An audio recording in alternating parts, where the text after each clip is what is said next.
as a possible nominee. Kaine had faced past misconduct allegations and lost support of enough Republicans that his Senate confirmation was unlikely.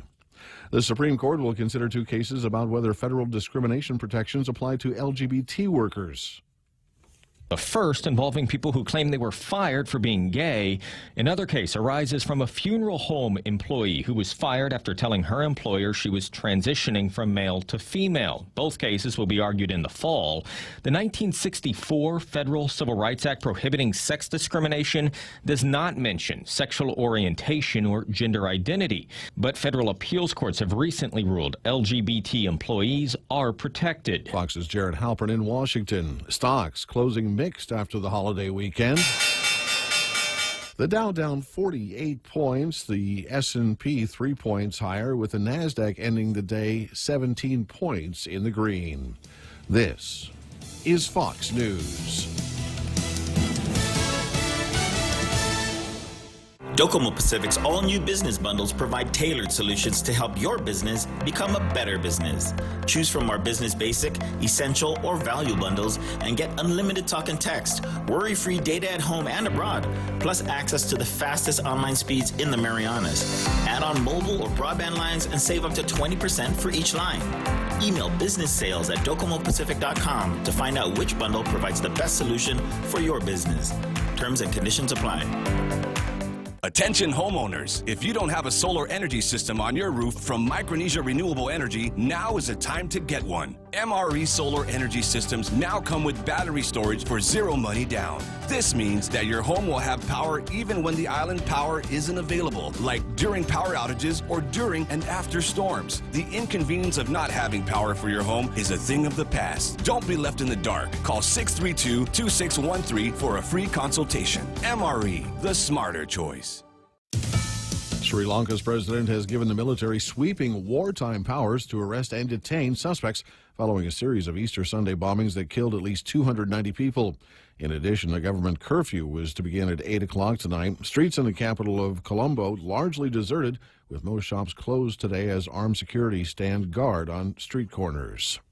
3 black churches in one Louisiana parish, all apparently burned to the ground by acts of hate, getting help thanks to the generosity of strangers. The trio of churches in St. Landry Parish, Greater Union, Mount Pleasant, and St. Mary Baptist all burned within a 2-week period.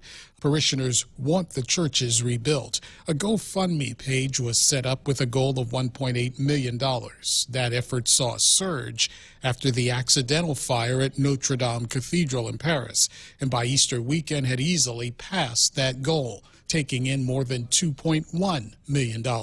That money will be evenly split between the 3 churches. Each has existed more than a century. Gernal Scott, Fox News. And today is Earth Day. Earth Day is the one day we try to make everybody mindful of environmental issues, urging people around the globe to take part in activities intended to care for the natural world. It's a big hit in schools, usually. The idea for Earth Day was hatched in 1969 at a conference for the United Nations Educational, Scientific, and Cultural Organization taking place in San Francisco. The U.S. started a bona fide Earth Day a year later, but by 1990, more than 140 nations adopted the service-style holiday. Eben Brown, Fox News. A strong earthquake shook the Philippine capital and outlying provinces today, killing at least 2, a number that is expected to rise. There are reports of several people trapped in collapsed buildings. U.S. Geological Survey says it was a 6.1. I'm Rich Dennison, and this is Fox News. When your family needs medical care, how often do you find the need to visit multiple clinics? When a child has a serious ailment, do you find yourself meeting a medical provider only to learn you must go somewhere else for testing? At the FHP Health Center, you can find multiple specialties and testing services under one roof. And if your family needs urgent care, FHP is there for you with convenient weekday, evening, and weekend hours. Voted the island's best clinic and Pika's best 2 years in a row. FHP, our island, your clinic. Learn more at fhpguam.com. Helen Keller once said, "Blindness separates us from things, but deafness separates us from people." At Ross Hearing Aids, it's their mission to keep you connected to the moments and the people that matter most in your life. Hearing aid technology has never been better, so schedule your complimentary hearing consultation today. Call Ross Hearing Aids, 637-HEAR, 637-4327. You should hear what you're missing. How's your hearing? The University of Guam presents Tritons Out Loud. Celebrate a day of diversity on Friday, April 26th at the University of Guam Calvo Fieldhouse from 6 p.m. to 10 p.m. Come out and experience the opening parade, food trucks, fashion and entertainment, and more. Let's have some fun. This event is open and free to the public. Join the first ever Diversity Day where we celebrate unity, pride, sexuality, individuality, and diversity of the Triton and Island community. Tritons Out Loud.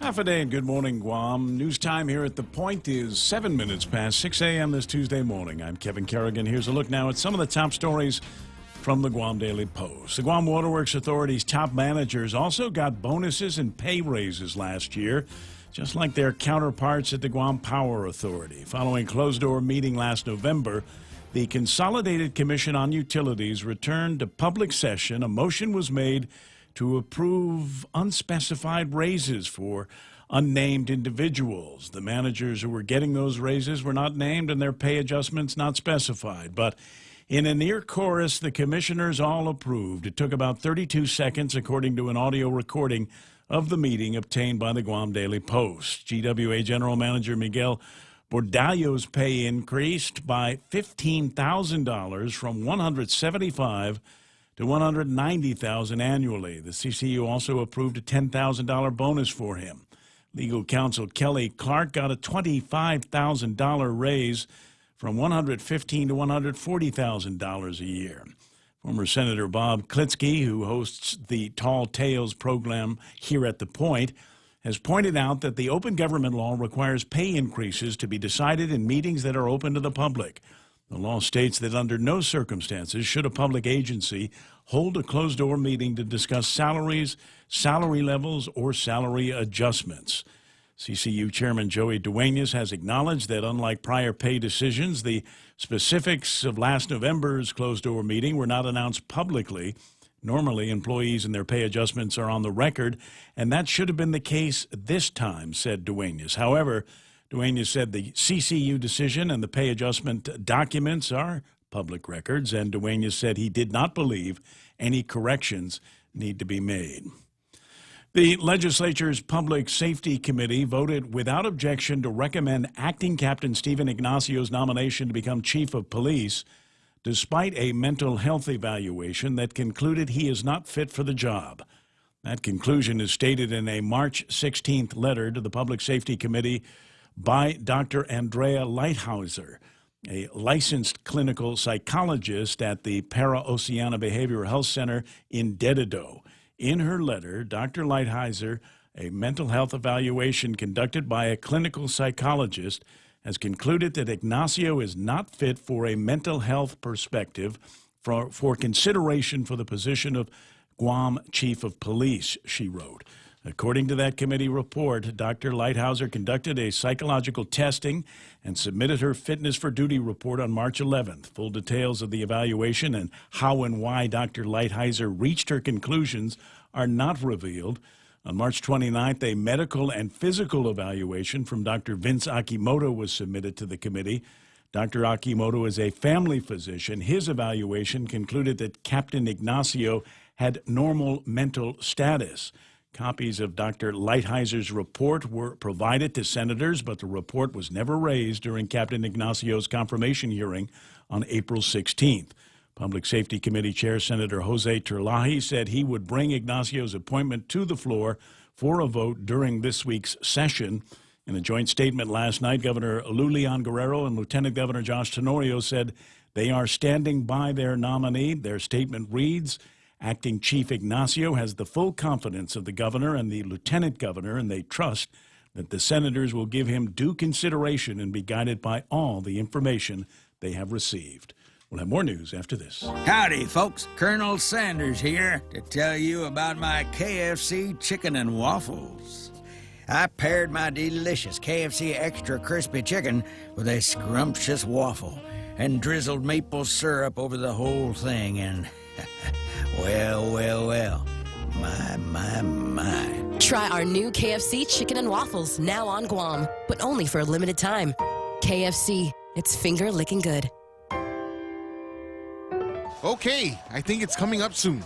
Yeah, we're on Route 1 and near the airport intersection, right? There, see it? What's the promo code? Look for the promo code. Check out the Vantage Digital Billboard and reap the rewards. Catch the promo code on the screen and get $10 off your stroll ride by inputting the promo code on the Stroll Guam app. Did you see it? You got it. I got it. You just focus on driving. Take advantage today and take a look at Vantage Advertising's digital billboard located on Route 1 at the airport intersection. 11 minutes past 6 a.m. here at The Point. 3 suspects stole about $1,500 worth of cigarettes, phone cards, and cash from the Gangnam Market in Tamuning early yesterday morning. Security video shows they broke in about 1 a.m., entering through a hole in the side of the store that had been sealed from an abandoned massage parlor next door. The video shows 3 male suspects breaking into the store. 2 appeared to have wrapped clothing around their heads, concealing their identities, while the other wore what looked like a hoodie. The suspects are seen taking cigarettes off the store shelves. They also stole lighters and an employee's Bluetooth speakers, according to store manager Dwayne Santos. It's the second reported robbery of a mom-and-pop store in just a few days. Employees at the La Familia Market in Dededo were held at gunpoint by a masked robber last Friday morning. The Department of Administration yesterday mailed out 308 checks worth more than $748,000 in tax refunds for the 2017 tax year. The checks cover error-free returns filed on or before December 31st of 2018. Rev and Tax began accepting 2018 income tax returns in January, but no 2018 refund checks have been issued yet.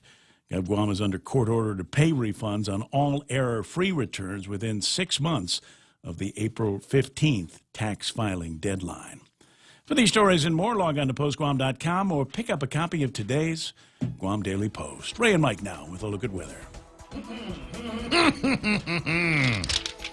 I'm sorry, I'm setting up papers in this hot Tuesday morning. Mostly sunny and a slight chance of light showers today. Winds east 15 to 20 miles an hour, decreasing to about 15 miles an hour in the evening. Highs around 89 degrees, lows near 77. Though I've got to ask my weather whisperer here what the big deal is with the temps this morning. When I was in the car, the thermometer said 79. It was touching 80, and this is at 4:45 this morning. Why is that? Yeah, the low-level moisture has increased. A lot of humidity in the air, and when you have that humidity, it holds on to the heat longer. So not only that, but we're getting into longer days, and so it's just getting warmer. That's just kind of what we do in the springtime. All right, sunset tonight about 6:35. The sun came up at 6:04 this morning, earlier during the day. Weather Whisperer now going to take a look at your radar imagery. Not much going on radar. You got a few showers to the southeast. We had some move through overnight, but they were all very light and isolated. Nothing really out there to even keep an eye on.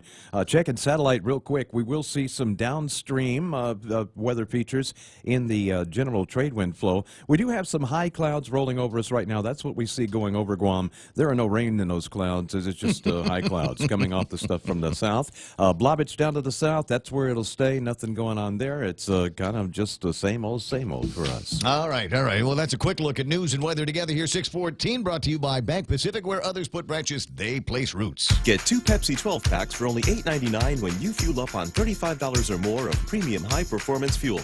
Conditions apply. See stores for details. Circle K. Take it easy. Get a Pepsi 12 pack for only $3.49 when you fuel up on $35 or more of premium high-performance fuel. Conditions apply. See store for details. Circle K. Take it easy.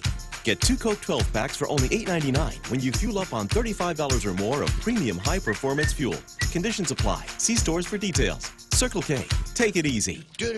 Portions of the Ray Gibson Show are brought to you by American President Lines. APL is shipping the future. Micronesian Renewable Energy. There's never been a better time to go solar. Guam Regional Medical City, the first choice for all of your specialty care needs. Cars Plus, where they are driven by you. 20 years, father and daughter business, and know a thing or two about automobiles because Joey's been racing them and bikes for all of his life. And, of course, brought to you by Wendy's, where they still have that fantastic the North Pacific filet, the North Pacific cod filet combo. I got to see all the words together in my head here. Starts with the salad, then you've got the sandwich, and then you wash it all down with this honest green tea. Find that for a limited time at Wendy's. The Ray Gibson Show. Morning talk that matters. Call now, 888-TALK. That's 888-8255.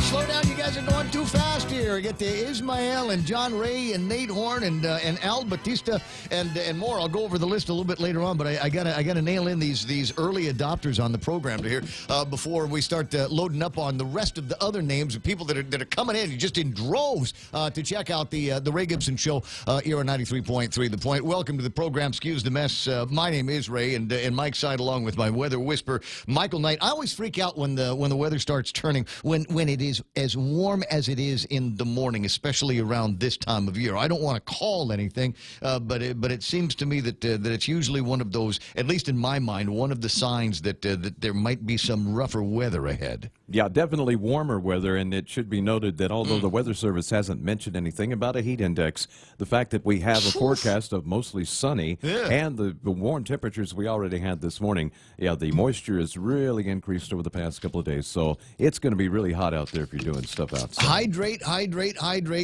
There might be some times where you're sitting in the shade and you're thinking, nah, I'm all right. I don't need so much liquid in my system. Trust me, that's when you need it the most, it seems to me. So always keep around some kind of thing of water, maybe, I don't know, coffee. Coffee's a diuretic for some people. Coffee will actually cause you, and so does beer. But beer kind of replaces. The thing about thirst is if you feel thirsty, it's already too late.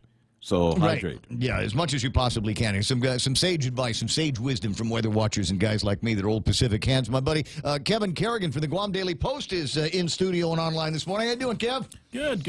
Happy Tuesday. Happy Tuesday to you as well. It's Tax Refund Tuesday. It's the day that all of the 2000. Really. Yeah, that's what it says on the thing. Tax Refund Tuesday. Well, not really. The tax refunds that went out yesterday are tax refunds from the last of the 2017. Right? They take it right up into... except for those that haven't filed yet. So.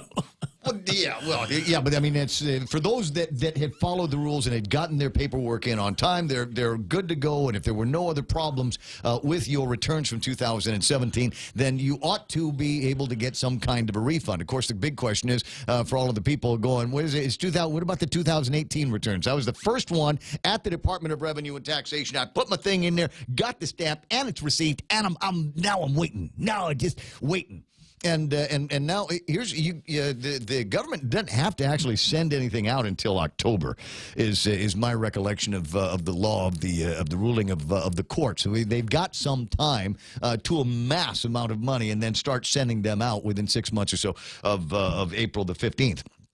On the other hand, somebody had mentioned to me yesterday when I brought it up, but didn't the Calvo administration start laying out some money earlier in the process last year? And I think that is the case, right? They did last year. Yeah. So why isn't the new administration following suit? Is this a difference? They don't have to until October. They don't have to until October. It's just whatever. What does the law say? We'll follow the law. What did the judge say?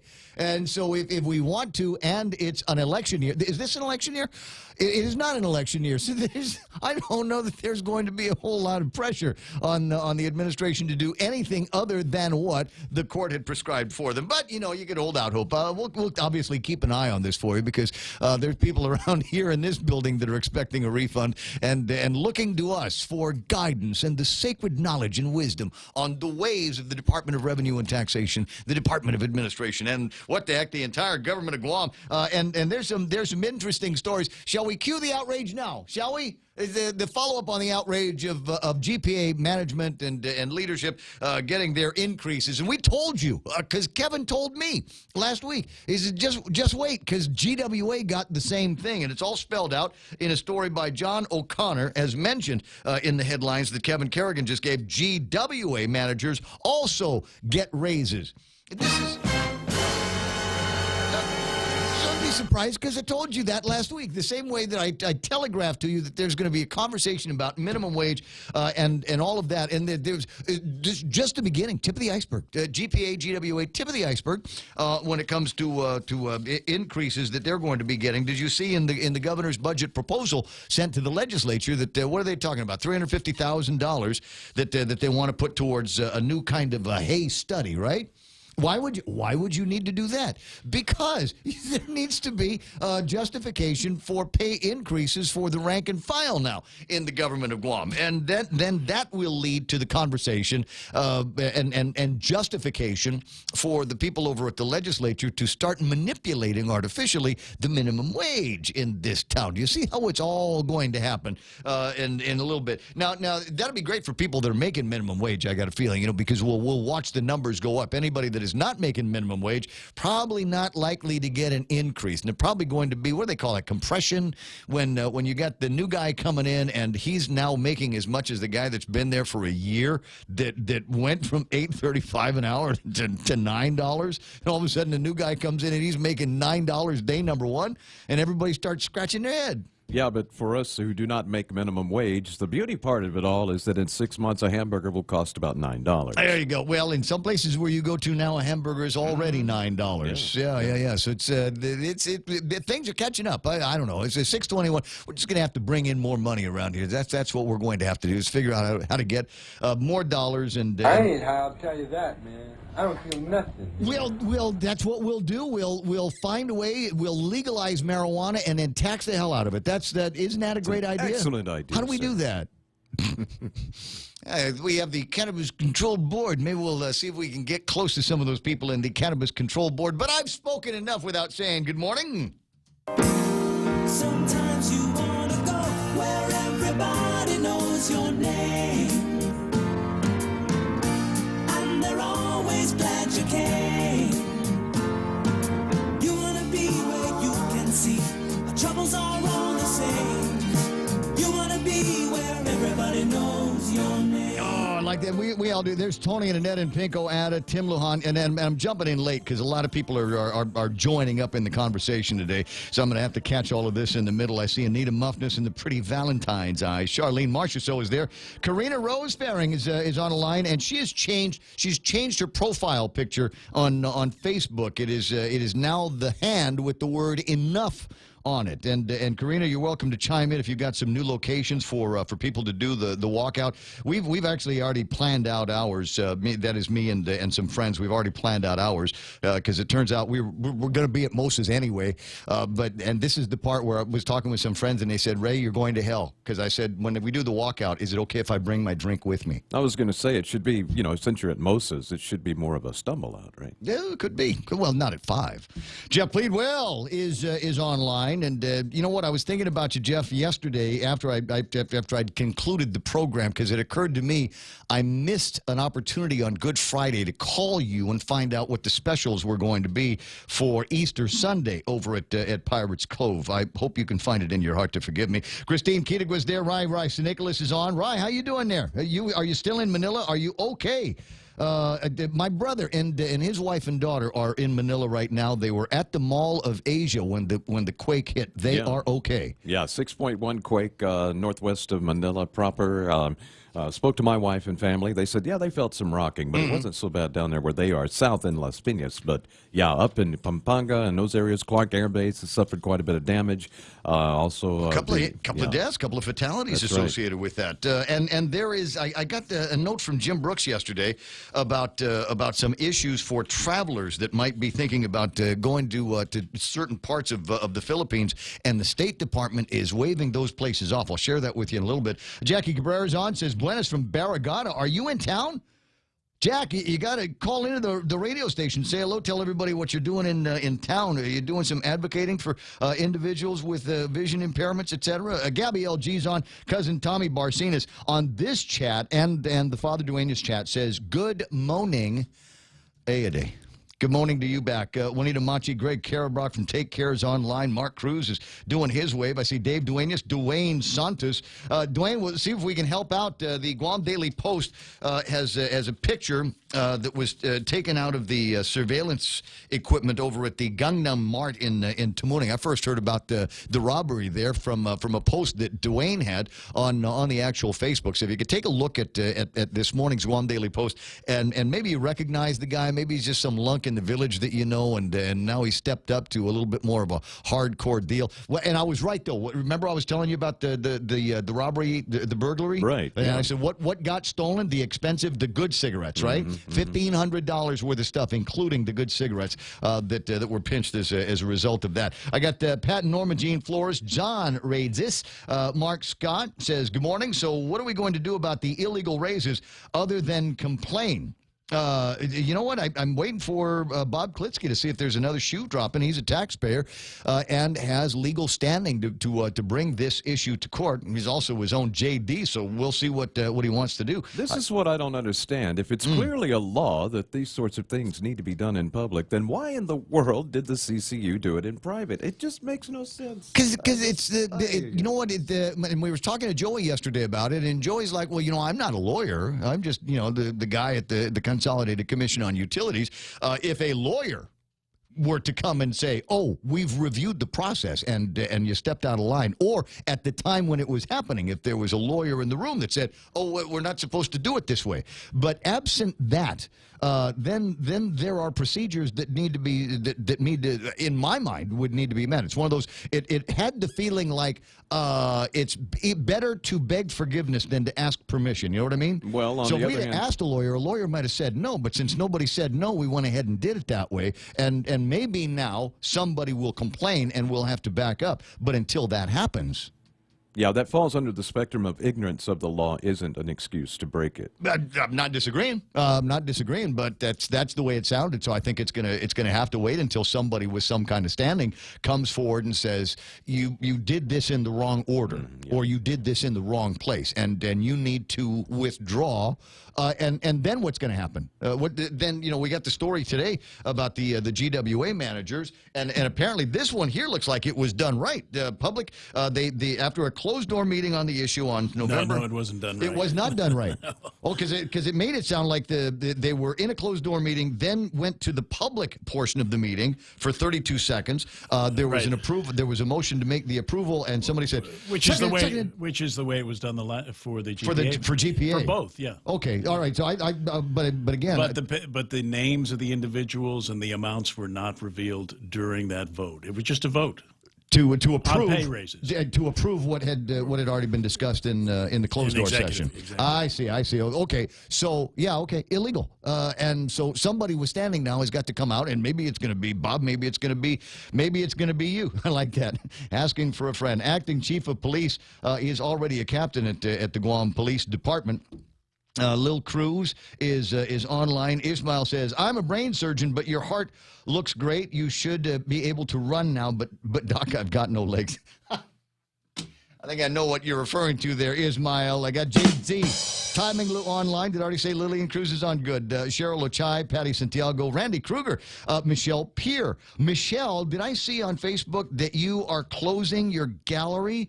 Folks, if you're looking for some great artwork, and I know it's sad that she's closing the gallery. I know that she's got some great art upstairs that she's going to sell probably at deep discounts. If you see Michelle Peer, P-I-E-R, find her on Facebook. Take a look. I know she's. I believe that she's also posted some of the images of the artwork that she's got discounted and for sale. So go ahead and click on it and help her recover whatever losses she's got on those. Rod Rose Greeno's online. Lady DC's says it seems the governor's hell-bent on doing everything she promised.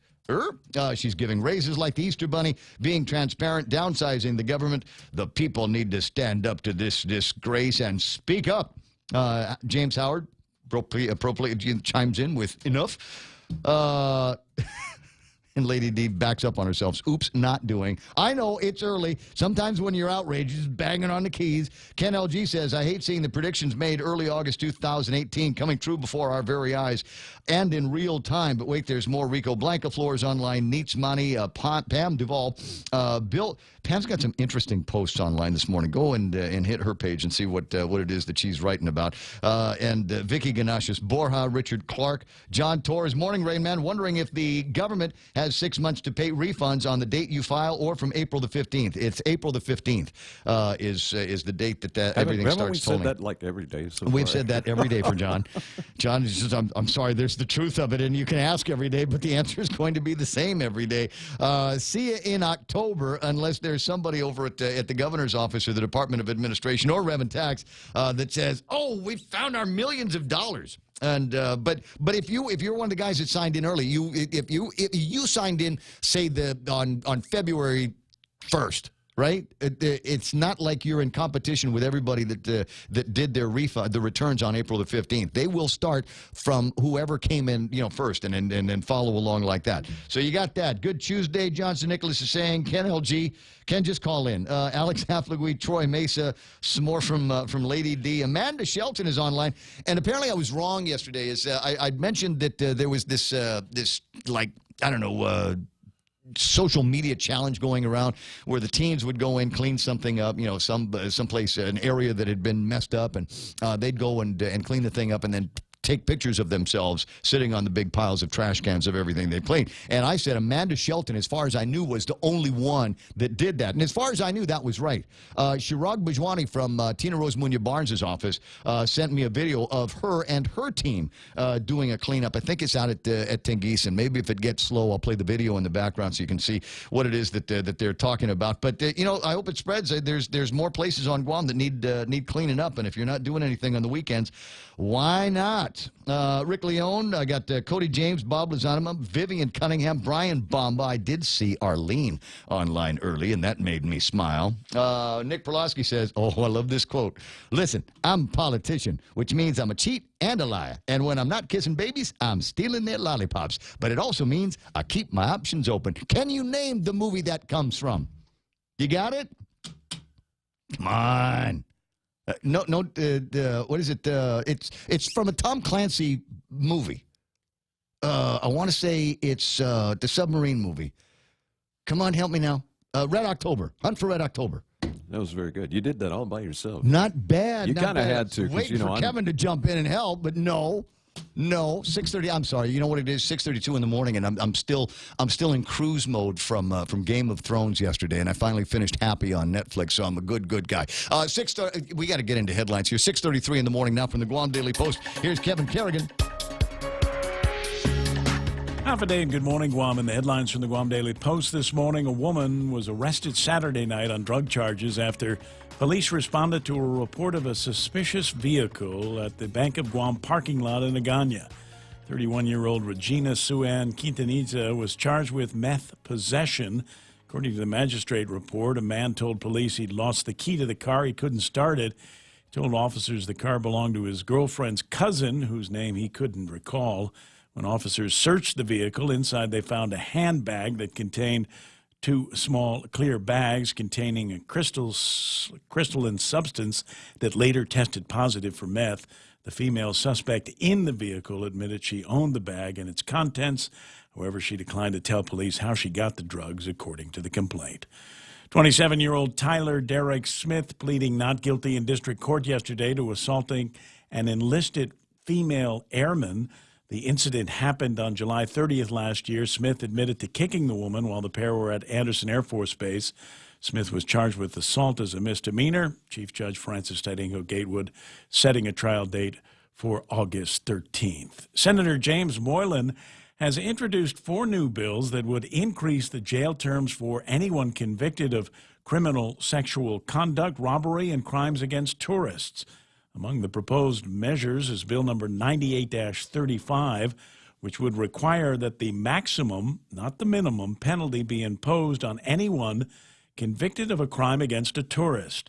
The tourism industry is the economic engine of our island, states the senator in a release, and any crime against visitors is a crime against the community, said Moylan. In addition, Bill number 99-35 would require that any sex offender released on parole wear an electronic monitoring device. It would also require that the offender pay for that device. Wearing an electronic monitoring device is only optional under current law. For these stories and more, log on to postguam.com or pick up a copy of today's Guam Daily Post. I think everybody ought to, if you're on some kind of pretrial or felony release, ought to be wearing some kind of ankle bracelet that will alert the authorities to your location 24/7 and let them pay for it. Sure, 6:35 in the morning, that's iConnect time. Swing by the nearest iConnect and learn about great plans they've got for you. Mobile, internet, even push to talk. They're the only guys that do that. iConnect. Valley Finance has been serving the people of Guam since 1959, and they'll continue to be there for you in the years to come. Whether you're looking to get a personal loan for that summer vacation or paying off those long overdue bills, Valley Finance has got you covered. Apply for a personal loan from $1,000 up to $3,600 by calling Valley Finance in Agutya at 475-4545, Upper Tumon at 647-5626, or in Dededo 633-4473. Family Finance, serving the people of Guam since 1959.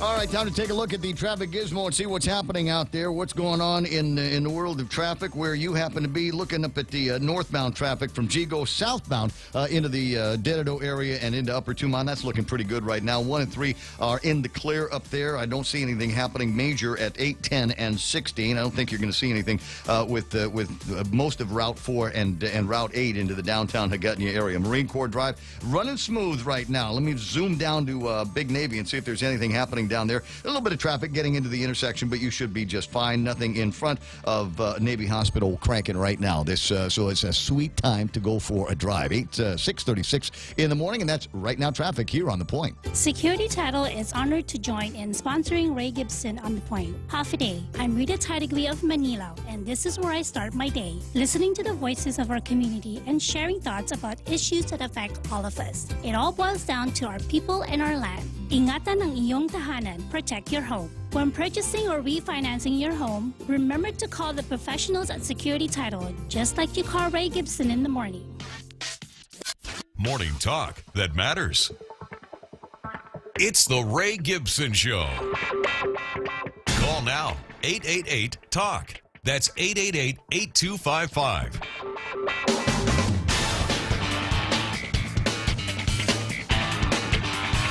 Remind me before it gets to be too late in the program to go over the litany of new pieces of legislation that have been introduced by Senator Jimmy Moreland, and it's got, in my mind, and you know where my bias is when it comes to Senator Jimmy.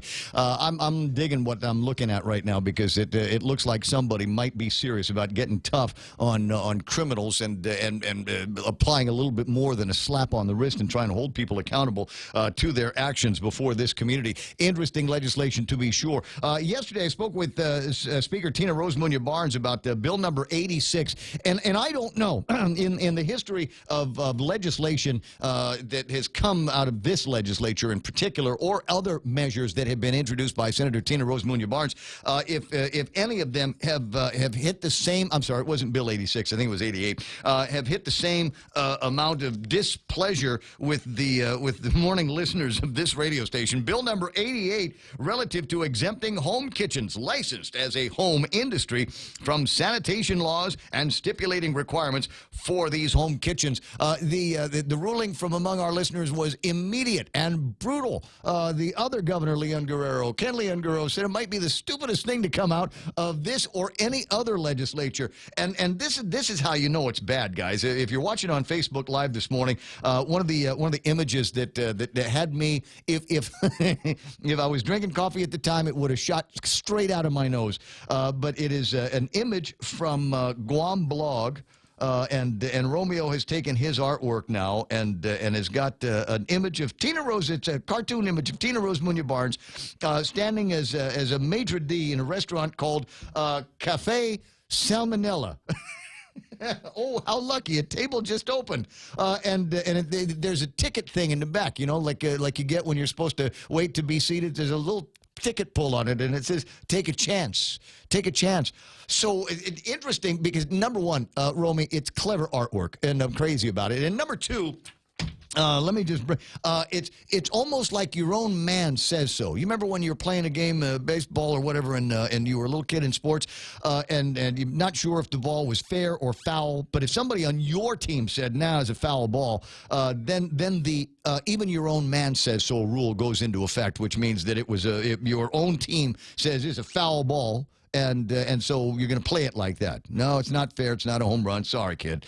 And in this case, it feels a little bit like your own man says so because Romeo used to work for Tina Rose Munya Barnes once upon a time before she was a speaker over at the legislature. So for him to come out and be as critical, artsy-fartsy as he is, in my mind, is one of those very amusing things here. But the idea that there are, even little camp kitchens that might be making, I don't know, bruschetta or spam Kelligwin or something like that, without having to go through the rigors other kitchens do for the same privilege, is not sitting well with a lot of members of the community. Is it, Ken?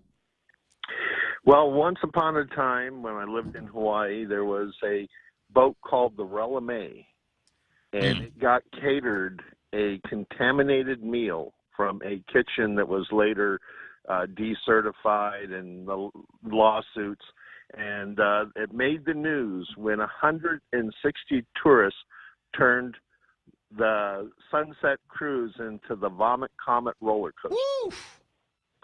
And it was I don't know if you were there when this happened. This was, I think, 82 or 83 when that happened. I was there for a while in late 83, 84, but I don't have a strong recollection of that. I do recall once upon a time, a little bit closer to home, I think it was a continental flight. And I don't think it was a very, very long flight, but there was some bad food served on that plane and not enough bathroom for all of the people that ate. And there were people doing things in the aisles of that plane that I'm told about that are just absolutely legendary. Take the airplane out of service, take everything out, and water blast it down with Clorox and Pine Sol to get that awful smell out. Well, that's, like I said in my post, when I saw Romeo's artwork, I couldn't resist. I had to repost it. I thought we'd hit on the stupidest level when we started lowering the age of statutory rape on an island where 65% of the prison population is in for criminal sexual misconduct. But eliminating sanitary requirements on and once you start selling food, you've got a commercial kitchen. So now what about places like Ruby Tuesdays, King's, California Pizza Kitchens that all spend a lot of money to get inspected and certified and pass, and they run catering operations, and now they're going to be competing against me. That's right. And my little backyard barbecue here. I'm going to take all this food that I barbecued, and I'm going to throw it in an ice chest, and then I'm going to go drive around from building to building selling it. This doesn't say a lot about the 35th. The 35th is rapidly going down in flames, and it's only April. It's only April, Ken. It's only April, and I keep thinking we've hit a new level of low, but we keep going lower, and the fact that it's only April scares the hell out of me because we have another year and 8 months before we can replace them. I was heartened. I don't know if you saw it, but in one of the newspapers today, this is a Daily Post newspaper, towards the editorial section, there was an ad from the Guam Election Commission talking about notice of election. And I thought, we're saved. The people of Guam are saved. We've got an opportunity here. But as it turns out, it's a notice of election for the retirement fund. Well, anyway, going along the lines of the endless stream of pay raises that are coming out, and I predicted that back in August, so I think I'm going to have to file another lawsuit. But this time I'm going to be starting a fundraising campaign because I don't want to lose it on a technicality. I mean, I'd rather lose on the arguments than a technicality. But things always get steered towards technicalities. So maybe hire up a low-cost attorney. Well, that's what we're going to be doing through the Guam Citizen. You know what? Get with Sedfri Linsangan. He got put together some interesting paperwork a couple of weeks ago. You remember on the cannabis thing? Yeah. But then again, he He failed to hire an attorney, and I listened to Bob Klitsky pick his arguments apart. Yep. I recall. I recall. And so, okay, so respond to Maria Pangilinan on the other line, so I'm going to get a response from you real quick. James Howard says, come on, Ken. People are just trying to make a buck, man. Make ends meet. That's the purpose of the bill. Big brands will be fine. yeah, but the big problem with that is they're trying to make a buck off the back of a low-wage service employee base that is struggling from paycheck to paycheck. And in order to keep the government going with their super-duper budget, I mean, Eddie had a super budget, now Lou has a super-duper budget, they're going to have to – they're already talking about raising taxes and fees across the board, justifying it by they haven't been adjusted in 20 years. Well, fine. You know, if they're going to adjust them, they need to adjust livable wages. And they're going to scream and yell about that as they keep giving all top management rightful pay raises. That's okay, but it's okay. They're gonna, everybody in the government's going to get a pay raise, and they will use that because then there will be a hue and cry from rank and file private sector employees saying, "What about me? What about me? What about me?" And that will justify the call for an increase in a minimum wage, which will drive prices everywhere else up. That's an endless cycle. It is. And it is. It all begins with leadership at the top, and we're not seeing any. All right. Well, we're seeing greetership at the top is what we're seeing. Greetership? Yep. Is it G-R-E-E-T or D? D. D. Okay. Greetership. All right. Hey, listen, I got to let you go. I got a bigger name online too. All right. All right, but you have a good day. There's Ken LG. He'll drop some more knowledge bombs on the Facebook Live. You want to engage with him, you can do it there if you like to. Anyway, it's 6:46 in the morning, and as I said, notice of election. And I looked at that, and like I said, we're saved. We're going to have an election. This is great. So we round up all of the politicos and the wannabes out there. I want to be a high-paid nose picker in the government of Guam, and this is my chance. Unfortunately, it's not really that kind of election. Good morning, Maria Pangilinan. Half a day, Ray Gibson. Half a day to you. So there's going to be an election coming up in the summertime for, what is this, retirement fund seats?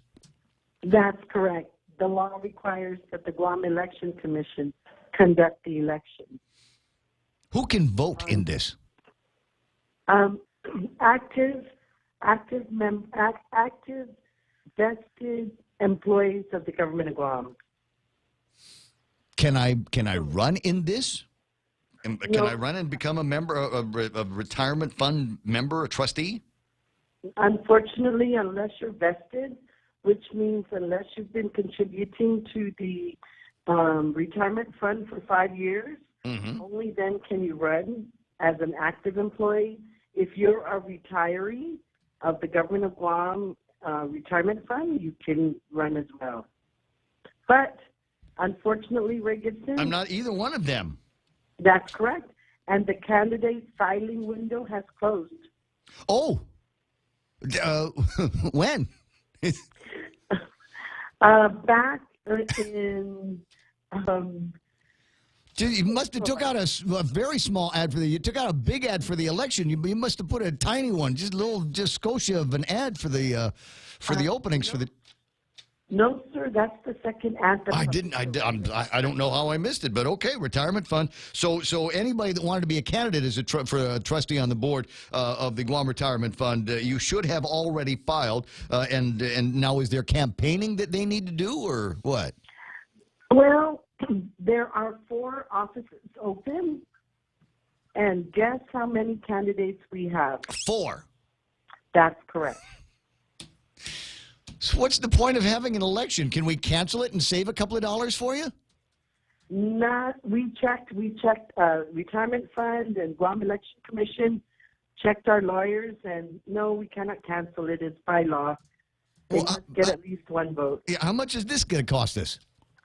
We're trying to minimize the cost. We've shortened the election hours and then we're not going to do in office. It's going to come down to maybe 5,000 to 8,000. So everybody got to show up. It's only 4 hours at the Retirement Fund Building on Saturday, June the 22nd from 10 a.m. until 2 o'clock in the afternoon. So if you're a retiree, go down there and cast your 4 votes for the 4 candidates that are running for the Retiree Member Office 1 and 2 and the Active Member Office 3 and 4. This is what they refer to as shooting fish in a barrel, and I don't understand, even with the advice of counsel, why the common sense of it doesn't say we've got 4 people, there's 4 seats, we're done. There's no point to having an election. Well, we might get challenged, or the retirement fund might get challenged that those 4 weren't duly elected. And Ray, with the 4 seats, active members vote for 2 seats, 2 offices, and retirees vote for 2 offices. So Ray Gibson cannot vote for all 4. I understand. Okay, well, I think I see what's going on here. But anyway, use the money very wisely. You know what? Charge them a lot of money, but only use a little bit of it because you don't need to. But the rest of it, you buy me one of those really cool kick butt electronic voting systems from the States. Can we get one of those for the next big election? We're looking into it right now. Okay, Ray. Okay. Yeah. All right. Well, you know, it's just I'm okay with the technology that we have, kind of, sort of, but you know, I want to see us advance into the next century with some cool next century voting gear. You know, nationally, we're looking the volunteer voter systems have been approved by the Standards Board on the national level. So we're looking to see if it gets ratified by the commissioners, and when it does, there's going to be a whole set of guidelines that they'd have to meet. Okay, well, shoot me some of those when you get them. That'll be interesting. One of these days, I just want to be able to open up an app and vote that way. They're doing it in one of the European countries already. Yeah, well, I mean, look, if I've got an app at First Hawaiian, and the way it works is I've got a little fingerprint thing on my phone, and so it knows exactly who I am. It is registered to my fingerprint, and nobody else is allowed to log into that unless they know my password. So there's got to be ways using biometrics and smart technology to be able to assure one man, one vote. We'll sure look into it, sir. If the bank can do it, Guam Election Commission can do it. Thank you for your vote of confidence. Well, I believe in you, Maria. And one last thing here is the I guess you've got financial disclosures that are out. Are those available online? No, they're not. You can come in and take a look at them.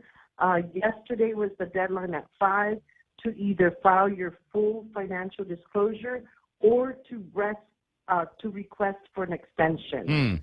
So as far as I remember, there may be like 3 or 4 or 5 that failed to file. Right. So request for an extension. So they have to leave town. Do they have to resign?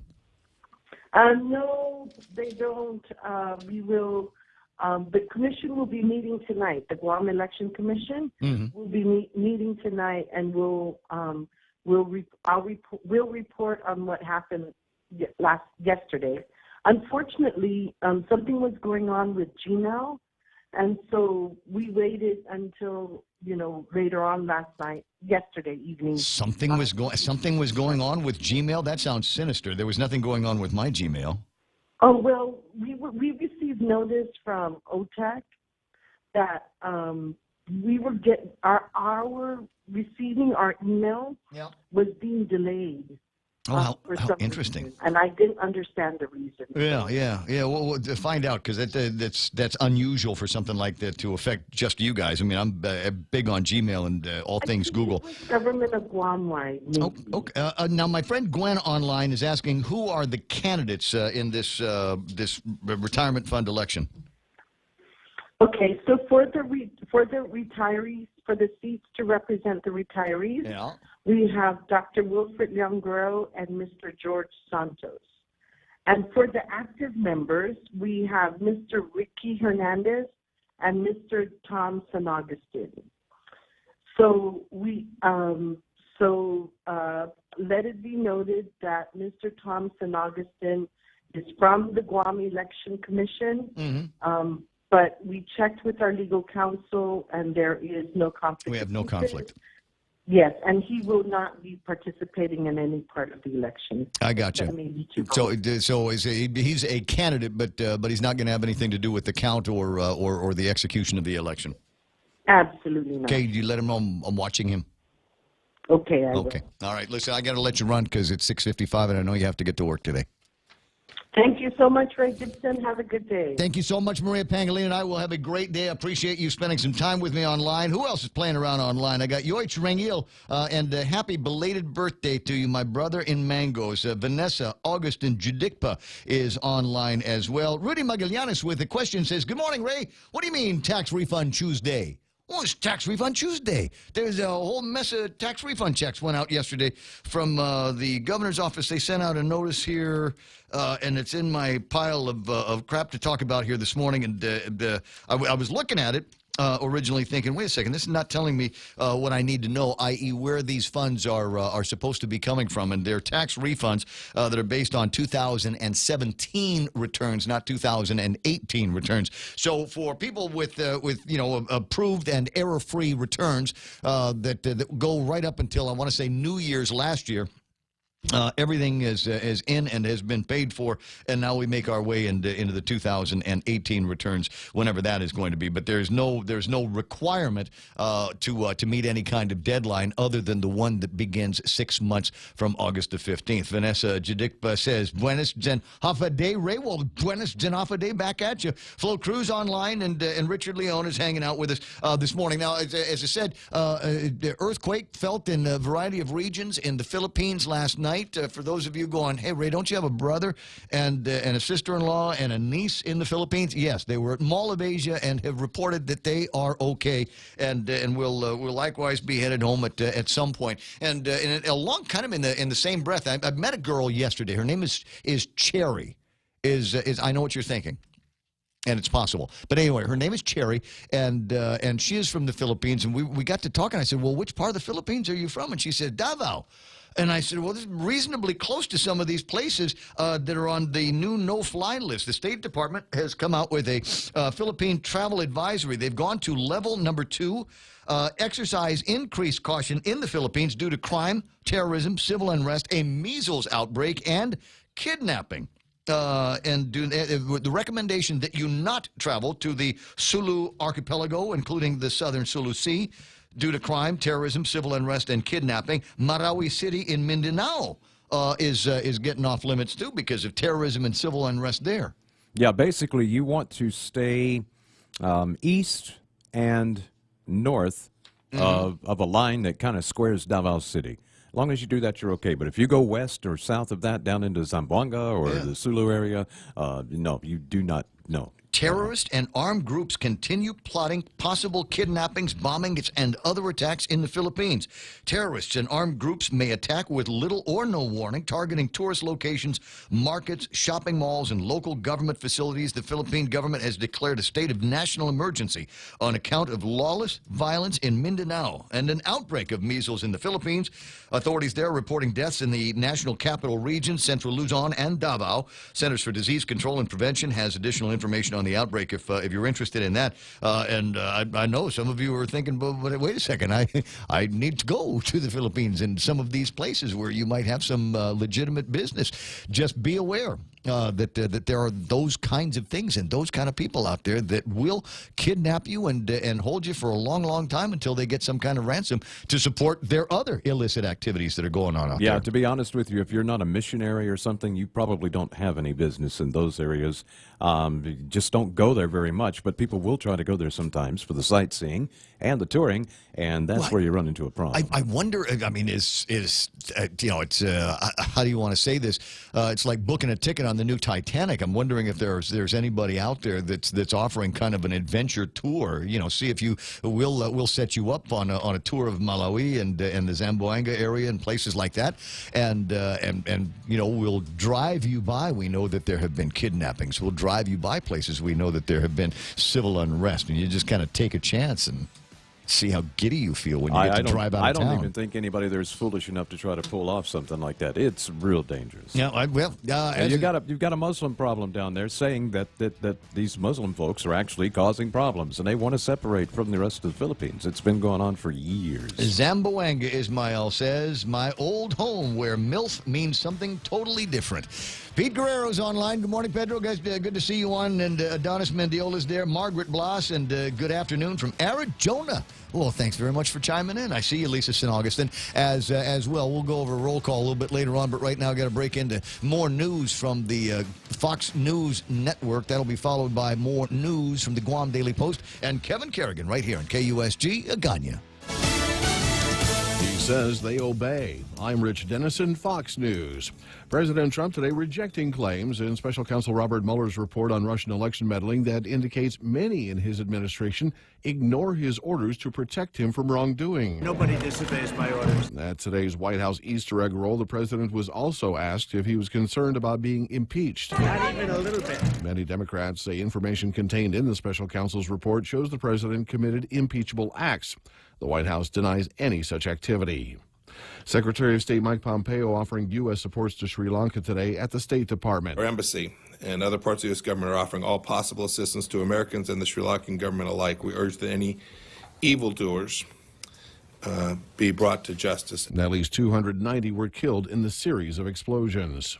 2 Americans have been identified as among those killed in yesterday's church and hotel bombings in Sri Lanka. Dieter Kowalski from Madison, Wisconsin, was excited to be in Sri Lanka as part of his job in information technology, working for the education company Pearson. The company says Kowalski had just arrived at his hotel shortly before it was bombed. And the elite D.C. area private school Sidwell Friends says 5th grader Kieran Shufritz Desoya was also a victim of the bombing. It's the same school the Obama daughters attended. The boy was a member of the class of 2026. The U.S. State Department confirms at least 4 Americans were killed. Fox's Evan Brown. The Trump administration telling 5 nations, Japan, South Korea, Turkey, China, and India, that they will no longer be exempt from U.S. sanctions if they continue to import oil from Iran.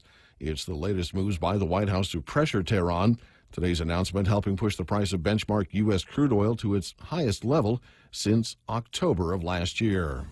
This is Fox News.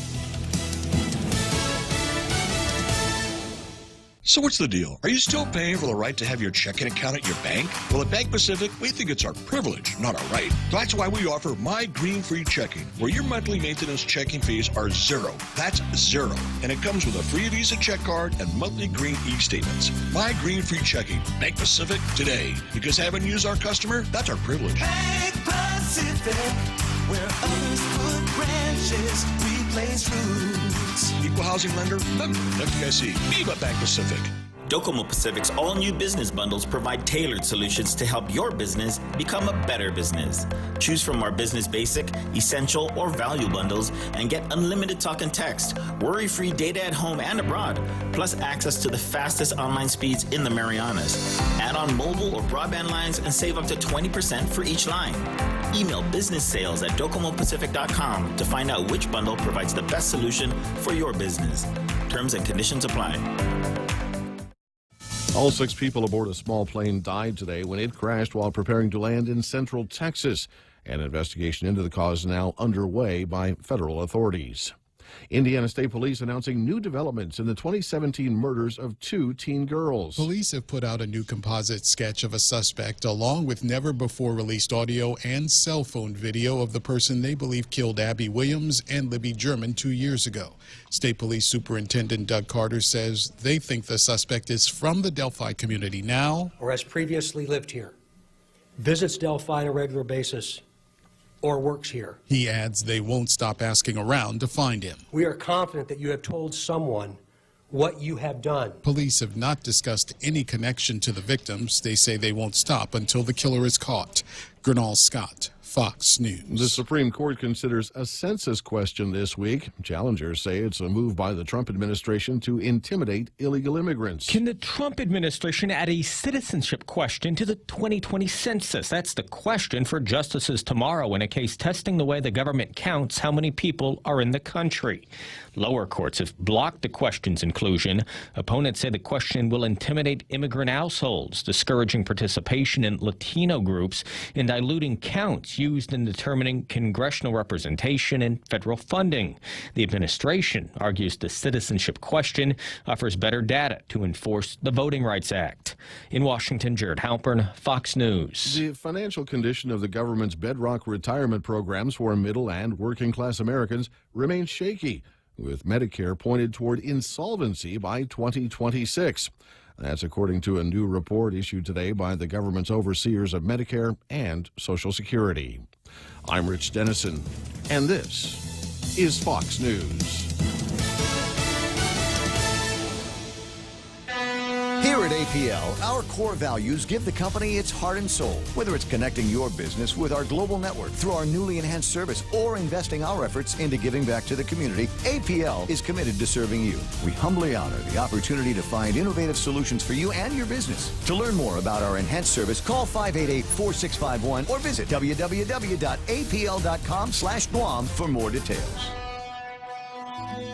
In illness and in wellness, Calvo's Select Care is health care that is there for you. That's why over 80% of the Guam medical community places their trust and insures with us. We offer our members wellness and fitness programs for a healthier lifestyle and provide a comprehensive medical network on and off island to help members from unexpected illnesses. Contact Calvo's Select Care today for more information.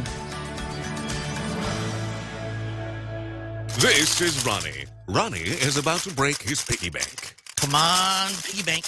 Ronnie wants to upgrade his smartphone. And this piggy's gonna help me. If Ronnie had signed up for GTA's handset payment option, he could have selected a new smartphone with an affordable monthly plan. I could have what? Exactly. Sign up for HBO at GTA and don't break the bank. I'm sorry, piggy bank. Terms and conditions apply. Visit gta.net for more information. GTA.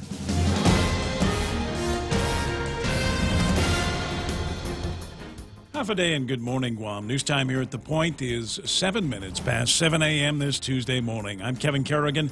Here's a look now at some of the top stories from the Guam Daily Post. The Guam Waterworks Authority's top managers also got bonuses and pay raises last year, just like their counterparts at the Guam Power Authority. Following a closed-door meeting last November, the Consolidated Commission on Utilities returned to public session. A motion was made to approve the pay raises. The managers who were getting the raises were not named, and their pay adjustments were not specified. But in a near chorus, the commissioners all approved. It took about 32 seconds, according to an audio recording of the meeting obtained by the Guam Daily Post. GWA General Manager Miguel Bordallo's pay increased by $15,000 from $175,000 to $190,000 annually. The CCU also approved a $10,000 bonus for him. Legal counsel Kelly Clark got a $25,000 raise from $115,000 to $140,000 a year. The open government law requires pay increases to be decided in meetings that are open to the public. The law states that under no circumstances should a public agency hold a closed-door meeting to talk about salaries, salary levels, or salary adjustments. CCU Chairman Joey Duenas has acknowledged that unlike prior pay decisions, the specifics were not announced publicly in this case. Normally, employees and their pay adjustments are on the record publicly, and that should have been the case this time, he said. However, Duenas said that the CCU decision and the pay adjustment documents are now public record, and Duenas said he doesn't believe corrections need to be made. The legislature's Public Safety Committee voted without objection to recommend Acting Captain Stephen Ignacio's nomination to become Chief of Police despite a mental health evaluation that concluded he is not fit for the job. That was the conclusion in a March 16 letter to the Public Safety Committee by Dr. Andrea Lighthizer, a licensed clinical psychologist at Para-Oceana Behavioral Health Services in Dededo. In her letter, Dr. Lighthizer concluded that Captain Ignacio is not fit from a mental health perspective for consideration for the position of Guam Chief of Police. According to the committee report, Dr. Lighthizer conducted psychological testing and submitted a fitness for duty report to the Public Safety Committee on March 11th. Full details of the evaluation and how and why Dr. Lighthizer reached her conclusion are not revealed in the report. Following Dr. Lighthizer's evaluation on March 29th, Dr. Vince Akimoto submitted a medical and physical evaluation of Captain Ignacio to the committee. Dr. Akimoto is a family physician. His evaluation concluded that Captain Ignacio had normal mental status. Dr. Lighthizer's evaluation was not raised during Captain Ignacio's confirmation hearing on April 16th. Public Safety Committee Chair Senator Jose Terlahi says he will bring Ignacio's appointment to the floor for a vote during this week's session. In a joint statement last night, Governor Lou Leon Guerrero and Lieutenant Governor Josh Tenorio said they are standing by their nominee. Their statement reads, Acting Chief Ignacio has the full confidence of the governor and the lieutenant governor, and they trust that the senators will be guided by all the information they have received. We'll have more news after this. Howdy, folks. Colonel Sanders here to tell you about my KFC chicken and waffles. I paired my delicious KFC extra crispy chicken with a scrumptious waffle and drizzled maple syrup over the whole thing, and well, my. Try our new KFC chicken and waffles, now on Guam, but only for a limited time. KFC, it's finger-licking good. Attention homeowners, MRE Solar Energy Systems now come with battery storage for zero money down. This means that your home will have power even when the island power isn't available, like during power outages or during and after storms. The inconvenience of not having power for your home is a thing of the past. It's solar with battery storage exclusively by Micronesia Renewable Energy. Don't be left in the dark. Call 632-2613 for a free consultation. MRE, the smarter choice. 11 minutes past 7 a.m. here at The Point. Senator James Moylan has introduced 4 new bills that would increase the jail terms for anyone convicted of criminal sexual conduct, robbery, and crimes against tourists. Among the proposed measures is Bill number 98, which would require that the maximum, not the minimum, penalty be imposed on anyone convicted of a crime against a tourist. The tourism industry is the economic engine of the island, states Moylan in his release, and any crime against visitors is a crime against the community. In addition, Bill number 99 would require that any sex offender released on parole be required to wear an electronic monitoring device. It would also require that that offender pay for the device. Wearing an electronic monitoring device is only optional under current law. 31-year-old Regina Suan Quintanilla was arrested Saturday night on drug charges after police responded to a report of a suspicious vehicle in the Bank of Guam parking lot in Agana. According to the magistrate report, when police approached a man to ask about the vehicle, he told them he'd lost the key to the car and he couldn't start it. He told officers the car belonged to his girlfriend's cousin, whose name he couldn't recall. Quintanilla was inside the vehicle and gave permission to officers to search it. When they looked inside her handbag, they found 2 small clear bags containing a crystalline substance that later tested positive for meth. Quintanilla admitted she owned the bag and its contents. However, she declined to tell police how she got the drugs, according to the complaint. Quintanilla was charged with meth possession. For these stories and more, log on to postguam.com or pick up a copy of today's Guam Daily Post. Ray and Mike now with a look at weather. A crystalline substance as opposed to a green leafy substance, eh? Is that how we're doing? Ray, can I search your car? What's that? Can I search your car, Ray? No! Thank no, you. the answer is always no, you may not search my car. There's all kinds of incriminating things that you might find in my automobile. Did you do it? I have a plastic straw in there. But did you do it? Did I do it? I didn't do anything. See, that's always the answer. Innocent, I tell you. Instead of telling the last 3 things you just did. You may search my automobile in the presence of my lawyer. May I call him now? His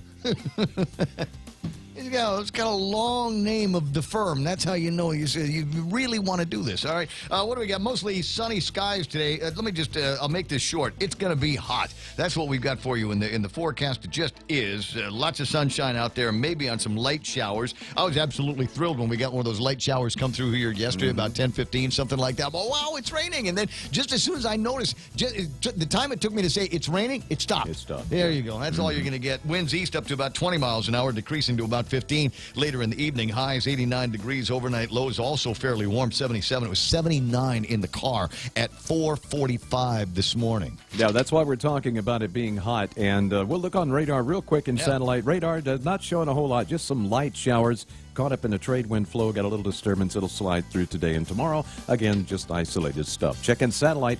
We have high clouds coming up from the south or southwest over us now, but those will peter out. Did you say high? Yeah, high, yeah. So those would be nice. They will actually help dumb down the sun to start the day, but then those things are going to clear out. Sun's going to come beaming through, and that's why we're talking about hot, because with the lack of clouds and the extra moisture in the air, lots of bright sunshine equals really hot. Yeah. So watch it out there, and you're going to go places, and you'll swear that the air conditioning is off. But the air conditioning is probably on. It's just working double time hard to keep things at a moderate temperature on the inside. I know when we've hit this time of year, because when I go home, I have to now close my bedroom door while the aircon runs so that my room will cool off. Otherwise, I just get the heat radiating in from my wall, which faces west, and the house just never cools off. And that's one of those times where you wish they painted your building white. Reflective white. Just put white tile on the side of it so it reflects all of the light back to the sun. That pink looks pretty, but it's not much for reflecting sunlight. It's 7:15 in the morning. That's news and plenty of weather together right here on The Point. Do you know someone who has difficulty following conversation in noisy places or turns up the TV a little too loud?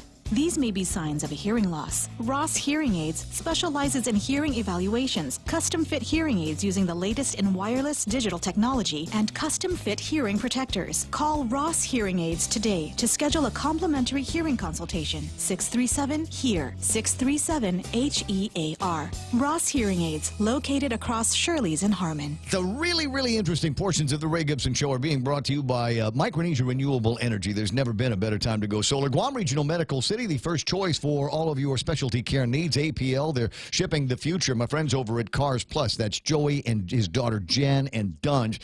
Dunge's job is if you've got some special like fleet needs or specific needs that you've got, he's like the go-to guy, right? If we were all in prison, he would be the guy that would get that little rock carver, right? In the what is it in that movie? Hunt for Red October. Yeah, you keep asking me about movies, I warned you about that. I know. We need to wait till Blake's the movie guy. But anyway, so that's what Dunge's job is. He'll go find all of those weird specific things for you and put them into play because he's good at all of that. And also brought to you by my friends over at Wendy's. Had dinner there the other night because I know how they love to make spaghetti exactly the way I like it. So they'll do the same thing for you. Don't forget, for a limited time, the North Pacific Cod Sandwich there as well. Bringing you closer to the action. Any speaker, anytime. Watch and listen live on thepoint.gu.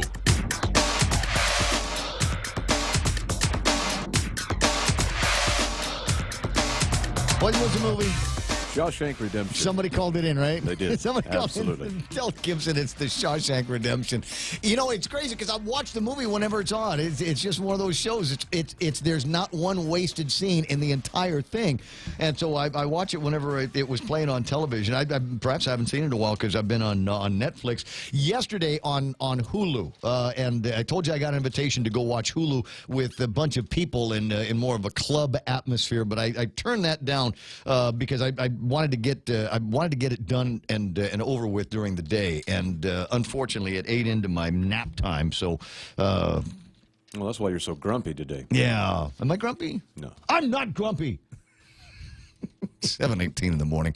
888-8255. That's 888-TALK. You can hear the papers rustling in the background. That's Jerry Roberts checking to see if his work zone column got put in today's newspaper in the Daily Post. And as a matter of fact, it is. Just trying to see what I wrote. It's about hiring and some advice to give to managers, maybe even some new managers on things to keep in your head while you're doing some hiring, because that is right up until you say you've got the job. And sometimes you say, congratulations, you've got the job, and then you ask yourself, oh my God, what did I just sign up for? What did I just, I got this employee here, I don't know anything about this, I don't know where they come from, and we asked them the usual questions. Is this going to be somebody that is going to be constantly talking about my non-compliance with, I don't know, ADA or EEOC, or is this going to be somebody that's going to be laid back? I don't know. So hiring advice in today's work zone. We'll get you the extra point here in just a second, but I do need to take a look at what happened on the market, see if there was anything good in the numbers. I haven't looked at these just yet, but I did take a look at the commodities. I'll share those with you in a second. West Texas is up, by the way. What do we got? Dow mixed closings today. The Dow off by about 48 points, 26,511. NASDAQ at 8,015. That's up by 17 points. Always good. S&P 500 at 2,907. They're up by 2.94 points in the forecast. What have we got for you on West Texas crude today? $65.55. I tell you what that's up from, but it'll just make you mad. So I think I'll just leave that there. 65.55. TAP is trading at 74.72. You've heard that number before because we're at that point in the week where the numbers are frozen. Should unstick it tomorrow and get you some new numbers. But trading around 74.72, that number, in my opinion, is high. So watch out and just keep an eye on what's happening over at the pump. Now, last week, we were talking about the disparity between the price of gasoline on Guam and the price and Saipan. You remember it was $3.93. Yes. I got guys that my buddy Boris was up there. Got another buddy from iConnect, Joseph, who was talking about buying gas in Saipan for under $4 for a gallon. And everybody was saying, scratching their head, why is that? Why is that? As it turns out, I guess after the typhoon, they put a price freeze. Really? Yeah, on like everything, ice and beer and Pampers and formula and gasoline. And can we do that? They haven't lifted it. Well, I mean, it was an emergency. They didn't want price gouging, so you are Ray Gibson. Declare an island emergency. They stuck. Look who we elected. Is that not an emergency? Ladies and gentlemen, we've got these rampant pay raises going on in the government of Guam, the BBMR, and the Guam Waterworks Authority and the Guam Power Authority. I hereby declare by the powers vested in me by the Federal Communications Commission, an actual arm of the federal government of the United States, that we've got an emergency and we'd like to freeze the price of gas to what it was in 1964. 1964. It was 17.5 cents a gallon in 1964. Can I get an amen? Amen. Thank you. We got. If we went any faster, it would sound like a meeting of GWA when they're handing out pay raises. 32 seconds. That's all it took for them to go from gavel to gavel. Here we go, raises. Pow. Did you see this island leaders thing for a day? What's that? The island leaders for a day. Yeah, I did. Students take over for those jobs. Yeah, but I was ignoring it. No, the girl from I forget what high school it was that sat in for the GM at Miguel Bedalia. Did she get a raise too? Yeah, bumped her grade point average from 3.5 to 3.8. It's good to be a scholar. I'll tell you what. Yeah. There was a couple of things I wanted to make sure I got this in. There it is. It's a note from Boris. We like to do this around business-y time. They've got a number of free workshops for May, closing out April. Service Disabled Veteran-Owned Certification. And it turns into an acronym: self-certification with the SBA and an official certification with the VA. They will discuss both programs and the regulations. Another one that you're going to need to know if you intend to do some business with federal acquisitions: applying for a DUNS. I forget what the DUNS stand for, but you need to have a DUNS and registered in the SAM in order to be able to do business with this is all with federal the Fed. stuff. SBA's Profile Dynamic Small Business Search, Fed Biz Ops, and the NICO. Fed Biz Ops is the place. I know businessmen that before they check their email, before they check anything, their social media, they look at before they go to the Tinder, they go and see if there's any opportunities in Fed Biz Ops. I've been there and done that. Absolutely. Ever find anything Anything cool? I will tell you the DUNS process takes a while. It's not simple, but don't be scared of it. Yeah. I mean, you'll get through it, and you have to have it. I mean, if you want to do business in that arena, you've got to have that. So make sure you do it. Capability statement and marketing to the federal government. This one will take place at the end of May. Are you ready to sell to the government? The government buys products and services differently than the private sector. Guam PTAC will discuss marketing strategies, essential documents, and how to get your company on, quote, the list.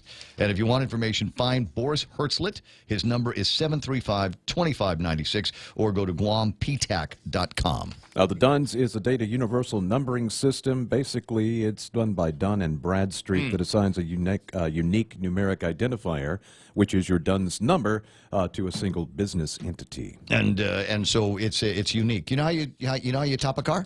How's that? Unique up on it.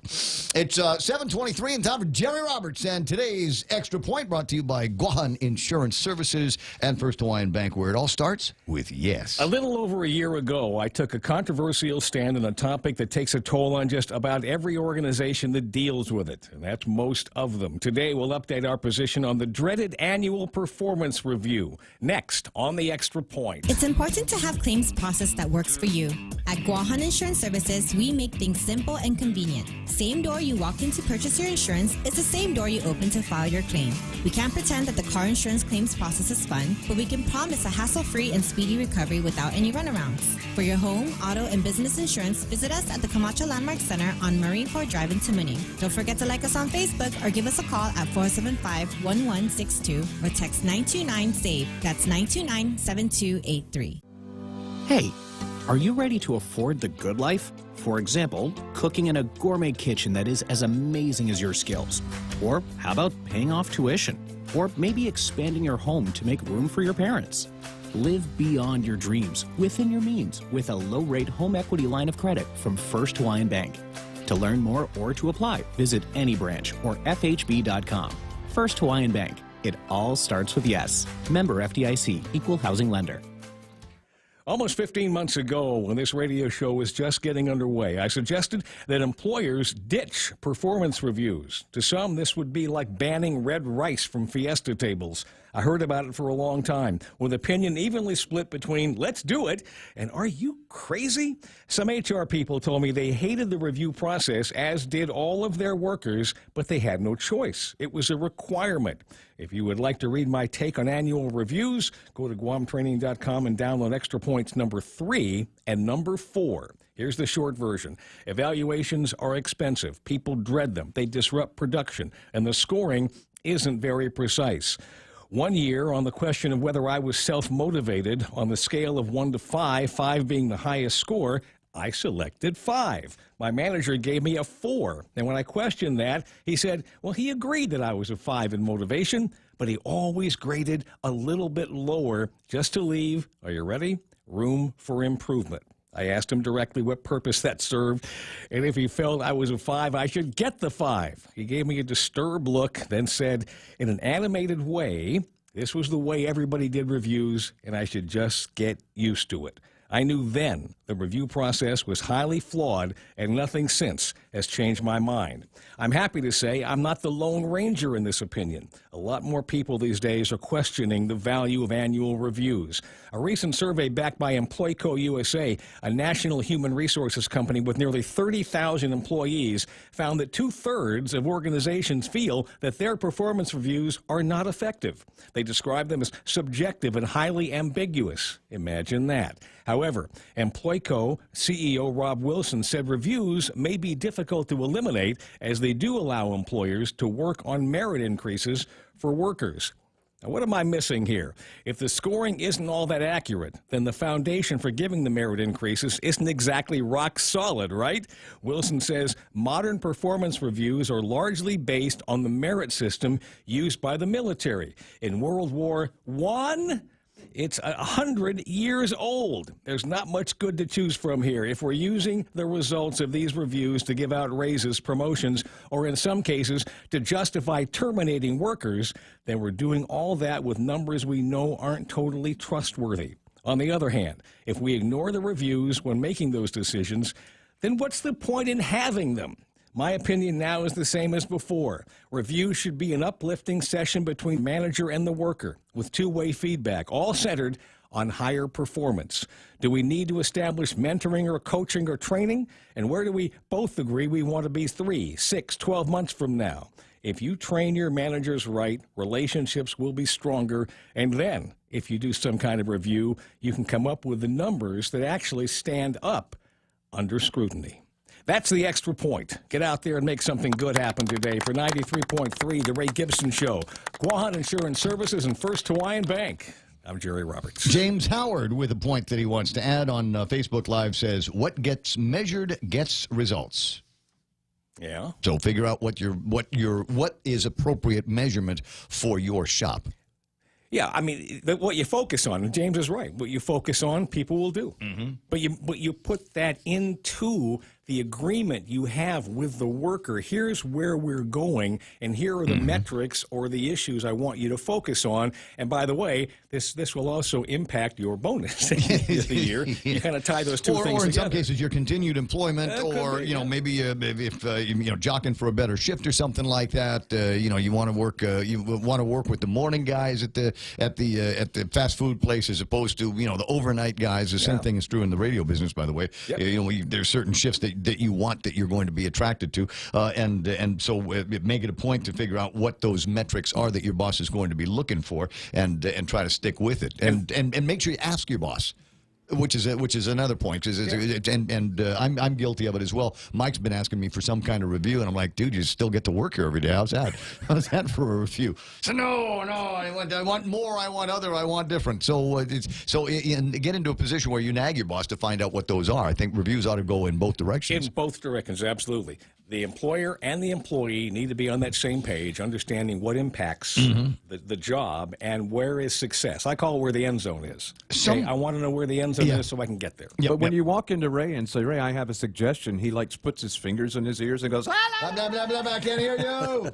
I can't hear you. I'm just going to talk loud. I don't want to hear what you got to say. Just write it down in the back of a $50 bill and just sneak it under the door when I'm not looking.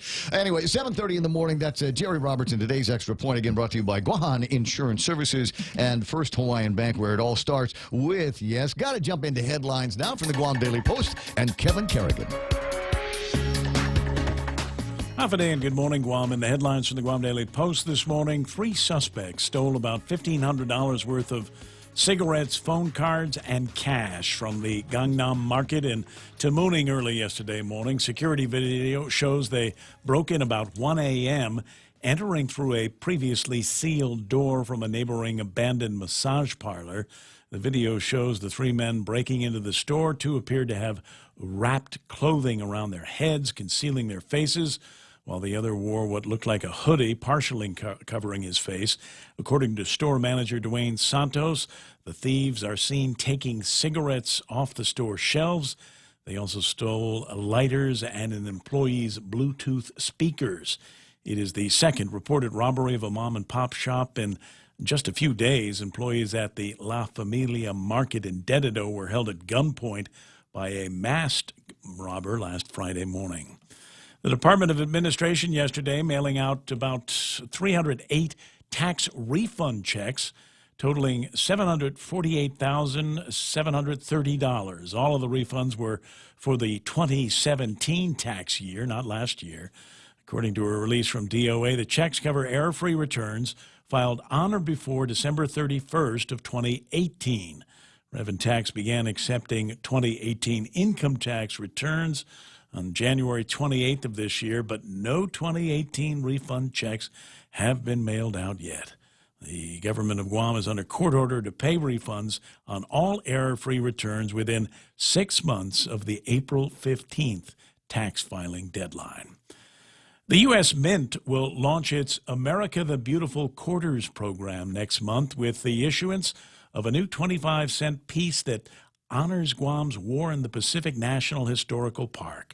The War in the Pacific National Park Quarter is the 48th release in the U.S. Mint America the Beautiful Quarters program, a 12-year initiative that honors 56 national parks. A ceremony to commemorate the new quarter will take place on Friday, May 3rd at 10 a.m. at the Assen Beach War in the Pacific Park. U.S. Mint Director David Ryder will be in attendance, along with Governor Lou Leon Guerrero. $10 rolls of War in the Pacific quarters will be available for exchange immediately following the ceremony. For these stories and more, log on to postguam.com or pick up a copy of today's Guam Daily Post. Go to the mint.gov.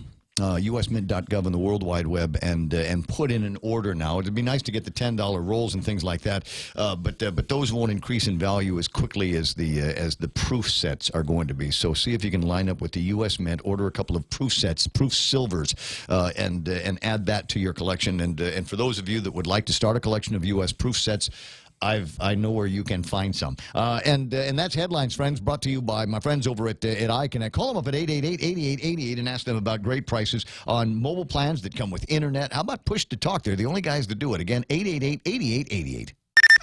KFC has finally answered the world's most important question. What came first, the chicken or the egg? And the answer is both. Introducing KFC's KFC AM, their new Southern and local-inspired breakfast. AM-loaded platter with chicken fried rice, waffles, and Colonel's chicken congee. KFC also has your all-time favorites, AM chicken and egg wraps, Southern biscuit and sausage sandwich, and hash browns. So for finger-licking good mornings, AM will never be the same at KFC. KFC, it's finger-licking good. The GCC Votech Class of 79 is back. Join them on April 27th at the Onward Beach Hotel for a night of dinner, dancing, skits, and reminiscing. It's been 40 years since graduation, so take advantage of this once-in-a-lifetime chance to relive the memories. There's also a memorial mass on Friday, the 26th, at the Santa Teresita Church. Be there at 5:30 for candle placement in honor of classmates who've gone before.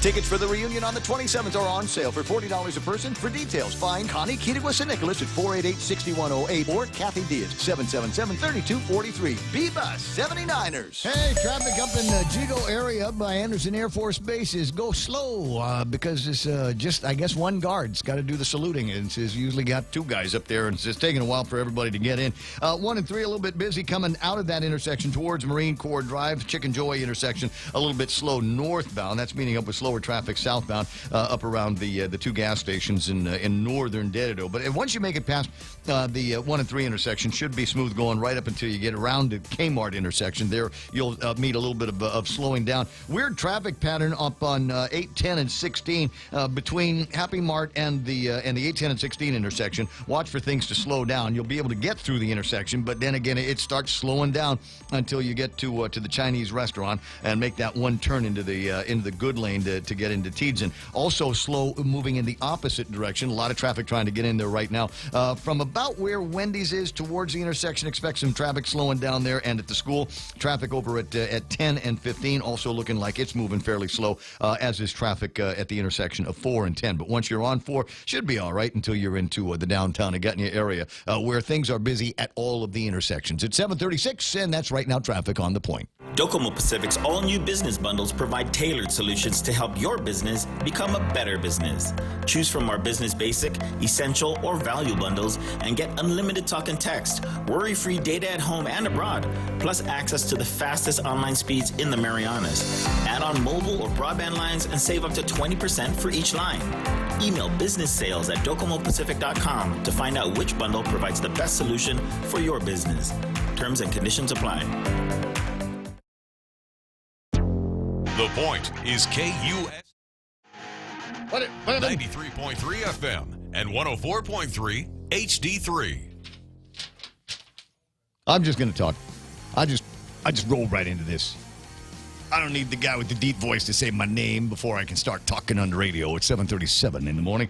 Hi, Ray Gibson here until I'm not going to be here anymore. 888-8255 is the phone number. And a note for afternoon traffic today. The Department of Public Works wants me to announce that a boot drive to support the American Cancer Society's 2019 Relay for Life will be held today, 4:30 p.m. to 5:30 at the intersection of DPW and Route 1. That's between Kmart and GTA, 542 Marine Corps Drive, or right in front of the radio station. You might be wondering, every once in a while, somebody says, where the heck are you located, Gibson?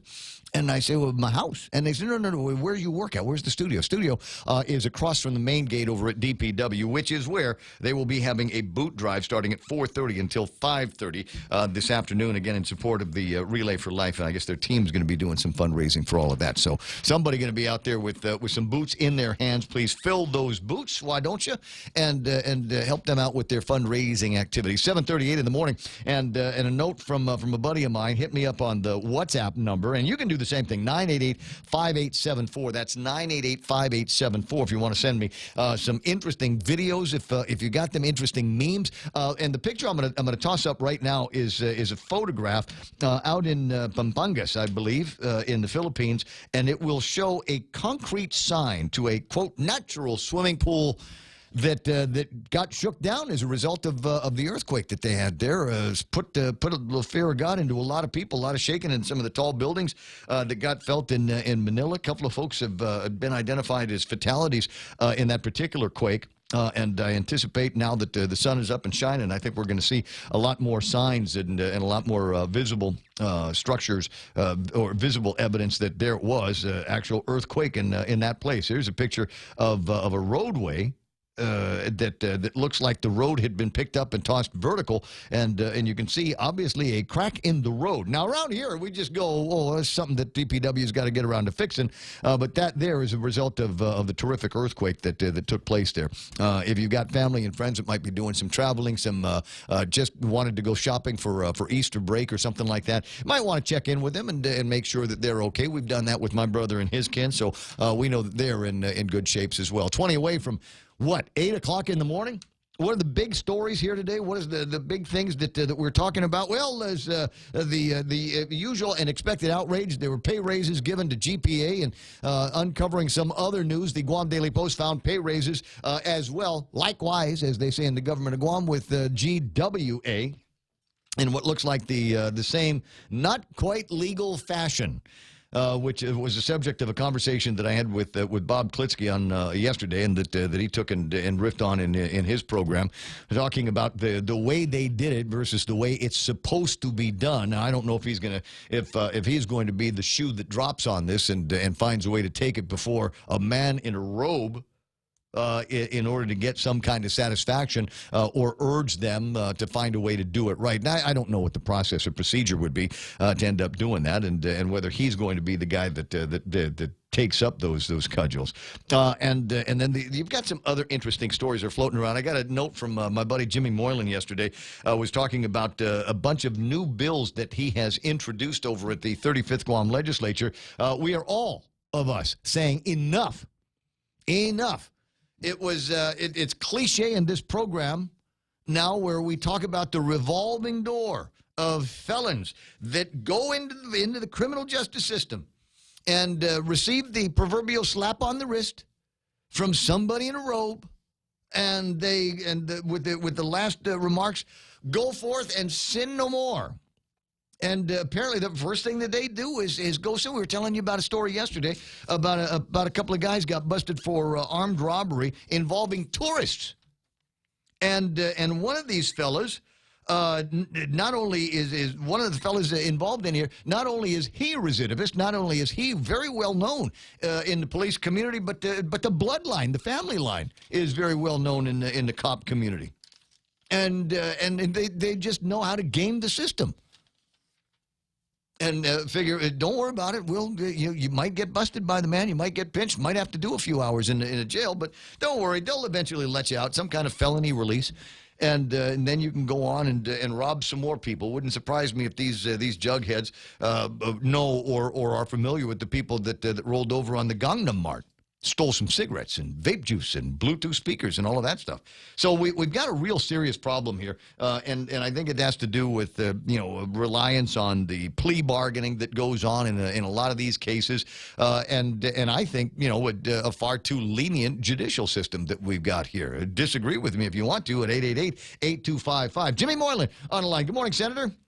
Hey, good morning, Ray. Yeah. Speaking of the tourists, you mentioned the tourists.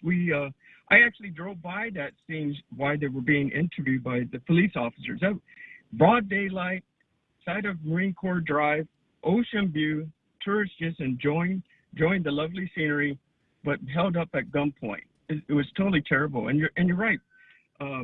When I was in Department of Corrections for several years, 7 years actually, that family name was very well known to me as well of those that committed the crime. Yep. It's just unfortunate. It's like everybody. It's like they're their own crime syndicate, if you will. Yes. Yeah. It went generations to generation.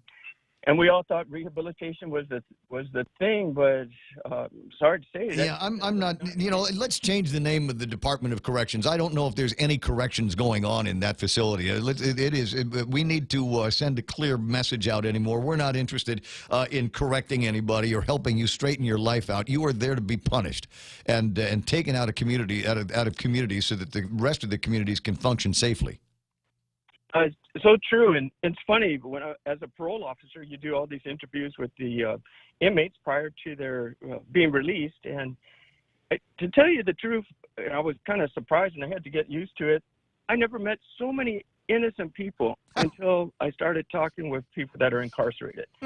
They're all telling me it was somebody else's fault, and it was just so hard to believe. And I came to a conclusion. I guess we arrested the wrong people, but that's not true.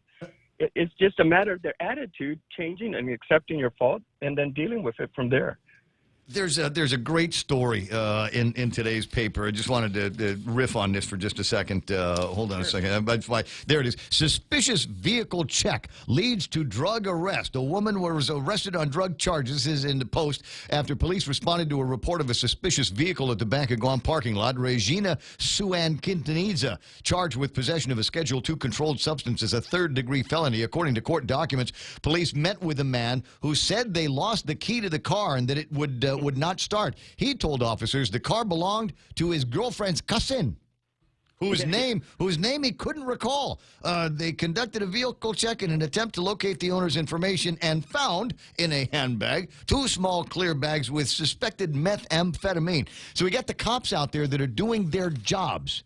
And I kind of want to follow this story to see what eventually happens with these people and the suspicious vehicle that they were around. So it's not a problem in my mind of the enforcement of the laws. We just got to put some pretty clear guidelines and send them to the judges and let them know that it is the intent of the community to keep these people incarcerated for as long as possible. Oh, very true. A similar incident, as a parole officer, we have our parolees come and check in once a month. And parolees you're still an inmate, you're just on conditional release. So we had the right to pat you down. We had the right to look at your vehicle. We had the right to enter your bedroom, wherever you stay. So I was patting down the inmate or the parolee that came into for his check-in, opened up at that time they had those little fanny bags, right? And what do you know? Here's a pipe, with his ice inside. And it's just incredible. Or if I go and check their vehicles, they're parked at the office, and look inside, there they are. They got a pack of ice in front of the air-conditioned vent. It's like, are you kidding me?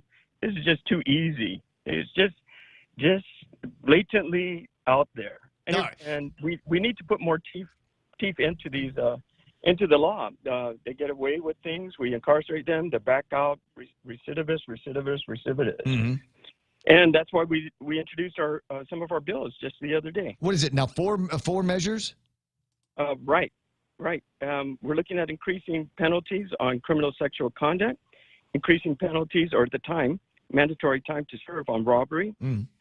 We're also looking at crimes against the tourists that really helps our economy hurts our economy across the board. And then we're looking at electronic monitoring devices for parolees or probationers as well. Well, see, that's the one that excites me more than anything else. I recognize that the Department of Corrections, the prison, is overcrowded. I think there's a hesitation among some in the robes to send people out there to incarcerate them because it's too crowded already, and we've got to take best advantage of the resources. But I still think that it is important that these guys are accountable at least to the GPS that can watch them And frankly, I'd almost rather have them, you got your ankle bracelet, you've got your monitoring device, and you can still go to work. You can still go to school. You can still see if there is something in you that can, steps that you can take to correct yourself and your lifestyle without having to pay $130 a day for your incarceration and care. Correct. Yes, I totally agree. Hand those things out, dude. Hand those things out like lollipops on Halloween. Yeah. If you want to, engrave it with your name on it, fine. Mm-hmm. That's fine. But we intend to do so. And there's actually the law does exist. We're just giving it more teeth. So previously, it's like we just basically changed a may to a you shall do this, right? But in addition, we have a budget situation with our economy. We're short of cash. So we can't be short of cash. They're handing out raises left and right, Jim. What are you talking about? What? Well, we're redirecting money, I guess you could say that, but that that's a choice of some folks, not my choice. But with this law on the ankle bracelets, what we're saying this time is that it's not going to be the responsibility of the government to pay for it. If you want to be on probation or if you want to be on parole, it's the responsibility of you to pay for it. Yes, you own that. You want to get out early. You feel you're fine. You've done what you should have, and you're going to make a difference. Great, but then therefore you pay for that device. Don't put it on the government. No. I agree with you. I think that ought to be the deal here. Is look, I could put you in prison, and you're not going to like it because there's prison, and there's prison food, and there's prison guys, and my God, you've seen Shawshank Redemption, if you don't want that for you, then here's your other option. We will let you out. You will still be able to go to school. You'll still be able to do a job. You'll still be able to stay home and take care of your family, quote unquote, because that's usually the tier story that the judges get, and you'll still be able to do that, but you're going to have to pay for it, and you're going to have to check in, and you're going to have to pee in a cup about once every couple of weeks. That's correct. I was monitoring that too, and sure enough, they were dirty, and I locked them right up after that too. Good. Yep. And so while we're working through that, then we can also maybe have a serious conversation about a new prison. Yeah. Yeah, definitely, and that would reduce the manpower needed for monitoring with the proper equipment there.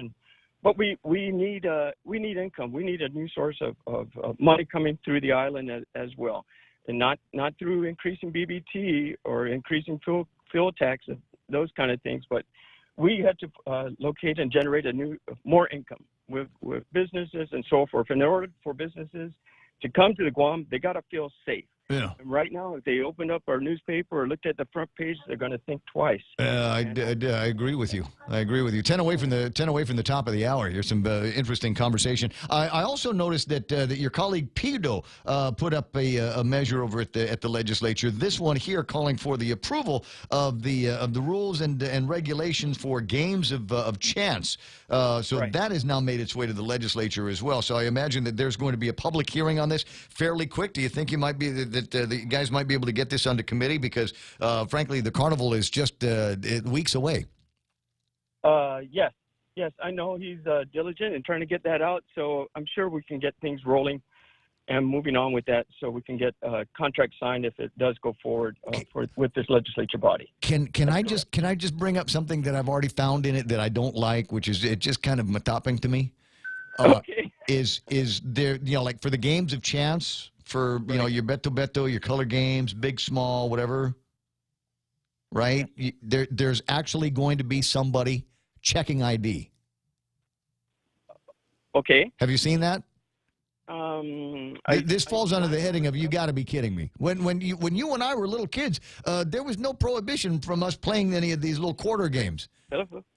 So I'm wondering why we're taking the extra step to check ID and make sure that they're not under the age of 18 for the games of chance, and then for the casino, for the actual house of cards, it's 21. So there again is another thing that doesn't run parallel. Why is it we've got the age of majority is 18 for one game, but 21 for another?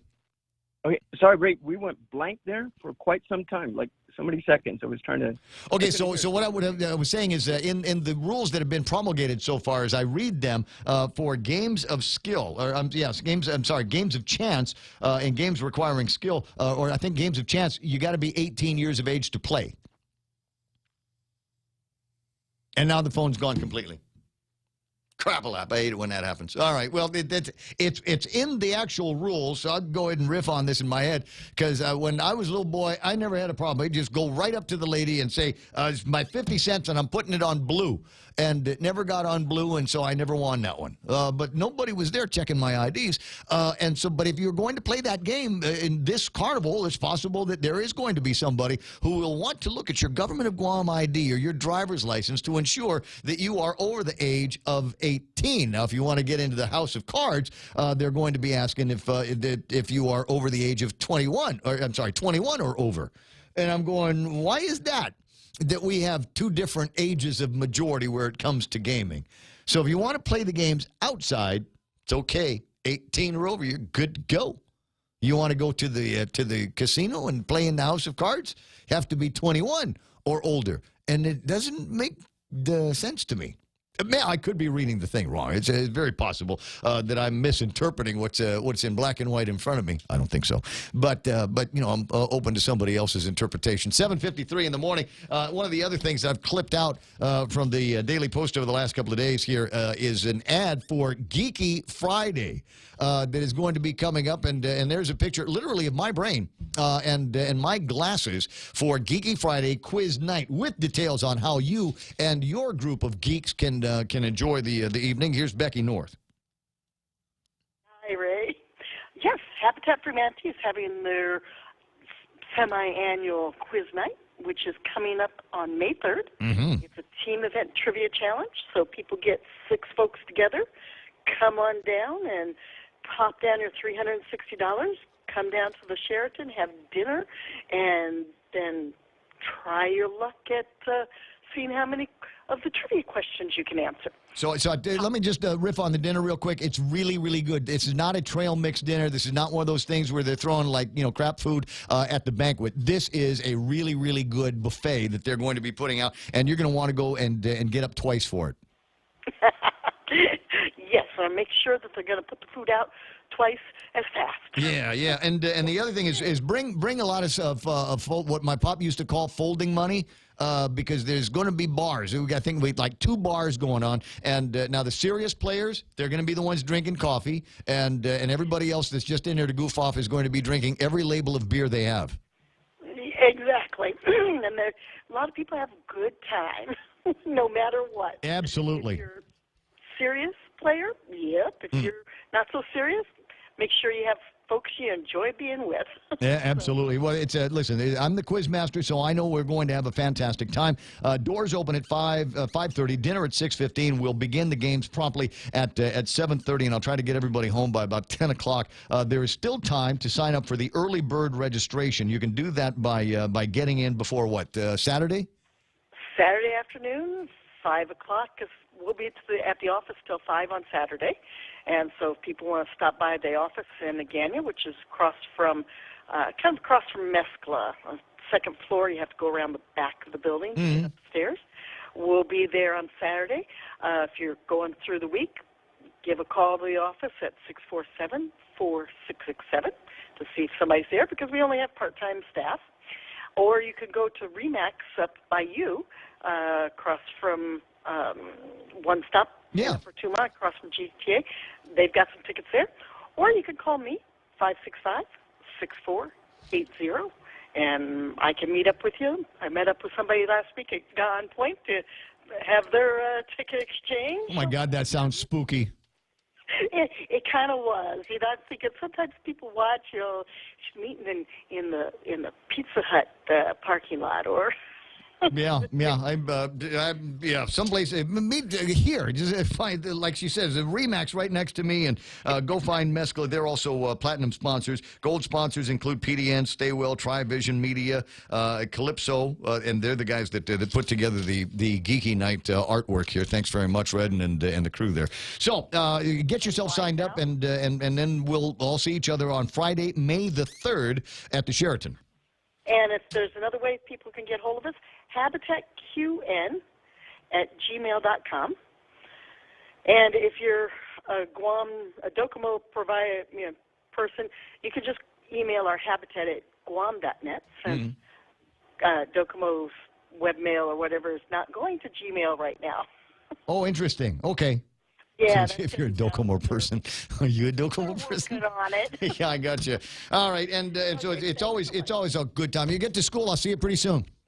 I'm at school. Oh, well, then get to teaching. The kids aren't here yet. It's good. All right. Well, I'll talk to you pretty soon. Then we'll chat again, I'm sure, about quiz night as we get closer. That's Becky at 7:58 or so on Ray Gibson Show here. 93.3. The Point. That's the numbers to remember. 93.3. You can hear us online. We've got streaming to tune in and Striva. No, what's the other one? Streama and a few other the stream aggregators that are out there. Or you can go to thepoint.gu. You can watch. You can listen. There's a stream link there, but obviously there's a video link there, just like there is on the Guam Daily Post website if you'd like to watch us on that. But the problem is, if you're watching on the website, if you're watching on the Daily Post website, and even on YouTube Live, where you can find it's just YouTube search for Ray Gibson Show, and today's program will pop up live. The problem is that you will miss the great interactive opportunities. For instance, I am able to see Steve Reuter has just joined. I can see Pam Duvall saying, "Oh, someone's birthday is coming up." Yes. My birthday is coming up. I turned 57 years old on May the 11th. Currently wearing size medium shirts, and I'm pushing a 29 waist. Not kidding. Haven't worn a 29 waist since I was a senior at Father Duenas Memorial. But it's just like that. Wonderful diet I seem to be on these days. Who's playing around online? What do we got here? A couple of people commenting on the topic of ankle chains. Yes, with an ankle chain on the other leg and pink jumpsuits, I've seen prisoners cleaning the roadways and the guards assigned to help them either sitting in the AC or otherwise helping him. How the hell can you catch someone trying to escape with a blower on your back? You know what? We'll just set up some deals. Ankle bracelets are a great idea. Have the prisoners pick up trash is one of the other things. Where did I see on Facebook somebody had posted a story that was up and pretty popular, got a lot of reviews last year, a story about we ought to ask these homeless people that got nothing to do except walking up and down the medians on the streets, give them some plastic trash bags and have them go pick up trash. There's an idea. Hey, it's 8 o'clock in the morning. The radio station is KUSG. Coming up, Blake and Mike and I are going to pretend to talk about sports. Kevin Kerrigan with a look at all the big stories from today's Guam Daily Post and news from the Fox Radio Network. That's all ahead right here on 93.3 The Point. He's not concerned. I'm Lisa Lacera, Fox News. Some Democrats talking impeachment after the findings of the redacted Mueller report, but President Trump says he's not worried. Senator Elizabeth Warren, who we should point out lags behind in the polls of the primary states of Iowa and New Hampshire, very important states for her, has said that she is all for impeachment. She's asking the House to go ahead and consider it.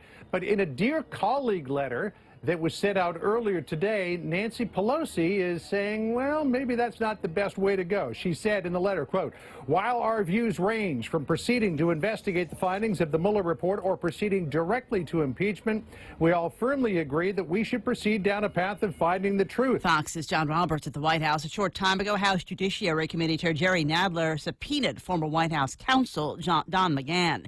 This is the president and his business organization have sued House Oversight Committee Chair Elijah Cummings to block a subpoena that seeks years of the president's financial records. The UN Security Council condemning the Easter Sunday bombings in Sri Lanka as heinous and cowardly terrorist attacks. The blast claimed 290 lives, including several Americans. 500 more people were hurt. The 9 coordinated bombings that ripped through churches and luxury hotels were carried out by 7 suicide bombers from a little-known Islamic militant group named National Tawhid Jamaat. The intelligence services are now admitting they received a tip-off about the attacks 10 days ago, but it was not passed on. Police arrested 24 in a series of raids, and the president's office declared a state of national emergency. Fox's Benjamin Hall. The governor of Kansas has vetoed a measure that would require clinics and doctors to tell their patients about a disputed treatment for abortion using pills after it's been started. Wall Street, the Dow fell 48, the NASDAQ gained 17, the S&P up 2. This is Fox News.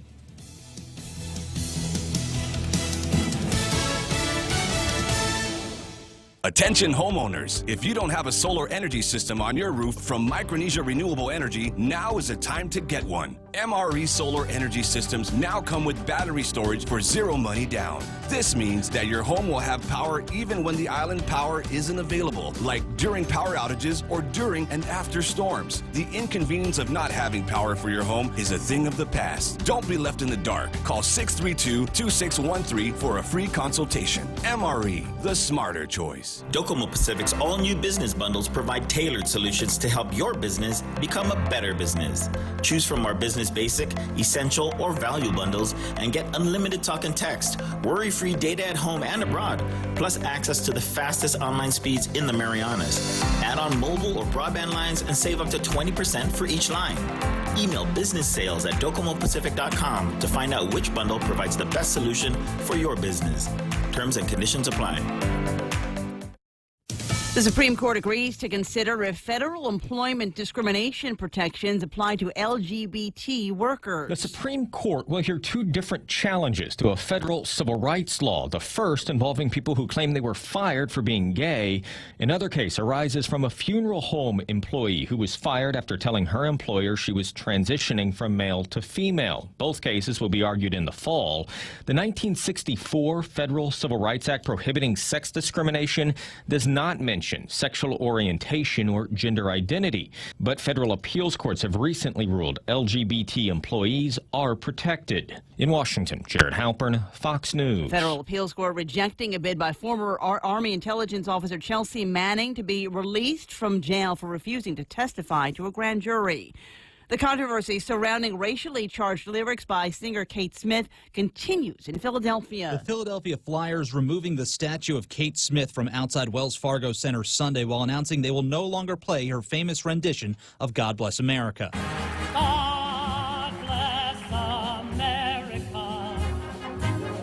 This is the latest reaction to songs performed by the late opera singer in the 1930s with racially charged lyrics that led both the Flyers and the New York Yankees to cease playing Smith's version. This backlash is getting mixed opinions, with some applauding the Flyers and Yankees for firing back over allegations of racism, with others stating that those lyrics were from songs that were satire of the era. Matt Napolitano, Fox News. Several news organizations, including the AP and New York Times, fighting to keep the court appearance of Harvey Weinstein in his sexual assault case public. The organizations arguing in court papers the sides haven't met a high legal standard for banning the media and the public from the hearing, which is scheduled for this Friday. Prosecutors argue the hearing should be kept private to ensure Weinstein gets a fair trial. I'm Lisa Lacera. This is Fox News. Okay, I think it's coming up soon. Yeah, we're in Route 1 and near the airport intersection, right? There, see it? What's the promo code? Look for the promo code. Check out the Vantage Digital Billboard and reap the rewards. Catch the promo code on the screen and get $10 off your stroll ride by inputting the promo code on the Stroll Guam app. Did you see it? You got it. I got it. You just focus on driving. Take advantage today and take a look at Vantage Advertising's digital billboard located on Route 1 at the airport intersection. When your family needs medical care, how often do you find the need to visit multiple clinics? When a child has a serious ailment, do you find yourself meeting a medical provider only to learn you must go somewhere else for testing? At the FHP Health Center, you can find multiple specialties and testing services under one roof. And if your family needs urgent care, FHP is there for you with convenient weekday, evening, and weekend hours. Voted the island's best clinic in Pika's Best 2 years in a row. FHP, our island, your clinic. Learn more at fhpguam.com. Howdy, folks. Colonel Sanders here to tell you about my KFC chicken and waffles. I paired my delicious KFC extra crispy chicken with a scrumptious waffle and drizzled maple syrup over the whole thing, and well, my. Try our new KFC chicken and waffles, now on Guam, but only for a limited time. KFC, it's finger licking good.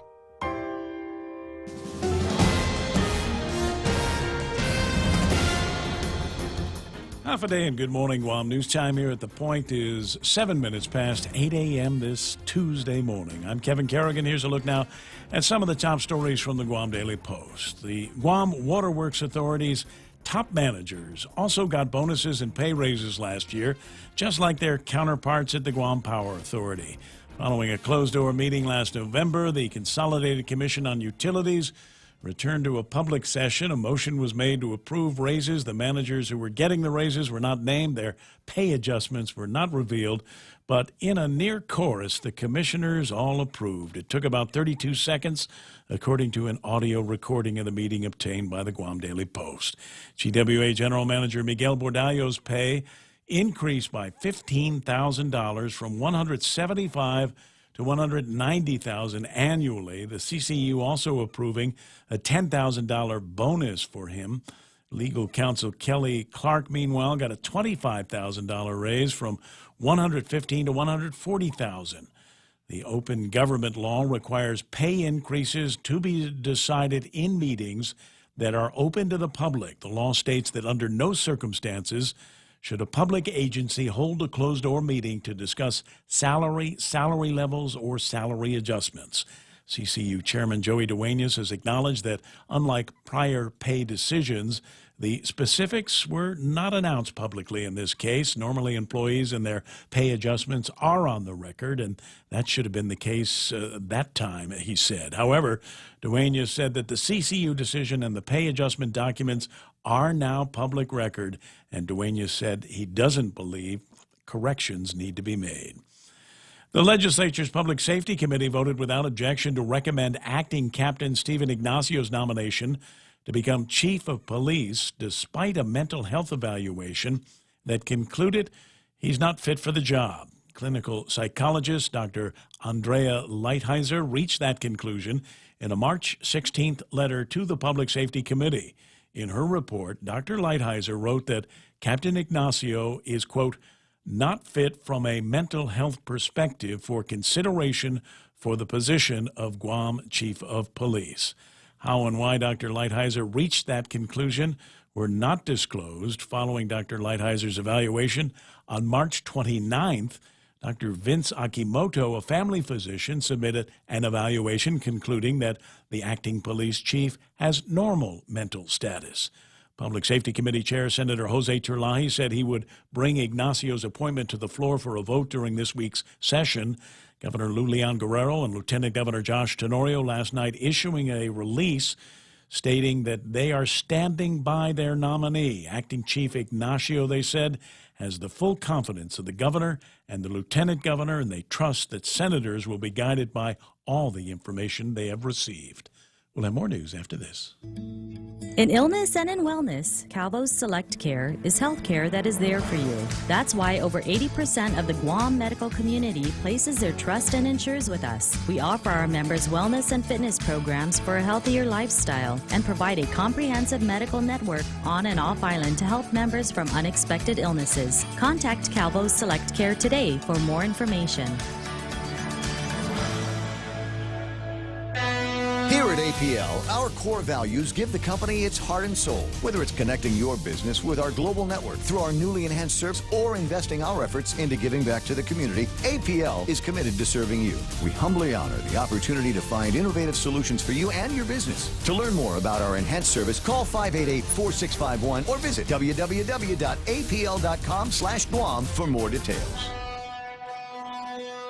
11 minutes past 8 a.m. here at The Point. 3 suspects stole about $1,500 worth of cigarettes, phone cards, and cash from the Gangnam Market in Tamuning early yesterday morning. Security video shows they broke in about 1 a.m., entering through a previously sealed door from a neighboring abandoned massage parlor. The 2 of the suspects appeared to have wrapped clothing around their heads, concealing their identities, while the other wore what looked like a hoodie. His face is partially visible.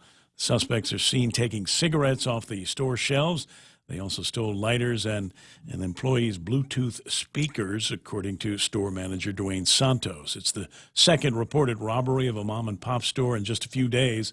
Employees at the La Familia Market in Dedido were held at gunpoint by a masked robber last Friday morning.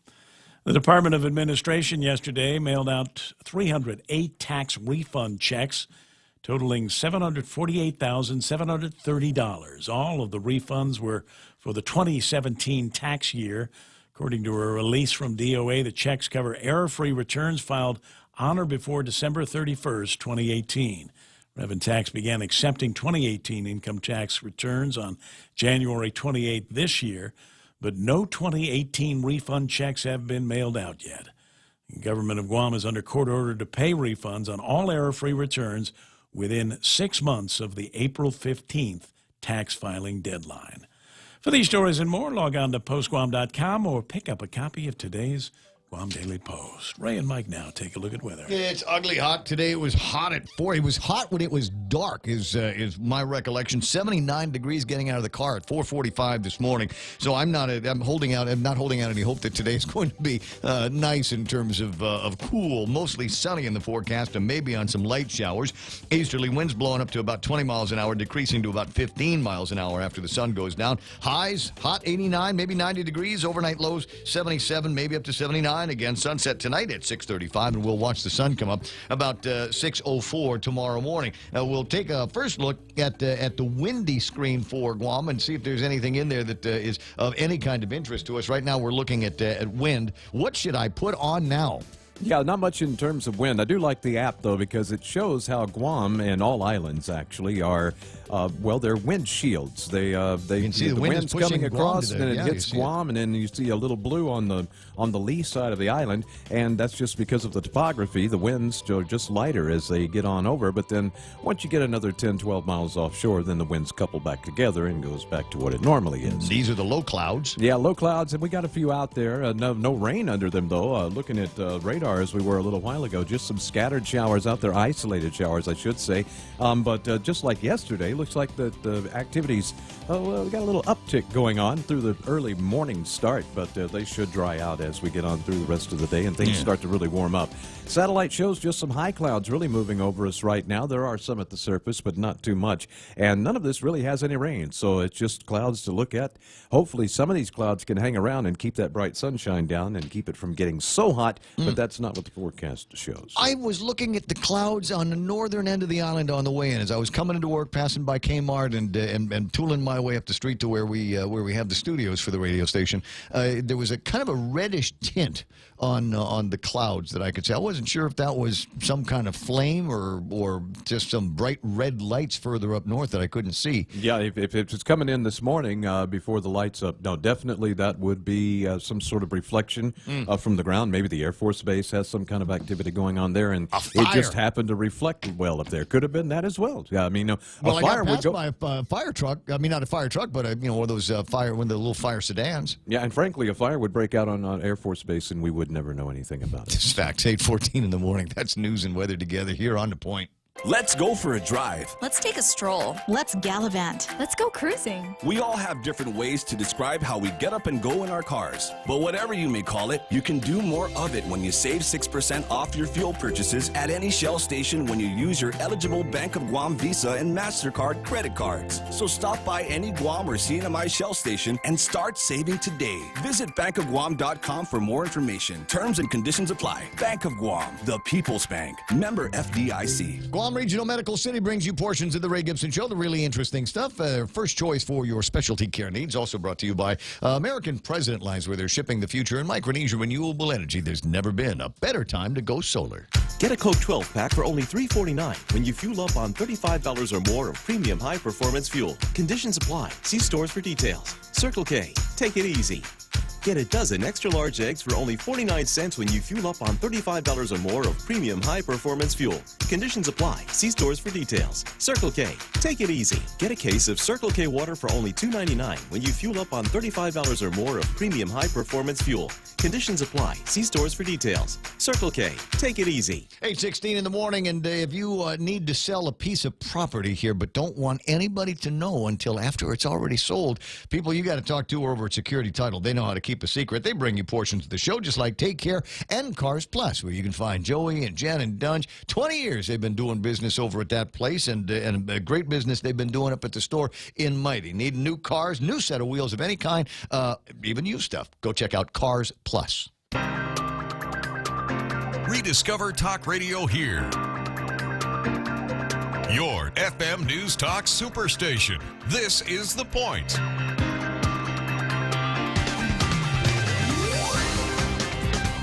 Superstation, because there's so many different ways to listen to us. You got us on the actual radio, 93.3, and then we're big on social and digital, which is why you can find us on Facebook Live and on YouTube Live. Just do a search for Ray Gibson Show or Bob Klitsky or Tall Tales, and you should something should bubble up near the surface. And in this case, if you start looking, it'll actually say the words live, which means that you can watch the show live. But since it's on Facebook and YouTube, it's also video on demand. So if you miss a portion of the show, if you miss a portion of the show, or somebody tells you later on, hey, did you hear what Ray said while he was talking to Blake? Then you can come back and find it days after the fact. We do not delete anything on the socials. 8:17 in the morning. It is time for Blake and I to start to pretend to talk about sports, because it's Sports with Blake.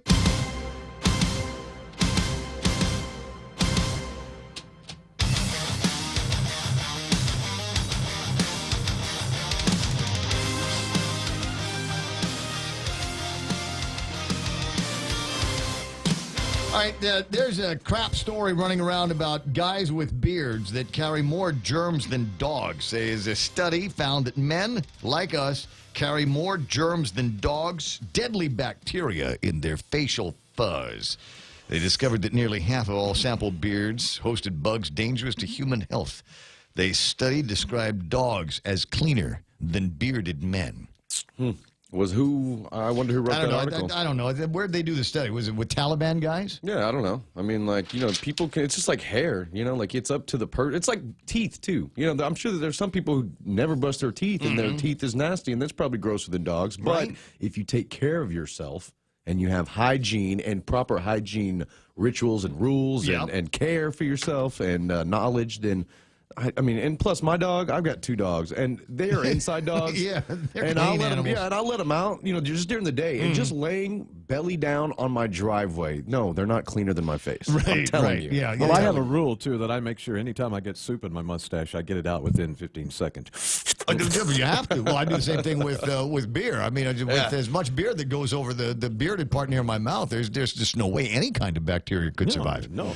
So I don't know where that story comes from, but it has been quoted back to me a number of times, because now I'm a bearded guy. Yeah. Well. And so I would defer to the fact that no, I wash my beard like I wash my hair. I have a special conditioner that I put in the beard, like some guys do, and all kinds of other stuff to keep it clean. If you're gonna have a beard, and if you're gonna if you're gonna deal with it all every day, you want it soft, you want it nice, you want it nice and conditioned, and that's why this day and age.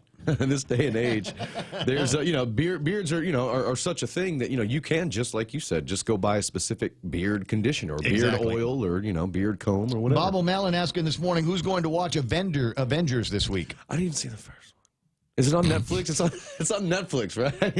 I didn't see the first one. No, I think they're referring to the one that's actually in the theaters. Right. It's supposed to be pulling down a gazillion dollars. It's a 2-parter. It's the second part to the one that came out last year, which I think is on Netflix. It is, right? Where everybody died. I mean, it's not a spoiler alert. I know not everybody died, but I just assume everybody died, which isn't true, because they couldn't have done a second one if everybody died. Right. But I know a lot. But it's a comic book universe, and people can come back from the dead. And a lot of people too, and I think too, a lot of some of the contracts ended too, so it wasn't any news that some of these actors were going to be abandoning the roles, just because everybody knew, they only signed a 5-picture deal, as that character. So it kind of has to end. Somebody asked me if I was going to go watch. I'm like, that would require that I actually go inside of a movie theater, and I just don't feel like it. Just doesn't feel like it's something that I need to do. Do we have any NBA? There is, I believe, playoffs right now. There's also, I know you care. The Dallas Stars. Well, I'm asking for people that do care. The Milwaukee Bucks, they will take on the Detroit Pistons. They lead. This is a closeout game potentially for the Bucks.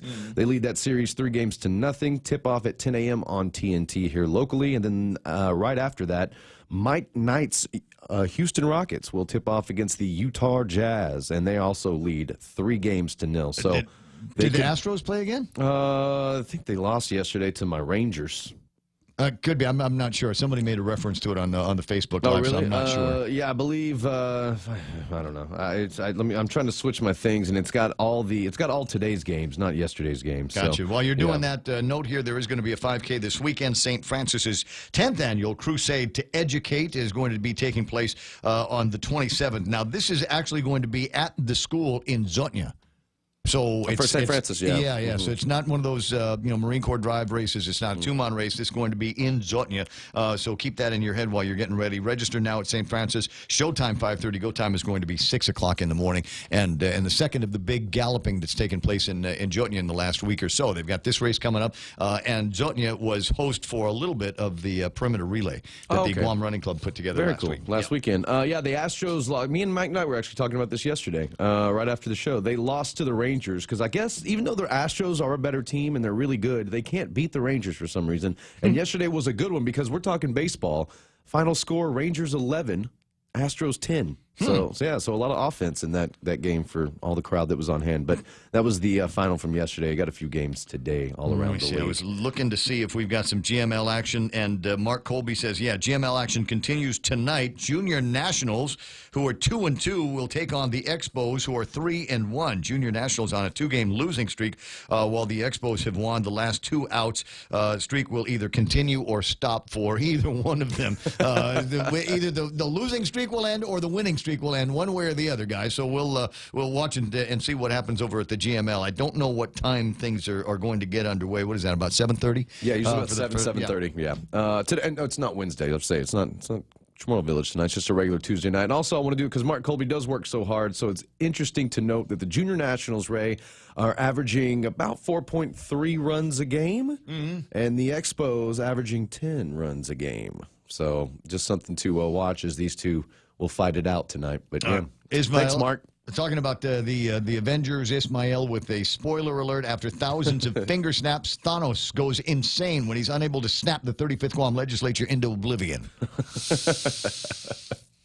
He wears a big glove, right? And people just disappear. They kind of pixelate. Yeah, I have no idea. Pixelate away. I don't know. I saw it on Family Guy because Family Guy took it, and Joe and Cleveland just kind of pixelated away like they do in Avengers. No, what's the movie with the guy that was in Jurassic Park movie? Chris Pratt. Yeah, Star-Lord. Star-Lord. Guardians of the Galaxy. Yeah, See, that's what we need another one of that show. Can we just bring that show back? In it. They're in this. They're in this one. They're in. Yeah. Why? Because they're all part of the same universe. I guess. Yeah. There's somewhere online is a primer on. I mean, if you wanted to go back to the shows and movies over the course of years, it will tell you in what order to watch the movies, and then take you all the way to right up to where Avengers, this movie, will start. Because I'm lazy, I would start, and this is what I figured out. Because I haven't kept up with Marvel and watched comic book movies, but I watched Captain America: Civil War, which has kind of like a mini Avengers, what's going on, like meaning there's all of them in it. No, not all of them, but a lot of them are in it. Ant-Man shows up. Black Panther, it's the first time we ever see him right before his movie came out. So that Captain America Civil War is kind of like a mini Avengers to get you ready. All right. And I think it's on Netflix as well. Mike was on the phone. We already did the games for tonight at the GML. So that part's already taken care of. So I know you like to chime in with that. All right, Netflix Adventures. It's worth the investment to make it from the beginning to the end of Happy. The movie with the blue clouds and the smiley face. It's about this washout detective and his daughter gets kidnapped, and he forms a relationship with his daughter's imaginary friend. And it is so un-PC. So it's almost like Taken, but he doesn't go kill people in Eastern Europe. Yes, it's hilarious. It's hilarious, and it's worth getting all the way to the end, too. Right? Are you all caught up on the Game of Thrones? I watched the Game of Thrones after I finished up Happy yesterday afternoon, and let me just say, I'm just, in my head, I'm just hoping that Arya is old enough for all of that.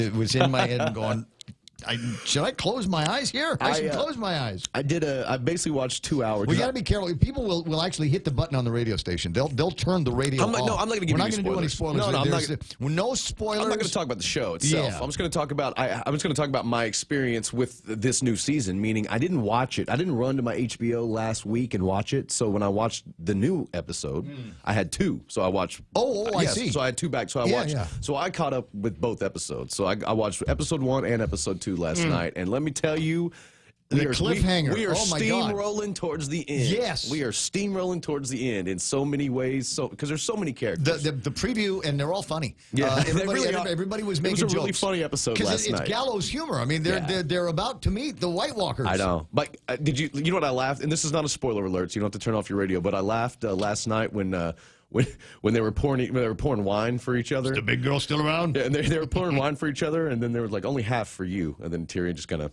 poured off the whole cup and kind of gave him that look like, don't tell anybody. So it ends. Not going to tell you how it ends. It was good. The previews indicate that there will be action, there will be bloodshed, there will be fighting in the next episode. And I of do Game of know Thrones. this, and this isn't a spoiler alert because this is out there on the internet. Well, it's not a spoiler alert if we say it's not a spoiler Right. alert. Well, this has been out there because going into this season, the one thing I knew, and the one thing I guess, because it's been a year and a half, so they were trying to, give us something. But I believe soon is when we'll get that big battle scene where it, in real life, took them 55 days to film. Nice. Yeah. Well, I would hope so. Yeah, Because, I mean, they how many talked more about it, episodes do we have? Are there 10 or are there 8 this year? I think there's Last 8. year was 7, right? Yeah, I think so. I think there's 8, so we've probably got 6 more.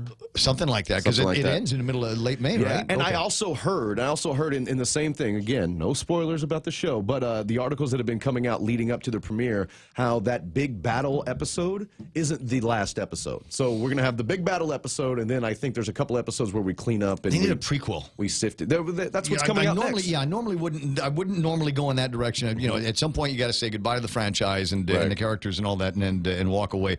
But I think there's enough backstory that we're just now getting to know about in terms of some of the relationships that are going on, and so I think maybe a little bit more of a prequel and what life was like prior to all of that. Before all Somebody's the going to set assassinations. sail west from Westeros and find a new land. On the other side, that's right. And the series will continue. It's Guam. That's right. Because the narrow sea is that's the other side, right? Is it Dothraki possible on that the east? We're all descendants of the Ironborn. That's us. That's us. Joyce and Nicholas online. Ismail talking about his Netflix adventures. You versus Wild, an interactive Bear Grylls show. I saw that, and I wondered what that was. Like, do you get to choose what Bear Grylls does? Apparently, you do choose what he does. If he's going to eat the bug that eats poop, right? You get to say whether he does that or not. Huh. But I don't know how they would end up doing something like that in a did see that. interactive real-time basis. Netflix adventure that I went over the weekend because I binged a whole show, 16 episodes of one show called All American. Actually, a sports show. It's a true story about a guy who plays for South Crenshaw, which is actually where Nipsey Hussle was from, the rapper that was just killed. He's from the South Crenshaw, kind of a rougher part of L.A., and he's recruited by Beverly Hills High to come play for them. So, kind of a little culture clash. He kind of feels like an outsider on both but sides. the intricate interweaving of the story You was watching pretty it? cool. I did. It's really good. I watched it, and I didn't think I would. I got through about the first couple of episodes, and I was like, "What is this? Oh, this is interesting, though." So you 'cause stay with it? It's Yeah. sports, and you start seeing it, split off into these different characters, and it's like, okay, well, let me hang with this. Turned out to be a really good show. It's a really good show. The only thing that is unfortunate about that show, I think it's a CW show, is that they're not going to decide until May on whether or not to bring it back. So, because it ended on a cliffhanger. It really did. So Yeah, I I really was want to kinda know like, what happens, but I don't know if it's going to come back. But All American, if you see All American, there's one season of it on Netflix. It's really good. It stars anybody that you would know, probably Tay Diggs. Tay Diggs is the main. He's the main football coach. I've read a book on this subject, and I liked it very, very much. And I tried to incorporate some of that into my work life and life. But it was a book about the memory sports. There's a thing out there where you get guys and there's a recitation of numbers and they have to remember all of these numbers or names, and then there's the different methods that they use to put the numbers in certain places, map things out in their heads so that this data goes here, this data goes there, and they equate it with, say, walking into a room. So you walk into a room and there's a shelf on the right. On the top of the shelf is what? In the middle shelf there's another. And so you map the data to the items on the shelf. And that's supposed to help you with this short-term memory. Anyway, the deal is the U.S. Memory Championships are coming up, and there's a link that I will share on Facebook Live, like in just a second, that will take you. There's a downloadable book that says, "Do you have what it takes to be a memory champion?" And then there's the invitation to attend the 21st USA Memory Championship, which is going to take place over the weekend at the Olmsted Building Auditorium in Middletown, Pennsylvania. And still time to be a participant in this, and different ways that you can play. and they're competitions for people to memorize stuff. Yeah, it would never be a competition I would enter, though, because I can barely remember to put on my underwear in the morning. So that goes into a long-term memory. Yeah. But in most of these cases, they're short-term. It's not like these guys are you can give them a bunch of phone numbers from the phone book, and they will be able to memorize, area code phone numbers and dozens and dozens of these things, ad infinitum until they start blowing it and getting it wrong, right? But it's not like those phone numbers are going to stay in their head forever. So it's not one of it's a short-term memory game that these guys play, and they play it worldwide. That's like Dunbar's number, right? Where you can only have like a certain amount of slots for like people's name. Like you can only remember like 120 names or something like that, and then you'll just unless you're start Carl cycling. Gutierrez, and Carl Gutierrez remembers everything. I was gonna say, expounding on the world on the memory championships, the World Memory Championships, which I assume you qualify for if you win the U.S. The current champion, Johannes Malou of Germany, and the current women's champion, Wei Qinru of China. And it seems that, every year, Singapore was the last. Actually, Singapore in 2016, Alex Mullen won 2015 and 2016 back-to-back. I see a lot of the same names on here. Like Dominic O'Brien, since 1991, Dominic O'Brien has won 2, 3, 4, 5, like 8 times.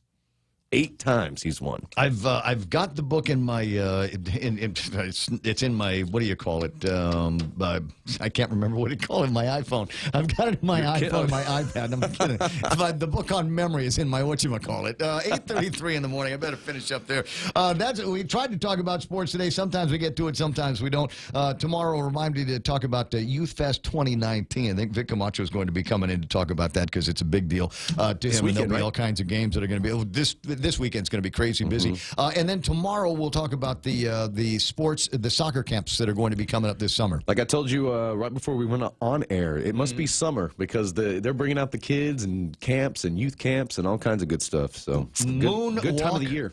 Moonwalk with Einstein is the name of the book, The Art and Science of Memory. And it's a book, and I know about reading this book because I've talked to other guys that have read the book as well because we all have the same stinking problem. We can't remember to save our lives. It's 8:33, headlines with Kevin Kerrigan coming up next. The University of Guam presents Tritons Out Loud. Celebrate a day of diversity on Friday, April 26th at the University of Guam Calvo Fieldhouse from 6 p.m. to 10 p.m. Come out and experience the opening parade, food trucks, fashion and entertainment, and more. Let's have some fun. This event is open and free to the public. Join the first ever Diversity Day where we celebrate unity, pride, sexuality, individuality, and diversity of the Triton and Island community. Tritons Out Loud.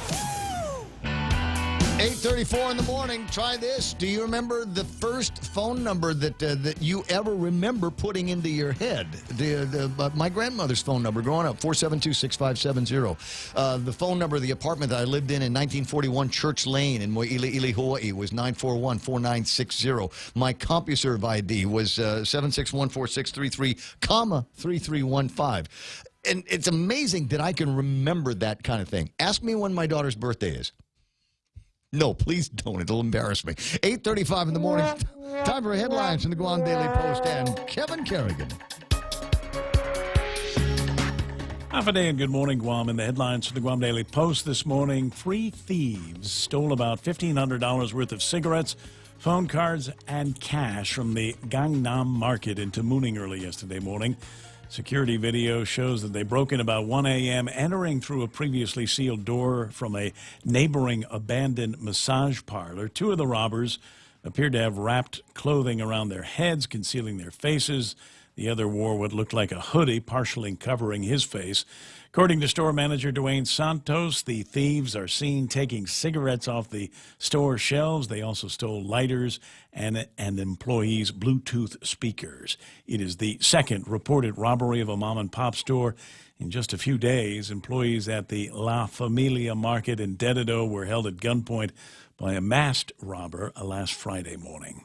The Department of Administration yesterday mailed out 308 tax refund checks totaling $748,730. All of the refunds were for the 2017 tax year.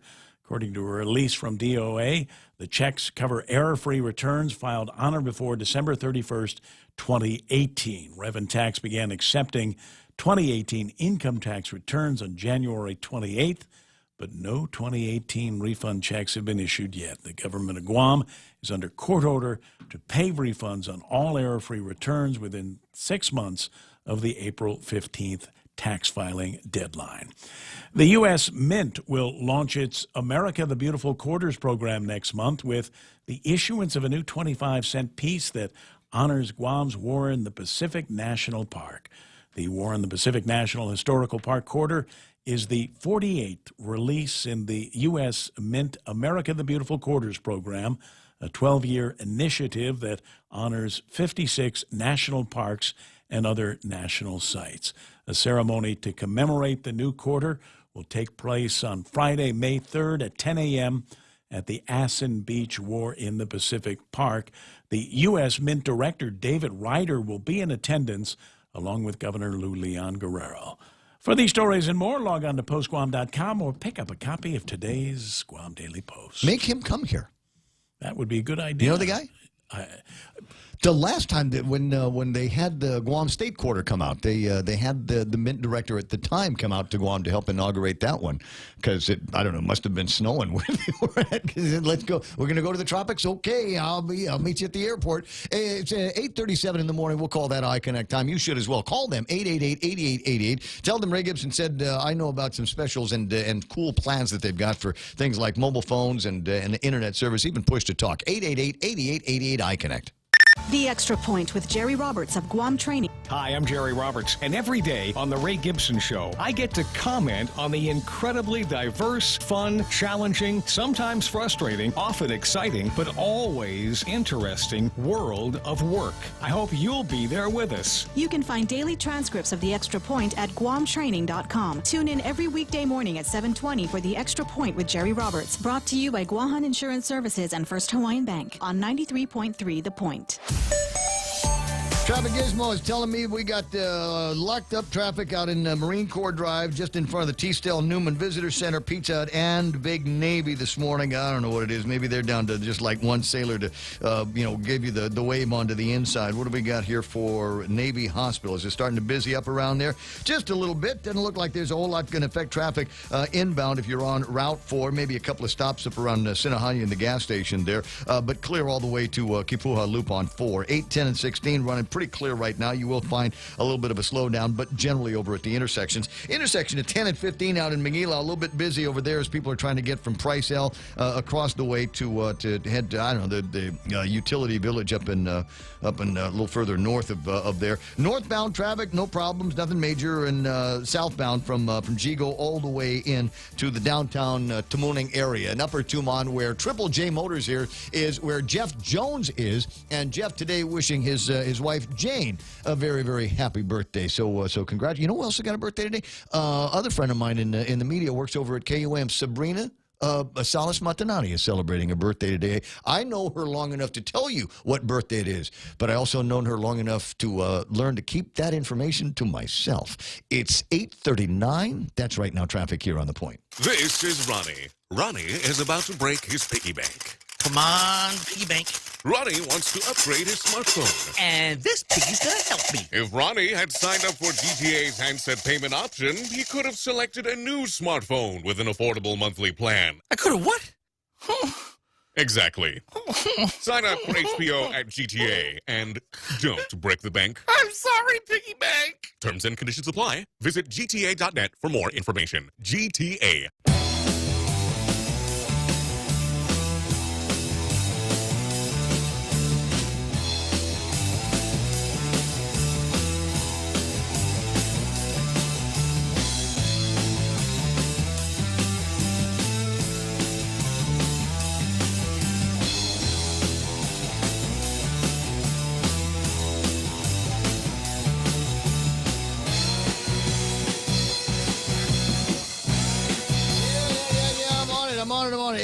825-5888-TALK is the telephone number. What do we got here? Guy, a 40-year-old man arrested on charges of allegedly pointing a handgun at a nearby driver, Route 1, on Saturday. Greg Lizama charged with 1 count of terrorizing is a third-degree felony, along with special allegations of possession or use of a deadly weapon in the commission of a felony. And then the story goes on to talk about what kind of a pistol was used. It was apparently a pellet gun that this guy used to, I don't know, got cut off by a driver and brandished the handgun to get the other driver to pull over. And as I said, it turned out to be a pellet gun. Now that could have gone far worse, because somebody brandishes. Can you imagine? I mean, there's a two-way town, right? And Castle Doctrine, all of that. Can you imagine if somebody had waved a pellet gun? I'm thinking about a couple of friends of mine that would look at somebody brandishing a gun in their direction, pulling out their pistol, and returning fire, or offensively firing in anticipation of what's going to be coming next. Are you showing me your gun? That means you intend to do me harm, and that means that I can draw my pistol on you as well. Got to be careful with that kind of thing. Another story on Facebook, actually not so much a story as much as it's a picture of a car on rocks. And it doesn't look like they're supposed to be on those rocks. It looks like the kind of rocks outcroppings that they have over by the port. Very interesting image that they've got over there on the Facebook. So start looking around for some of that. Hey, if you've got some cool stuff that you want to send me, the number is what is for the WhatsApp? Hold on, I got it. 988-5874. That number again is 988-5874. And interesting gun conversations that I've been having with folks in real life and online as well. Have not yet had the conversation with any of my gun buddies about bump stocks. I frankly don't know anybody that has them. I don't have in my arsenal of weaponry anything to attach a bump stock to. Conversation that got started after the shooting in Las Vegas, where a guy up in the top of one of the resort hotels out there started opening fire on a group of concert goers, sickening a whole lot of observers. And it later became revealed that one of the ways that he was using a weapon that fired like it was an automatic by using a bump stock device. And basically what it does is it takes advantage of the forces involved in firing a weapon. So you keep your finger in place, and the bump stock will move the pistol against your finger, and thereby simulating fast firing. I'm trying to make the motion with my hand, but it's not working. Anyway, frankly, you could do the same thing with your belt loop if you wanted to, and try that out with your pistol. Don't do it with mine. 8:44 in the morning, and there is now a call because bump stocks have been banned at the federal level, and it looks like there is some kind of an amnesty afoot on that. I want to get Officer Paul Tapal from the police department to get me some details on this. Good morning, Sarge. Hey, Hoffity. Good morning. Thanks for the call. Oh, no problem. I want to get some information. If there's a federal ban afoot on these bump stocks here, I wanted to give the listeners that listen to me that might own bump stocks advice from a man in uniform on what they need to do to not find themselves on the other side of federal regulations.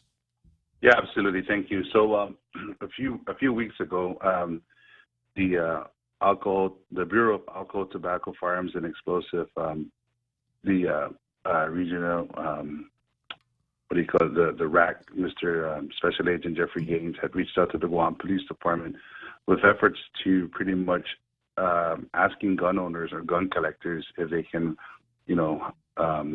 voluntarily surrender their bump stock devices. And it really, looking at it from a law enforcement perspective, if you look at the law on March 26th, it's actually enacted. So, this is a great opportunity for gun owners, gun collectors to surrender their device, to avoid any penalties or any, face any criminal fines and stuff. Because if you really look at it, if you are caught with a device under federal statute, that is actually, imprisonment up to 10 years and a fine possibly up to $250,000. So if you do the math, you purchase a bump stock for $300 and you felt that, you just didn't want to turn it in, you do get caught with that. It really is, it the math does not equate. Well, why won't the government buy them back if people made an investment for the bump stock and they've got some kind of a receipt from whatever store they bought it from? Shouldn't the government recompense, at least to a degree, these individuals to get them a little bit of their investment back? I mean, I hear what you're saying. If you're caught, and I think most most gun owners on Guam are law-abiding gun owners. They want to do the right things, but wow, it's like throwing money away. Yeah, but we're gonna take it to the letter of the law, and we're gonna follow the law, and this is where we're gonna create the opportunity, for legal gun owners who actually own and possess it, because of the fact that the bump stocks is not registered, and you saw the devastation that it caused with the mass shooting in Las Vegas, and you were spot on about how the device works. So, we're creating the opportunity for the citizens to voluntarily, surrender it to an ATF agent at one of our satellites. So we have one coming on. Yeah, but my point is, I'd be more willing to voluntarily to turn mine in if I knew that I was going to get something like my investment back. Mm-hmm. If you can't give me cash back, how about my renewal for my concealed carry permit or something like that? Hook me up with one of those for nothing. Yeah, I'm not an expert with this matter, and this is where we're working with the ATF so that we can actually start with the first process of members coming forward, and this will be cataloged and everything. So once it's cataloged and once it's surrendered in one of the satellite precincts. So we have one tomorrow night from 4 p.m. to 7 o'clock at the Gardner precinct, and then the next one will be available next week Monday from 4 to 7 at the Southern precinct. And the great thing about it is that we're going to be able to catalog all registered gun owners who voluntarily surrender their bump stock device, and you'll be presented with a receipt of from the ATF that shows that the transaction was actually cataloged and everything. So there'll be documentation and everything. So really, we're just gonna we're assisting them with providing the satellites and an opportunity for the community to voluntarily surrender that. But rest assured, all transactions and everything of the device and stuff will be cataloged with the ATF, so there will be documentation and records to go by. I got you. I'm not sure if the two-way guys around here, if the gun guys want any more paperwork attached to their names or anything that they may or may not have in their arsenal, even for future use and future purposes. We not real crazy about the notoriety that sometimes goes along with that kind of thing. Have you ever seen bump stocks in action here on Guam? You got to qualify every once in a while and get some range time in every once in a while. Have you ever seen a bump stock out there? Yeah, it's pretty, law enforcement, our first reaction is to look over and like, what is that? That is illegal. What are you doing with that? I mean, boy, put that down. Yes, we do every New Year's Eve, we do get calls of, residents who decide to unlawfully discharge, and we get calls of fully automatic, and, I'm pretty sure it's the bump stock that's using that because of the ban of machine guns and automatic weapons. Yeah, I don't. Those guys don't follow the rules, so I'm not sure that they're going to even hear the idea of turning into bump stocks. So as I say, I think most gun owners on Guam are law-abiding citizens. When you say don't fire your gun into the air on New Year's, I holster mine, but the guys down the street don't necessarily holster theirs. And my guess is that they're going to hear about this, even if it's the amnesty on the bump stocks, going, yeah, whatever. Yeah, so that's why we're creating this opportunity for law-abiding registered gun owners and collectors to, adhere to it because of the fact that, it is law March 26th. And, this opportunity will provide you with, so that you're not going to face with hefty penalties such as criminal time or, jail time or a fine. That's a hefty fine, $250,000. So, I don't have a bump stock, but I do have a belt loop. Anyway, 10 away from the top of the hour. Let me move on to something else here. I'm kind of curious now. Is the 420 weekend? Do you have anything that hasn't gone through the magistrate process yet on any individuals that might have been picked up on driving while under the influence of cannabis? No, not at this time. I think. Wait a second, we made it all the way through the 420 weekend. We've been actively engaging the community with our media campaign and addressing that it is although, Public Law 32-35 is now, allows for recreational use of cannabis, we are still going to follow the law when it comes to our Safe Street Acts, and enforcing the laws of impaired driving is important. And I really do believe that through educating and, through our PSAs and through our media campaign, we're trying to really, because if you look at the fatalities that are occurring, I mean, I don't really like to use it as a grim reminder that this can possibly happen, versus the fact whether you're informed or you're educated, that you can prevent these type of situations from happening by designating a responsible sober driver. And, to cap what we're discussing, we are going to be holding DUI checkpoints from April 24th, well past Cinco de Mayo. So, we're going to be either doing roving DUI enforcement or stationary DUI enforcement. So we're really going to step up the efforts. And, again, it really is providing the information to the community to please designate a responsible sober driver should you use to consume alcohol or, recreational cannabis. So we don't want to, be sending our crash investigators from a DUI checkpoint to investigate a fatality. We're seeing too many of that as of late. So we're trying to prevent that. And one of our prevention measures is actually informing the community what they can and should do. Well, I'll help you out with that. I'm alarmed that we're only a few months into 2019. We're already up to 9 traffic fatalities.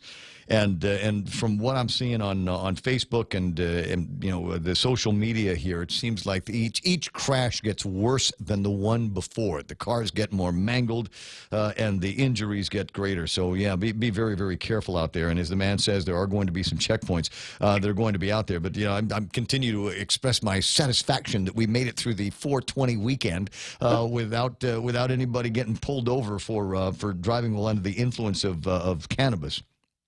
Yeah, I think the community is appreciating the law and everything, and the privilege to actually indulge in recreational cannabis. And again, when I say the word privilege to operate a motor vehicle, the privilege to operate and possess a vehicle and possess a valid driver's license can be easily taken away. It's not a right; it's a privilege. So, allowing that, we're working really hard, Ray, and providing the information to the community about what they can do and what they shouldn't do while celebrating. So it's important we survived the 420 weekend. I wouldn't know, it's... Well, trust me, there were people consuming all over the place, and so they all managed to get home safely or just partied in place. I don't know. 8:53, there was an accident yesterday, or maybe it was the day before down in Tumon, right across from DFS and the little miniature Poke Fry that they've, not the Poke Fry, but little Picas that they've got down there. There was a Jeep involved in the accident, went plowing right into this, into what looked like a Ford Escalade at the intersection. And friends of mine were wondering that not a lot of information on that. Can you fill me in on what happened with that accident? Well, I can tell you that it's just pretty much the way I'm looking at it. It can be attributed to driver error and not knowing that the inattentive driving, it's really showcased there. I mean, this is broad daylight hours and everything, and these are just one of the 3 factors that we consider when we do crash investigation. Yeah. Speed, impaired driving, or inattentive driving. And one of the elements is really impaired driving. You see cars that are stopped, you see a pedestrian. The pedestrians, I want to add, were really cognizant of what was going on. Oh, yeah, that was the first thing I noticed was the pedestrians trying to make it across the crosswalk, and then they saw this car coming and turned tail in the other direction. All of a sudden, bam, this Jeep drives right into this other car, pushes it into the middle of the intersection. Jeep finally comes to rest in the middle of the intersection, and I imagine there was some, the investigation. Somebody said that the driver of the Jeep had some kind of a stroke, but I haven't been able to confirm that. So that's not the case? No, I didn't receive any reports or anything coming from the investigators, pretty much the Tumon precinct. So it's really, as it filters up to the channel or to the chains of communication, it was just a crash that was entertained from the, from the onset. Anything after really is a medical evaluation, whether the occupants were transported. But, I want to capture the pedestrians, and this is where we come into, being smart while being pedestrian or walking. You notice they weren't taking pictures, or there weren't any cell phones in hand. So it's really, that's one of our campaigns in which we're trying to promote is safe walking and stuff, and just paying attention and being a bit more educated about what can happen. And luckily, the pedestrians were able to prevent that. So that's a great tool which we can actually utilize when we go out and do our campaign efforts to promote safe, pedestrian safety, and of course, don't be distracted. So my buddy Hank chiming in. He says that somebody was having a convulsion of some kind, but that is not so far in the record for this particular accident. So we'll see what eventually comes up and what becomes part of the record. Yeah, driver had a convulsion, lost control of the vehicle, and that's the end of that. 8:56. Listen, I appreciate your time here this morning, and a reminder that they're going to be checkpoints over the next couple of days. And don't bother to ask for police service. You're not allowed to do that anymore. Nah. Again, this is a great opportunity for our investigators to really test their ARAC capabilities. So, I want to inform the community that we're not just trained in alcohol detection. We're trained in any other drugs other than alcohol. So, to think that you're going to escape because our level of training stops at alcohol, don't test the system, because we've been preparing. The Guam Police Department has been grooming officers in the event and it started out with the passage of the medicinal use of cannabis. So, dude, I want to take that. I want to take that test. Well, I want it in a controlled environment. And don't hold me to this, but I'll see if I can get clearance, and I'll pretty much invite the media when we do have a stationary DUI checkpoint, so the media can actually see what goes on and stuff, and how the officers conduct it, and and I'll throw it up. And I actually have a meeting with Highway Patrol. So yeah, because nobody has better dope than cops. So I want to get with you guys. and then I'm just saying, just from the evidence locker, whatever. Then we'll blaze it up a little bit, and then you can give me the test and show me a little bit about how that test is conducted for driving under the influence of cannabis versus driving under the influence of alcohol.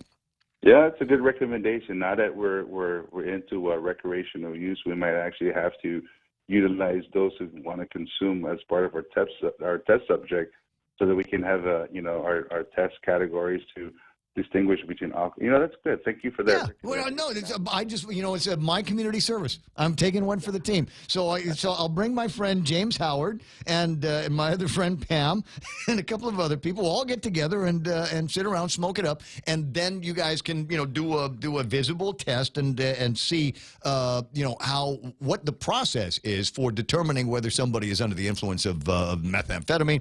I don't want that, but marijuana and alcohol. But then we'll have to walk home, Ray. Paulie will take me home. I think Mike wants to be a part of that inner circle. Yeah, it's not easy. Yeah, I'm sorry. I should have mentioned your name as well. Okay. Hey, listen, Sarge, I'll talk to you pretty soon, and put that thought in your head. Check with whoever is the current chief and find out if it's something that they want to do. I will, and thanks for the suggestions. And I'm going to walk down to the office right now for a meeting, and I'll recommend that we invite media to come and see what we do in our checkpoints. Use my name.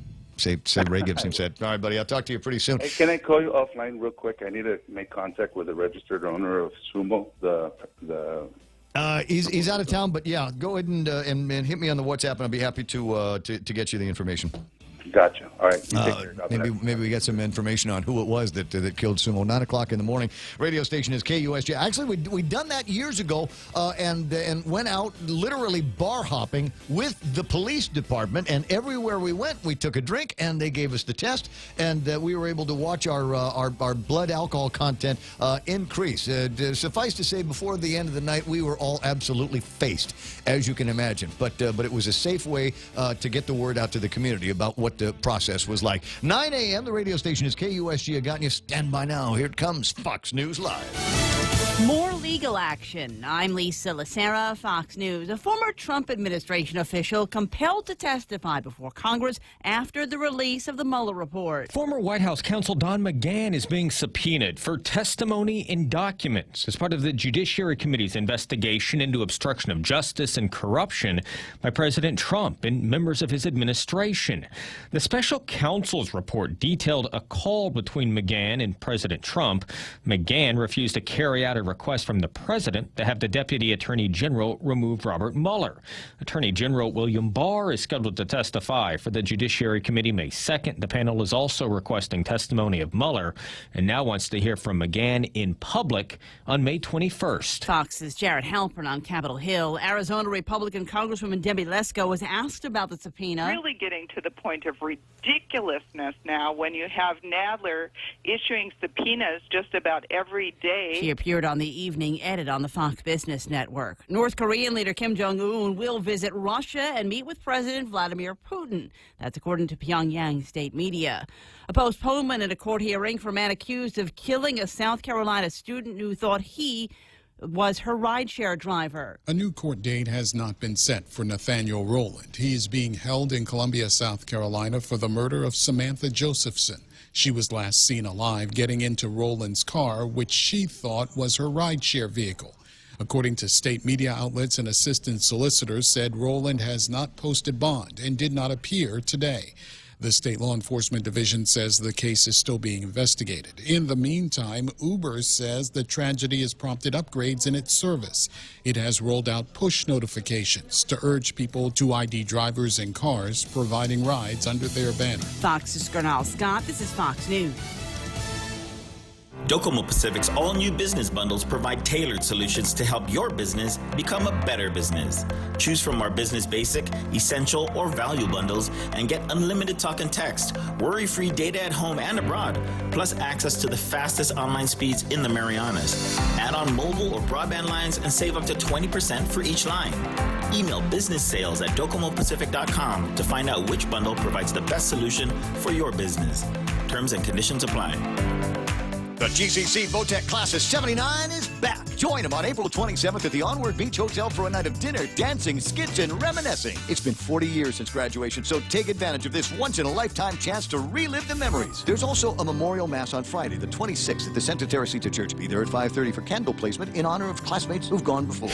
Tickets for the reunion on the 27th are on sale for $40 a person. For details, find Connie Kittigwas and Nicholas at 488-6108 or Kathy Diaz, 777-3243. Bebus 79ers.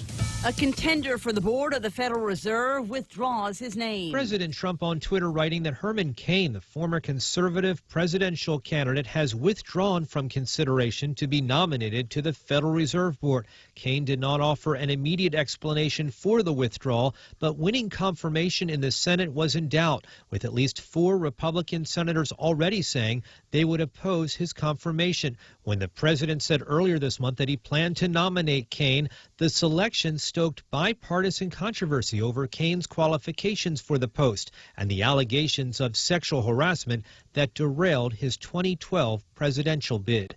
At the White House, John Decker, Fox News. Samsung announcing it will delay its launch of its Galaxy Fold smartphone for an unspecified period of time after reviewers discovered problems with the display. Parking enforcement personnel won't be using chalk on tires in one Michigan city. Saginaw, Michigan's practice of marking tires of cars and trucks with chalk to track how long they've been parked has been declared unconstitutional. A federal court ruling chalking tires is an unreasonable search and has no role in maintaining public safety. Monday's decision by the 6th U.S. Circuit Court of Appeals will apply to similar policies by cities in Ohio, Kentucky, and Tennessee, as well as Michigan. The appeals court says Saginaw failed to demonstrate in law or logic how marking cars justifies a warrantless search. Rich Dennison, Fox News. The memoir Prince was working on at the time of his death will be released this October. Random House has announced The Beautiful Ones will combine the unfinished manuscript from Prince with rare photos, scrapbooks, and lyrics. Prince died in 2016 from an accidental overdose of fentanyl. I'm Lisa Lacera, and this is Fox News.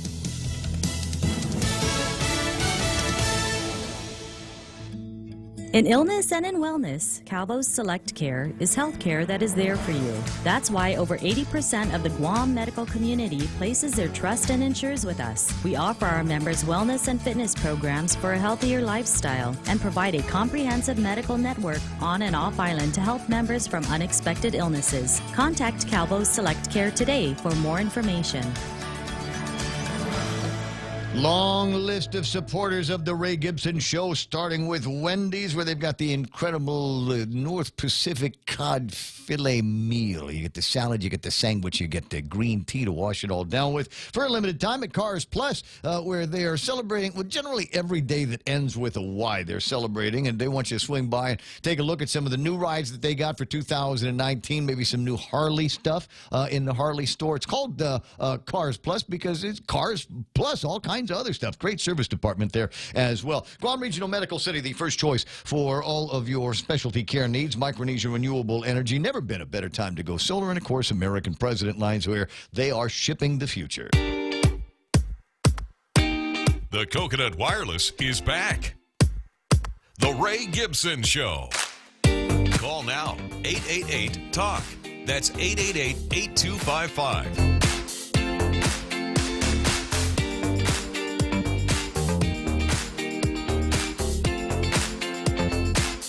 988-5874. That's 988-5874. The footage, the incredible footage of that accident the other day down in Tumon, courtesy of viewers of the Ray Gibson Show that sent it up to me that way with the deal. Now, I've got another one. I can't play it on the air. I can't play. Well, I can play the video on the air, but the video is kind of useless without the audio. And it is. But this poor little girl out there somewhere, and I don't know what's wrong with her, but I sure hope she gets the help that she needs. It's the one where this is pretty as the day is long. This girl, but she got something going on in her head, and she's talking nonsense, and then her eyes go kitten, they go cross-eyed, and then she starts talking in tongues. Have you not seen that? So, dude, this thing comes out. I get it on my phone. I want to say it's like Good Friday when I get this thing on my phone. And all I can think of is, oh, my God, it's true what they used to say. The devil is real. The devil is real. The devil is real. And maybe this girl is possessed by something. Or maybe there's just something else going on. But I've seen the video. I've seen a couple of people making remarks on it in social media. And I got, it's, I don't know, it's border. I don't want to say it's amusing, but it certainly is provocative. And I hope that somewhere out there her family is getting her the help that she needs. If you've got any information on that, bounce it to me at 988-5874. I think one of the more interesting things that she says is you've just been Spartan kicked by a mermaid, and there is something, as I say, it's hard to find humor in that, but that one line there just gets me. I want to get T-shirts made with that. Is she local? Yeah. Wow. Yeah, looks like. I mean, I was going to say Flocka, but I don't know if Flocka actually exists here on this island. But it Gotta could be hope not. synthetic marijuana. Synthetic marijuana will make you act that way. I guess that's possible, right? Yeah. What do they call it? Spice, I think? Spice, yes. Yeah. There's Salvia divinorum, I think, is one of the names that they come up with that stuff. I can't even imagine why anybody would. Well, because there when it first came out, a lot of people thought it was a legal alternative to marijuana. But nobody had any idea what was in it. So the guys over at the legislature immediately, they snapped into motion immediately and said, okay, this is illegal. This stuff is illegal, not to be sold, and take it out of the stores. Primarily because we didn't know what was in it, and there was at least anecdotal evidence that it would make people. Certainly a level of paranoid that you'd get to really, really fast. Yeah. And then, just the cloudy thoughts going on in their head. I recall, without naming names, I was working with somebody who was very irrational. Yeah. And I said, you need to go to the lab. Okay. Yeah. And he says, well, I'll just save you the trouble. I smoked last night, so I'm going to come out positive. And I said, I may need this to, change our relationship, our employment relationship. So you're still assigned now to go to the lab. So he went to the lab, came back from the lab, and came back clean. Mm-hmm. He peed negative. Mm-hmm. And I thought, that's strange, because he admitted to smoking the night before, and it is possible that what he was smoking, he might have thought he had marijuana, but it wasn't marijuana. It might have been this spice stuff, and still fired him. Yeah. still fired, but because it was driving company vehicles and climbing towers, and I obviously couldn't have any of that, so I had to let the guy go and hope that he found his way to some kind of a cleaner life without worrying about that stuff. Right? Just go natural, says Nate Horn, and Pam has seen the video and says she needs a Surana. She needs some kind of a help, and I worry about cases like that because I just don't know if we've got the people around here that can take care of some of these mental health issues. No, we that don't. Seemingly a growing number of people seem to have. Yeah, I think it's common knowledge, and I've only been here a couple of years, and I know it, that the mental health system here has been a disaster. Just devoid of actually being able to help anyone. I know some people that are trying, that really are putting in the effort to get it done. Facilities and professionals are in all fields around here seem to be lacking, but that's a problem that we've had to try to wrap our heads around for a long time. There's the idea that maybe there needs to be some kind of a mental hospital where people can go and get checked into and stay for an extended period of time. Maybe that's one of the answers to the questions. But it might be worth putting a couple of telephone calls to get people in to talk about maybe a little bit of an update on where we are as we try to address some of those problems, and a growing number of people that, like I said, seem to have those kinds of problems, and brought on by all the different stresses that we have in our lives here on Guam. There's people that having a hard time with work, having a hard time with relationships, and just snap, just like that. Hey, 888-8255, 888-TALK is the TALK is the telephone number of the radio station. 988-5874 is not that's our WhatsApp number. Don't call that number. That's the WhatsApp, and that's for sending me interesting pictures and clever videos and things like that. Up to and including, I will find things and send it to myself. Because that's how when I see something online that I think is entertaining and that I want to share with people like you, I will send it from my WhatsApp to the radio station's WhatsApp. And there's something that I saw this morning that I don't know how you're going to feel about this. I don't know how you're going to feel about this, but according to physics and astronomy on the World Wide Web, biblical prophecy claims the world will end on the 23rd of April.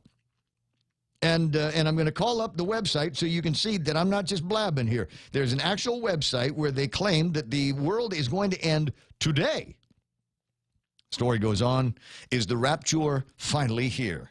One Christian numerologist says a biblical sign strongly suggests it. David Mead tells the UK's Daily Express newspaper that on April 23rd, the sun and moon will be in Virgo, as will Jupiter, which represents the Messiah.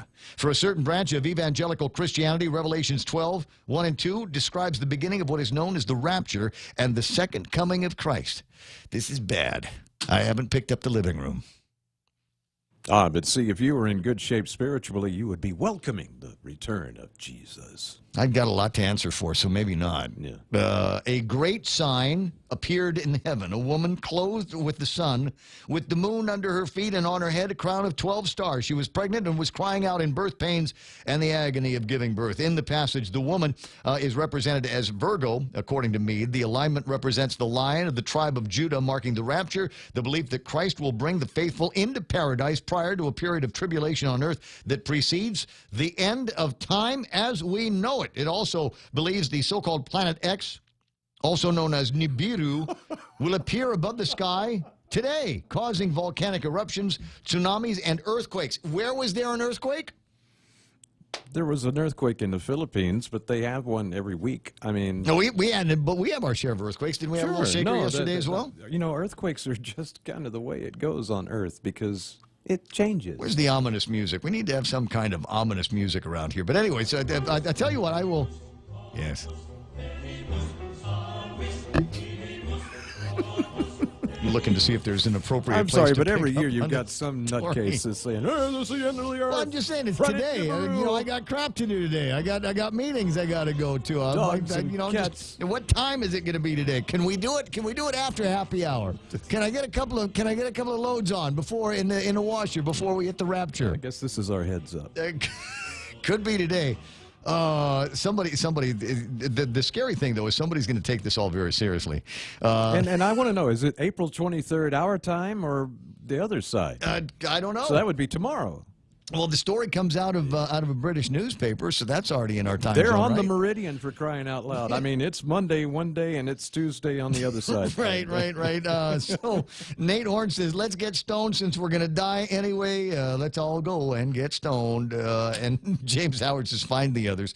All right, so I don't know. We're just down to the stoners in the program. Is that what we're up to here? 8:45 in the morning, 888-8255. Paul Tapau in the last hour of the program. And I came up with, as I usually do, a cunning plan. I have a cunning plan. Let's get high with the cops. What? You know you want to. You know you want to find out. Now, years ago, with and I did this with a couple of officers in the Guam Police Department, and at the time there was as you might imagine, Guam in the 90s, there'd be a bunch of people that were running around and they're getting on all kinds of trouble and smoking and getting high and drinky and then getting on the road, and we thought we'd help out the police department, and so we went on a bus tour. And the reason why we did a bus, because we knew the way it was going to work was we would go to a variety of drinking places and have a drink there, and then the cops would administer a breathalyzer test. And so we would mark at the beginning of it where we were, what the baseline was, and as we'd go forward, and different people, different sizes, and different metabolisms would get to that blood alcohol content, the illegal blood alcohol content at different times than the others. So what we wanted to do was to showcase all the different guys. So the skinny guys, obviously, we got drunk first. We hit the legal limit of the blood alcohol content. We got there first. Champion! And then, some of the bigger guys, the bulkier guys at the radio station, because they had, more body to soak it up with. It took them a little bit longer. So that's what we were trying to do, was to show, how to get to the saturation, how your different body mechanics were going to conspire to keep you sober longer or get you drunk faster, depending on where you were. And we did this live on the radio everywhere we stopped. We'd take a drink and I want to say, for the most of us lasted through the course of the night, and then were taken home, for sinning no more. But the idea was that it was a nice kind of non-crime activity for the police department to get involved with, and also bang the drum about the dangers of drinking and driving, and you're not as sober as you think you are is also the point. After a few drinks you're going, nah, I can handle, I can hang, but really after this many, and we tested it, maybe you should not be driving an automobile. So here's what I want to do as well, now that we are in this new era, and I'm willing to take the sacrifice. Me and Mike and James and Nate and Pam, we all get together with the police, and we'll smoke 2 joints and then get tested, and maybe we'll go someplace else and do a couple of puffs on the thing and get tested, and then see how it plays out. Different people, I think, respond, like with alcohol, different people would respond differently to the different kinds of marijuana. And it's also possible, since we're smoking it up with cops, and nobody has better dope than cops, right? It's possible that they may have different varieties on hand in the evidence locker that we might want to try. It's got a name? No, I know. That's just the name I gave it. You gave it a name? You've already given it a name? You've been talking about it, and I was like, it has to have, dude, you know me. The Buzz Bus. It has to have the name. The Buzz. I love that. Ray, good morning. Raymond, I'm on my way to go do some jet ski fishing. You're doing what fishing? I'm going to go do some jet ski fishing with 4 other guys. Oh, that sounds crazy fun. But you got to go hunting with me first. Yeah, no, I told you I don't want to go hunting with you. I want to go hunting with Jane. No, she wants to go jet ski fishing. She can go jet ski fishing, but we're going hunting. She and I are going to go get long guns, and we're going to go into the boondocks and go shoot stuff. All right. But no, tell me about this jet ski fishing, because I hear told a story of a guy that went out on a kayak and caught himself, I don't know, like a marlin or something. Yes, it's been done. There's photos. It's proof. Yeah. I'm kind of curious about that. 4 hours. It took him 4 hours to reel the thing in? Yeah, I think it was nearly 100 pounds. Wow. I forget his name, but he's a famous kayaker. He was one of the guys that started kayaking on Guam. But for clarity, it's not like the kind of kayaks that if you're a tourist on EPAL that you're going to rent. I mean, this is like one of these really sophisticated, got GPS and radar and fish finders radar in the bottom, right? It's over $1,000, maybe 3,000. But hey, I did that at first, and then now I'm into jet ski fishing. It's a lot more fun. Nice. Are you retired? Where are you coming up with all this time and money to go out there and? Man, I'm going to send you some stuff. I'm working on Guam's third economic driving force. I thought that was going to be marijuana. No, okay, that could be the fourth. But hey, listen, wait. The reason why I called, you were talking about the bus. Yes. And I was just thinking about this yesterday.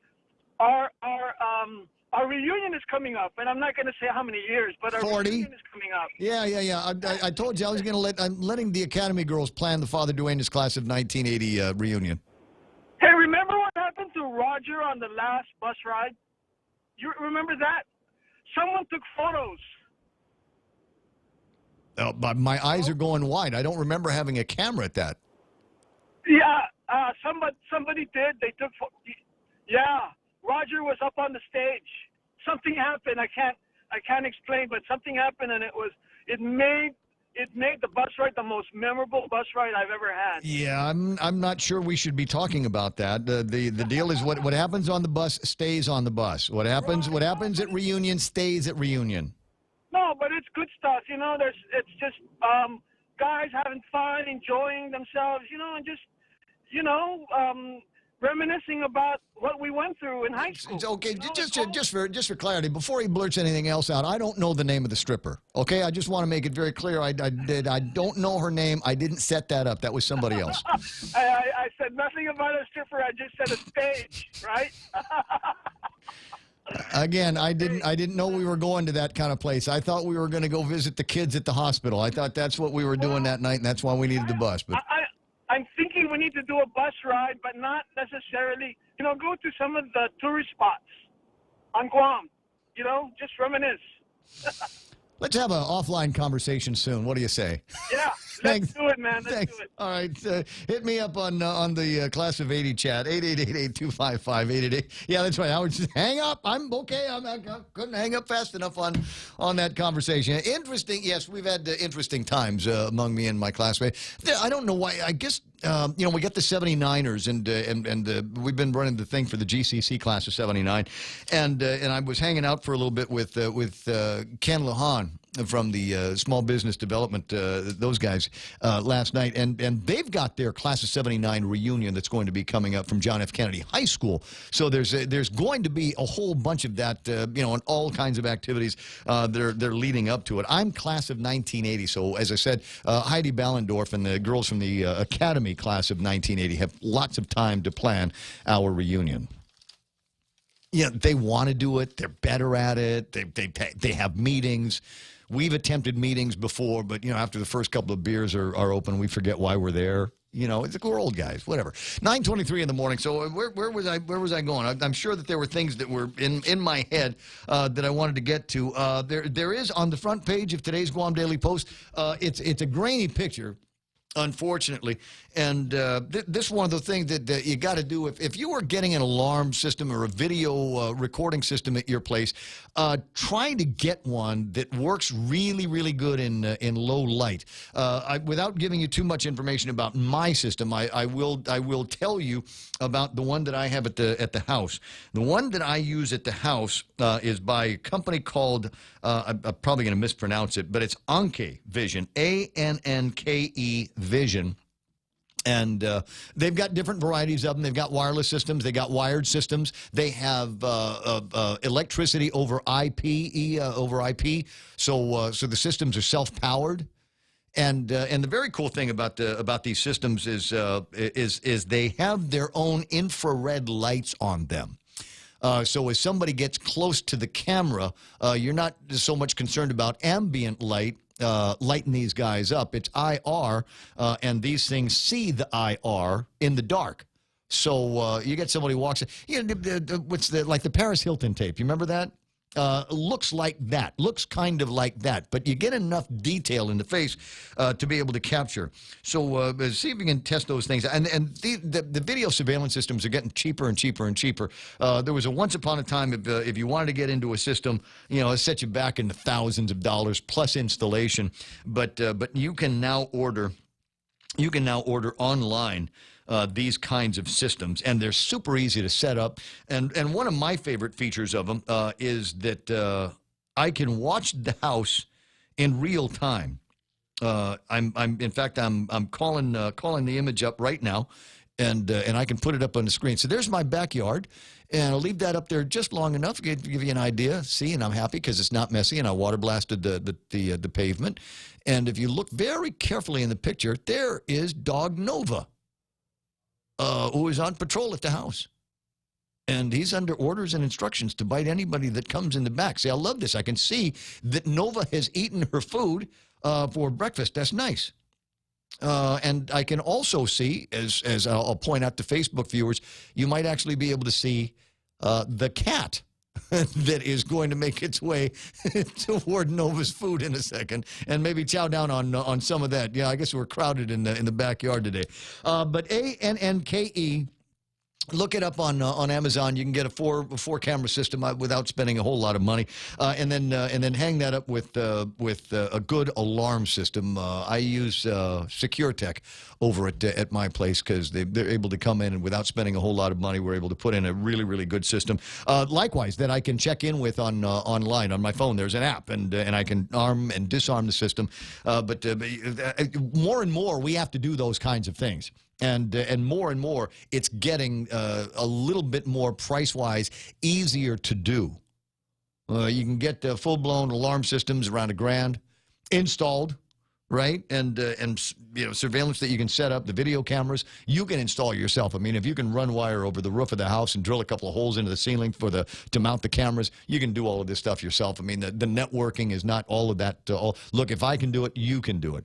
But with the kind of crimes that we've got these days and the kind of jugheads that we've got running around that are breaking into cars and breaking into houses and busting into businesses, everybody got to be prepared to defend themselves, or in the worst case, if you do get robbed, if you do get burglarized, you might have a video record of the guys that have come in, and that's just one of several cameras that I have at the house. Some that you can see, some that you can't see. Assume if you were near my place that I will know that you're at my place. Yeah, if I rigged one up, I would put like a mechanism on there where I can watch them from inside my house.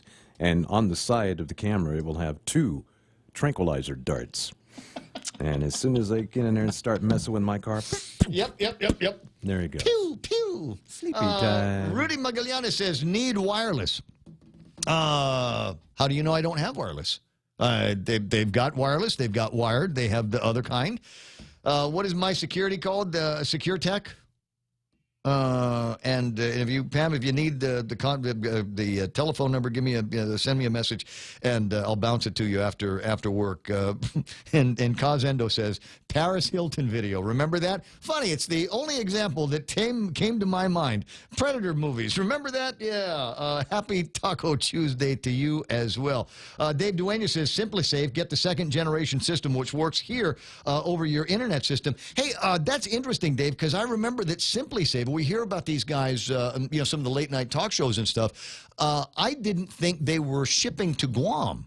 Otherwise, I would have gotten one of those systems because that's user plug and play. Is the idea? I think you can sign up with a system where they will tell you about it, with like some nationwide 800 number, and they will notify you. They've got that kind of online monitoring. But I didn't think they were sending it to Guam because I remember my dad wanted to get me one of those systems, but they when he offered to have them ship it directly to me here, they said no. So I'll look into that. I'll look into that. And tell you what, while the break is planned, I'll go to the SimpliSafe website and see what they can do. Could you please email me the security system that you ordered online? The security system I got from here. And I'll be happy to give you a phone number for that guy. But the system, the surveillance system that I've got, where you can see my backyard because it's nice, is it pretty in the backyard? Can I show you? I can show you the inside of the house, but I think my mother'd get mad. Don't show everybody the inside of your house. Boy. Jesus is coming for the second coming of Christ. And Tomorrow. Tomorrow in the States. Yeah. We'll have rapture here first, where America's rapture begins.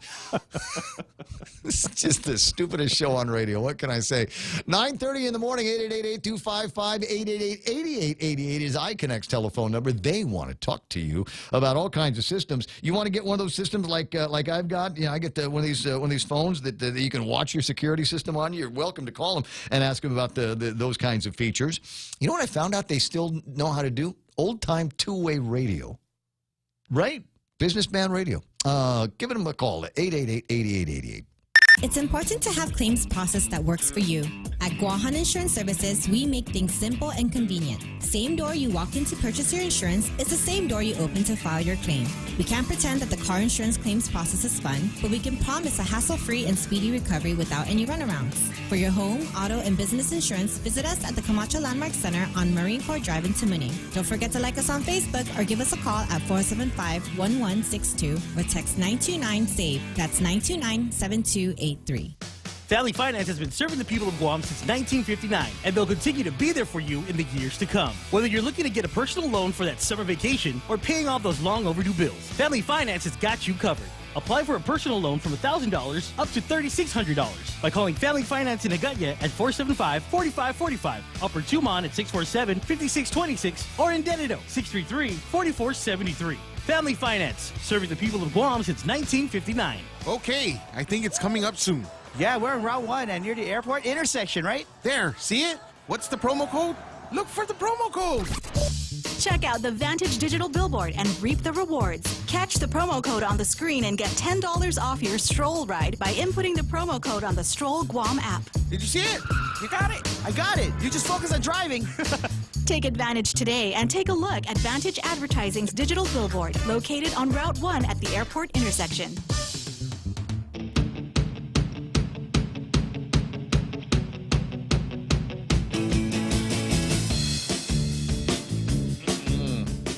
Now, of course, not all security systems are the same, and your needs may vary, which is one of the reasons why we've got these variety of systems in place, stuff that you can build. Sometimes you just want to contract out. Call the guys over at G4S and see what they've got to say, or call the guys over at Secure Tech and see what they want to say about all of that. Hold on a second. To continue to secure checkout, I'm on the Simply Safe site, because I want to see how far I can get into this before it tells me it doesn't want to ship to Guam.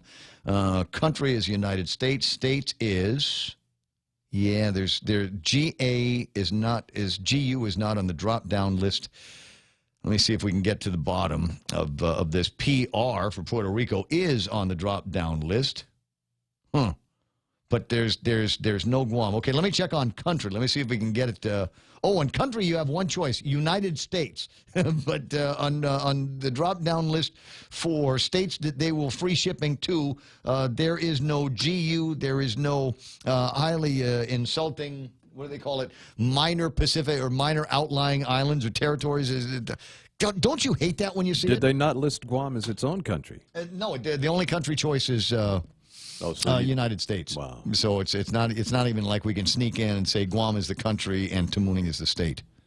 So I guess that's the same problem. Simply, you can get if you can get the system, but I don't know if the monitoring, which is also part of the package, is going to be included in it. And the reason why monitoring is important is because you want somebody at the end. So if somebody does break a window or cross the path, that somebody will go, hey, if something's happening at Ray's house, we better call him and let him know. But they might not want to support that at their call center, and it's probably going to be in Wyoming or something. No, but a good thing to do is put in a perimeter alert system that will notify your cell phone, and then when the perimeter system goes off, you can log in and check it yourself. Right. Which is kind of the way I've got the system that I'm looking at here. 888-8255-888-TALK. Tom's on the phone. Hey, dude. Offa, dude. You got any munchies? Do I have any munchies? Yeah. I got a couple more joints. You want to join me when you get off at 10 o'clock? Oh, yeah, I'll come and find you, Tomas. Listen, tell you know where I want to meet you to have a good time and to do the indulging? I'd like to meet you at the frozen section over at Cost You Less in Tamoning because they have White Castle. They have frozen White Castle burgers. Oh, that's right. Yeah. Have you ever tried that? No, but I heard about it. Oh my God. Okay, so I buy them 2 boxes at a time, and there's got to be like 20 of them in a box, and stick them in the freezer. And whenever you get a craving, you pop one of those things in the microwave, 60 seconds, and some ketchup and Tabasco, and I am literally in hamburger guy heaven because I don't need a whole burger all the time. But you get a couple of these sliders, and that takes care of the craving right then and there. Don't you have to be 21 to buy that? The White Castle? Yeah, because isn't that the burger that had that edible marijuana in it? No, that was Carl's Jr. Oh, okay. Carl's, but I don't know if they got around to selling that. There was a threat that they weren't going to. There was a threat that they weren't going to. The FDA wasn't going to allow them to serve, but I don't know what actually happened. It was supposed to be for one day at 4:20 in the afternoon, and for $4.20, you would be able to get a CBD infused burger, and it was going to be in the sauce, not a marijuana infused burger. Do you need a marker tomorrow? I got a lot of markers for your palm. Oh, for tomorrow afternoon? Yeah. Yeah, no, I've got my own Sharpie. But I'm there's a part of me I'm torn. I know they want you to write enough on your palm and stand outside and do that. But I might do just write Busta. Because it's kind of the same thing in my head, but there's a part of me that I want to roll in a lot of other stuff. We've got the CSC's criminal sexual conduct, obviously, but we got a bunch of these meth jugheads that are out there, and we got people that are taking advantage of tourists. And dudes that'll just break into cars, and we're gonna, I want to send enough of a like that message that we've had enough. But do it in tomorrow so they get it too. But it's time for us to straighten out. We got great opportunities on Guam, but it seems like everybody's blowing it because of their problems with crystal meth. The translation for enough in tomorrow is nahung. Nahung. Nahung. Esta nahung o. Are Okay. you enough? Nahung. Okay. Nahung. Okay. Yeah. Well, maybe I'll use that word. Maybe, just Busta on one hand, Nahung on the other. Yeah, basta means stop, which is it's good also. Yeah. The word basta in English is stop. I think it's the same in Spanish. Yeah. That's right. Agwin. Basta hombre. Basta hombre. Bastambi. I didn't know that those were 2 different words until I was in my 30s. I thought Bastambi was one word. Yeah. That's been the problem with some of our judges. They just slap the guy in the hand, right, and they say, "Basta hombre, babamo." Yeah, go forth and sin no more. Yeah. Basta hombre, babamo, So anyway, I'll talk to you later, my friend. Okay, I'll be listening for you with Bob later on. All righty, bye. That's the 888-825-5888. I forgot I should have said to him. I said, here's the thing, Tomas, is because he had mentioned he wants to call into Bob Klitsky just before the election. And, and he said, if you're still there. And so my response is, as far as I'm concerned, Klitsky ain't going anywhere. He got the show for as long as he wants to keep it. As long as he doesn't say any bad words on the radio, but I don't think he's gotten around to doing, oh, wait a second, was there one? No, that was... Somebody else was subbing for him. All right, 9:39 in the morning. I'll give you a prediction. May I? Here's my prediction is going to be, there is going to be lots of government news on Thursday this week. Sorry, Friday this week. And the reason why there's going to be lots of government news on Friday this week is because on Thursday this week, we have a couple of get-togethers. One of them is the Guam Solid Waste Authority Board of Directors meeting. This is going to be taking place on Thursday, 11 o'clock, GSWA Conference Room. Call to order, roll call, approval of minutes, reports, unfinished business, new business, open discussion, public forum, next meeting date, and adjournment. No indication on whether they're going to be giving anybody pay raises at this meeting. But it should be an interesting get-together with the guys in the GSWA, because we're looking at the possibility before the end of the month that the lady of the court will unshackle the receiver. Let them go. Bye-bye, receivers. Thank you very much for your help. You're no longer needed here. And return the responsibility for trash service here on Guam, taking care of the new Luzon landfill, the sanitary landfill that we have out there, and maybe even being trustees of the old ORDOT landfill.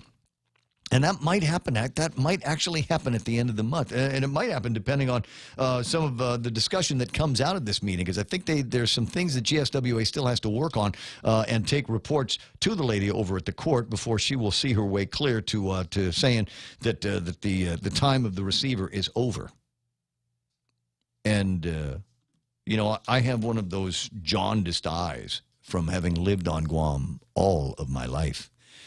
And I don't trust the government of Guam to handle the trash situation. I'd love to see that fall under the Consolidated Commission on Utilities, just so that there seems to be some kind of adult supervision, and so the thing is run in the most business-like fashion as possible, as opposed to it going down in flames like so many other things in the government of Guam, the hospital and your mass transit systems. You know, is there something? Why does it take 6 months to fix a swimming pool and put water back into it? Right? Yeah. My question is, could we not contract GBB to just continue to handle the trash stuff? Can't afford them, and I don't know that that's in GBB's list of things they want to do. I mean, unless they can get the same kind of money that they would be getting as receivers, I wouldn't stick around. I would think they've already put so much expenditure into getting this mess fixed. No, but that wasn't their money. It wasn't the receiver's money. That was our money. Oh, I know, but it's their equipment, and no, it's our equipment. They didn't. GBB they just oversaw the spend of all of our money. It's not like they're some kind of private benign entity that came in and said, "Yeah, we see your problems. We'll help you fix them." They came in and it was a lot of money up front. I mean, that landfill that we built and the landfill that we closed, maybe the most expensive things in this hemisphere. Yeah, you'll have to excuse me. I'm not even familiar with anything like this. That was a brilliant time. And so GBB is also a fairly large company. And they've got a lot of holdings in the States, and it's possible they may want to get back to operating all of that. Same CCU that's handing out pay raises like candy in secret. Yes, Ken, the same CCU that is handing out pay raises. Maybe I shouldn't have said CCU. Let me rethink that for a second. Public Utilities Commission. How's that?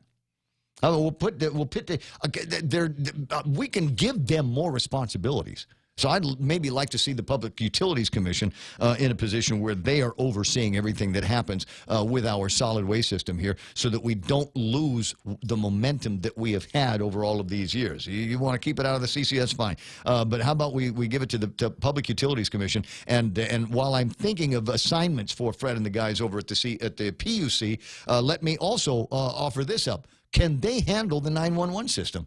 They did before.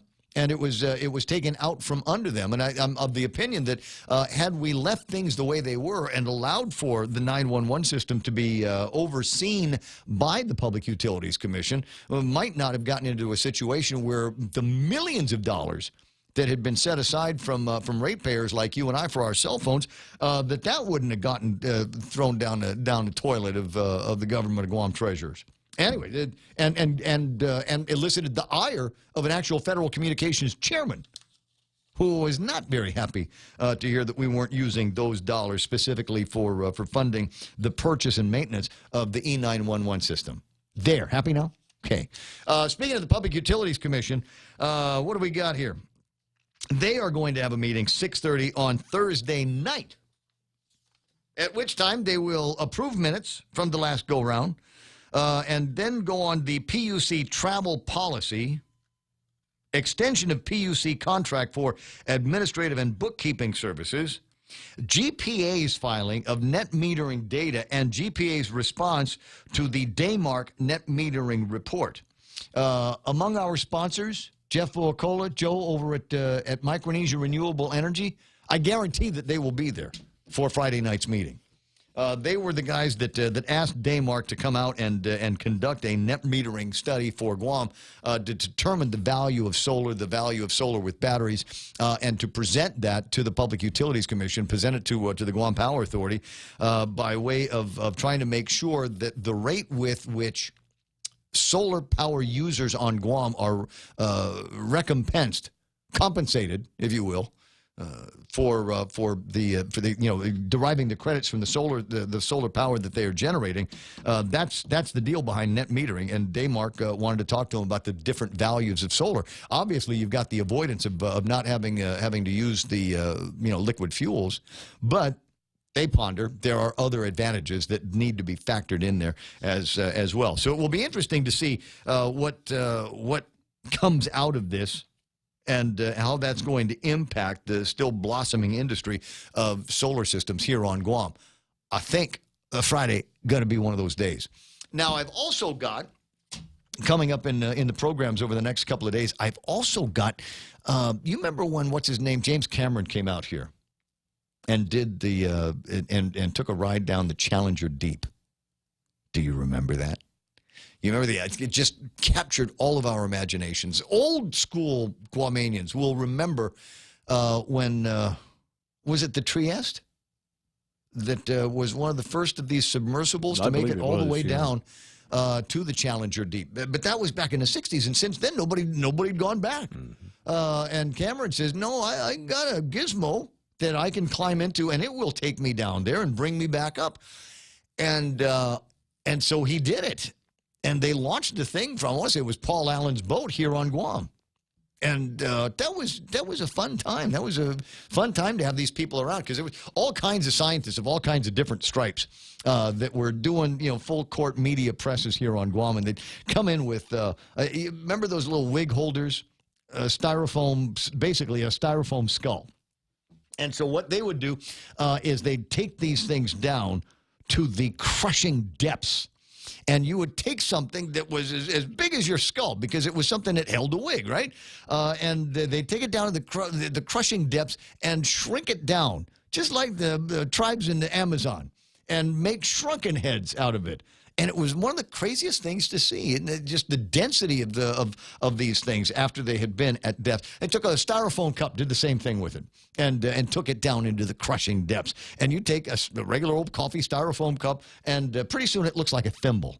And I thought, that is about the coolest thing in the whole wide world. So it's one of those things where, the science it just captivates your imagination. Anyways, a guy named Rob is going to be in town. He will be on the program early, I want to say, on Thursday.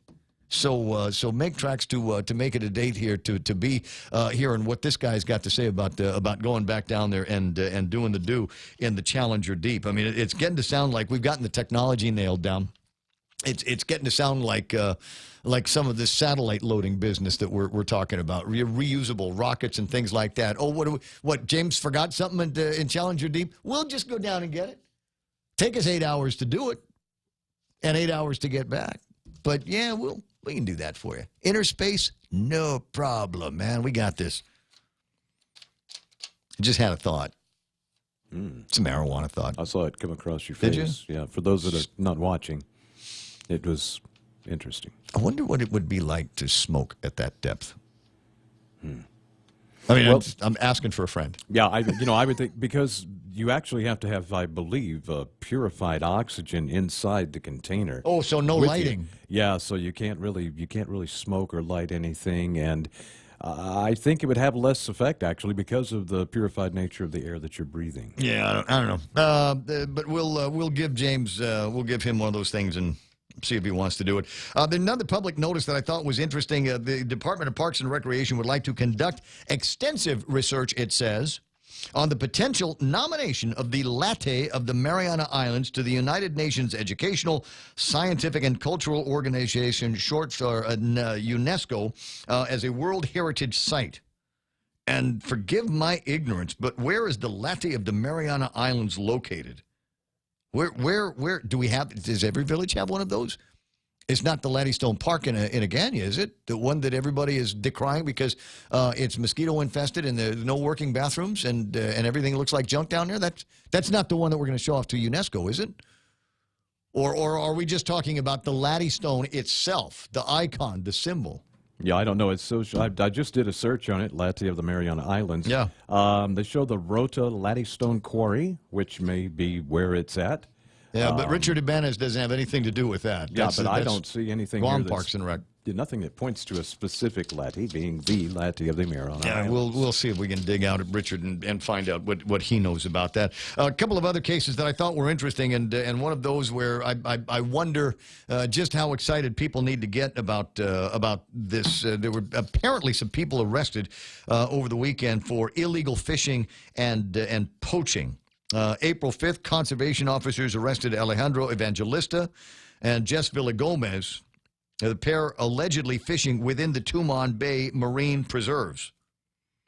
And Bailiff Whack there, PP. That's ground zero for tourism on Guam, and the fish down there are making a spectacular comeback. And it's what hundreds of thousands of people come to Guam to see. So find these guys, make them an example.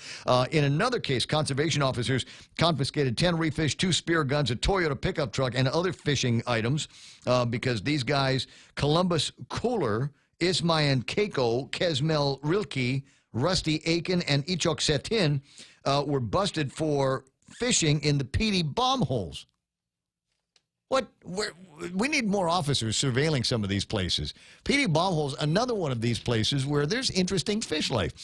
Very easy to get to and kind of for beginner divers. Nice place to go. I think we bottom out at 20 feet or something like that. And as I said, interesting fish life around there, but not supposed to be fishing in that place. I was going to say, is not that particular area protected by law? Isn't it? It's a park. I mean, you Officers, 151 reef fish, 5 sets of fishing gear, and other fishing items. April 12th, Leandro Regis of Dededo spotted fishing using a homemade hand line within the Tumon Bay Marine Preserve. April 4th, Frankie Paredo, Woodrow Conception, Jake Akaninuk, and Juan Akaninuk all busted for poaching after conservation officers saw suspicious vehicles enter the Buena Vista housing development on Route 17 on Cross Island Road. What are we doing there? Trying to go and, I don't know, I presume they're trying to go and get some kind of, what do we got, shotgun, headlamps, ammunition, and a pickup truck. I think deer is what they might have been after. And the crazy thing is, I don't think you could have just waited it out. I think they're going to have another one of these hunting get-togethers over at the Department of Agriculture sometime soon. You could have saved yourself having your junk confiscated by Chelsea Munya-Brecht and the officials at the Department of Administration. We'll see if we can learn more about these and a couple of other cases. But I got to take a break first. Coming back, we'll figure out how I'm going to kill the next 8 minutes. GRMC's Neuroscience and Neurology Department treats a wide spectrum of disorders associated with the nervous system, spine, and brain. Some of the more common disorders include seizures, epilepsy, dementia, sleep disorders, migraine, and stroke, which is one of the leading causes of death on Guam. GRMC's neuroscience team is equipped with the latest technology and the finest neurological doctors. To make an appointment, contact GRMC Specialty Clinics at 645-5500. Security Title is honored to join in sponsoring Ray Gibson on The Point. My name is Alicia Blas from Agate, and this is where I start my day, listening to the voices of our community and sharing thoughts about issues that affect all of us. It all boils down to our people and our land. Putehi Igomamu. Protect your home. When purchasing or refinancing your home, remember to call the professionals at Security Title, just like you call Ray Gibson in the morning.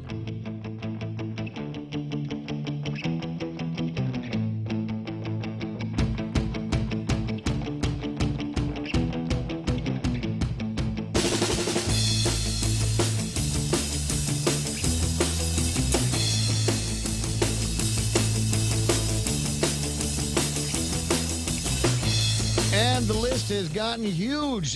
Tomorrow, the walkout. Enough is enough. And you can write enough on your palm and go outside of the following places and show to the community, everybody else in the community, that we've just about had it with these predators that seem to be walking around the streets of Guam with impunity. The good citizens of Guam will take over those streets for a few minutes tomorrow night, starting at 5 at the Chief Kipua intersection, UOG, ITC, Airport Road, Padre Palomo Park, UOG, right there in front of Moses, Cars Plus and Mighty, Price Elementary, Adaloop intersection, Synergy in East Agana, Metallic Fish Market in Agate. Where else are we going? KUAM Studios in Harmon Loop Road, Girl Power to Sangsong Road up in Dedado. Where else? Mobile intersection in Mangilao in front of Kadu. The legislature, several mayor's offices are going to be participating. The Guam National Guard Readiness Center. There will be a walkout staged in front of Matapang Beach. And after the nonsense that happened there over the last weekend, I think that is a fitting place to put that and to get right-thinking people out there to suppress some of the negative, idiotic thinking that took place there. Nissan in Upper Tumon, GTA in Upper Tumon, and Barragata at the intersection in Barragata. I'm presuming that's 8, 10, and 16. Let us know where you will be. I think Pam said she's going to be in front of the fire station up in Jigo. So write enough in your left hand.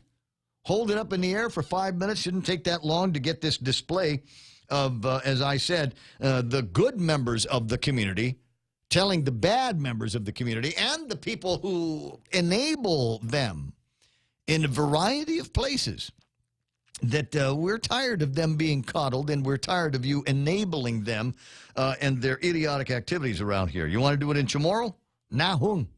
Nahung, right enough on one end, Nahung on the other, and take care of both of it. But that's the deal. And my guess is that when I read this list tomorrow, it will take me longer because there's a lot of people that are chiming in and want to say, I want my place, I want my intersection, I want my mayor's office to be a part of this. But basta works as well in Spanish, Italian, and Filipino. Right. Yeah, because it's along the same things. Enough, stop.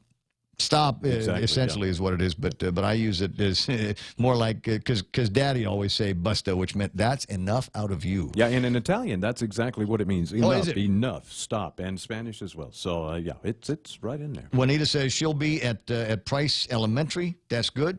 All right. Keith Parsky says, miss you all. Well, it's a good thing we got Facebook, so we can take advantage of the technology and keep up with each other. I've seen a couple of pictures that you have posted on Facebook, and like the way everybody seems to be growing up at exactly the right place. A couple of minutes in front of 10 o'clock in the morning, and there might actually be some news tomorrow that we can report because the legislature is in session today. Holy smokes, where'd I leave my wallet?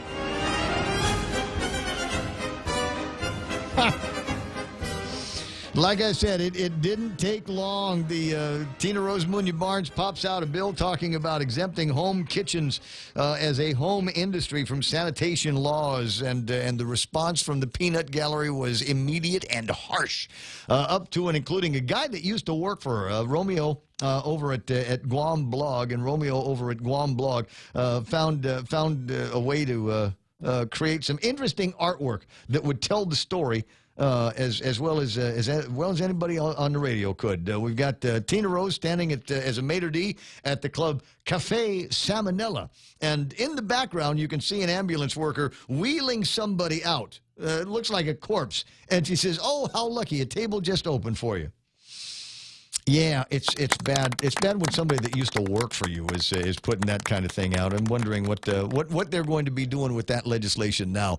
Now that it's pretty obvious that not everybody in the community likes the idea that it's possible we might be going somewhere and having food that was prepared not necessarily in a licensed and inspected kitchen.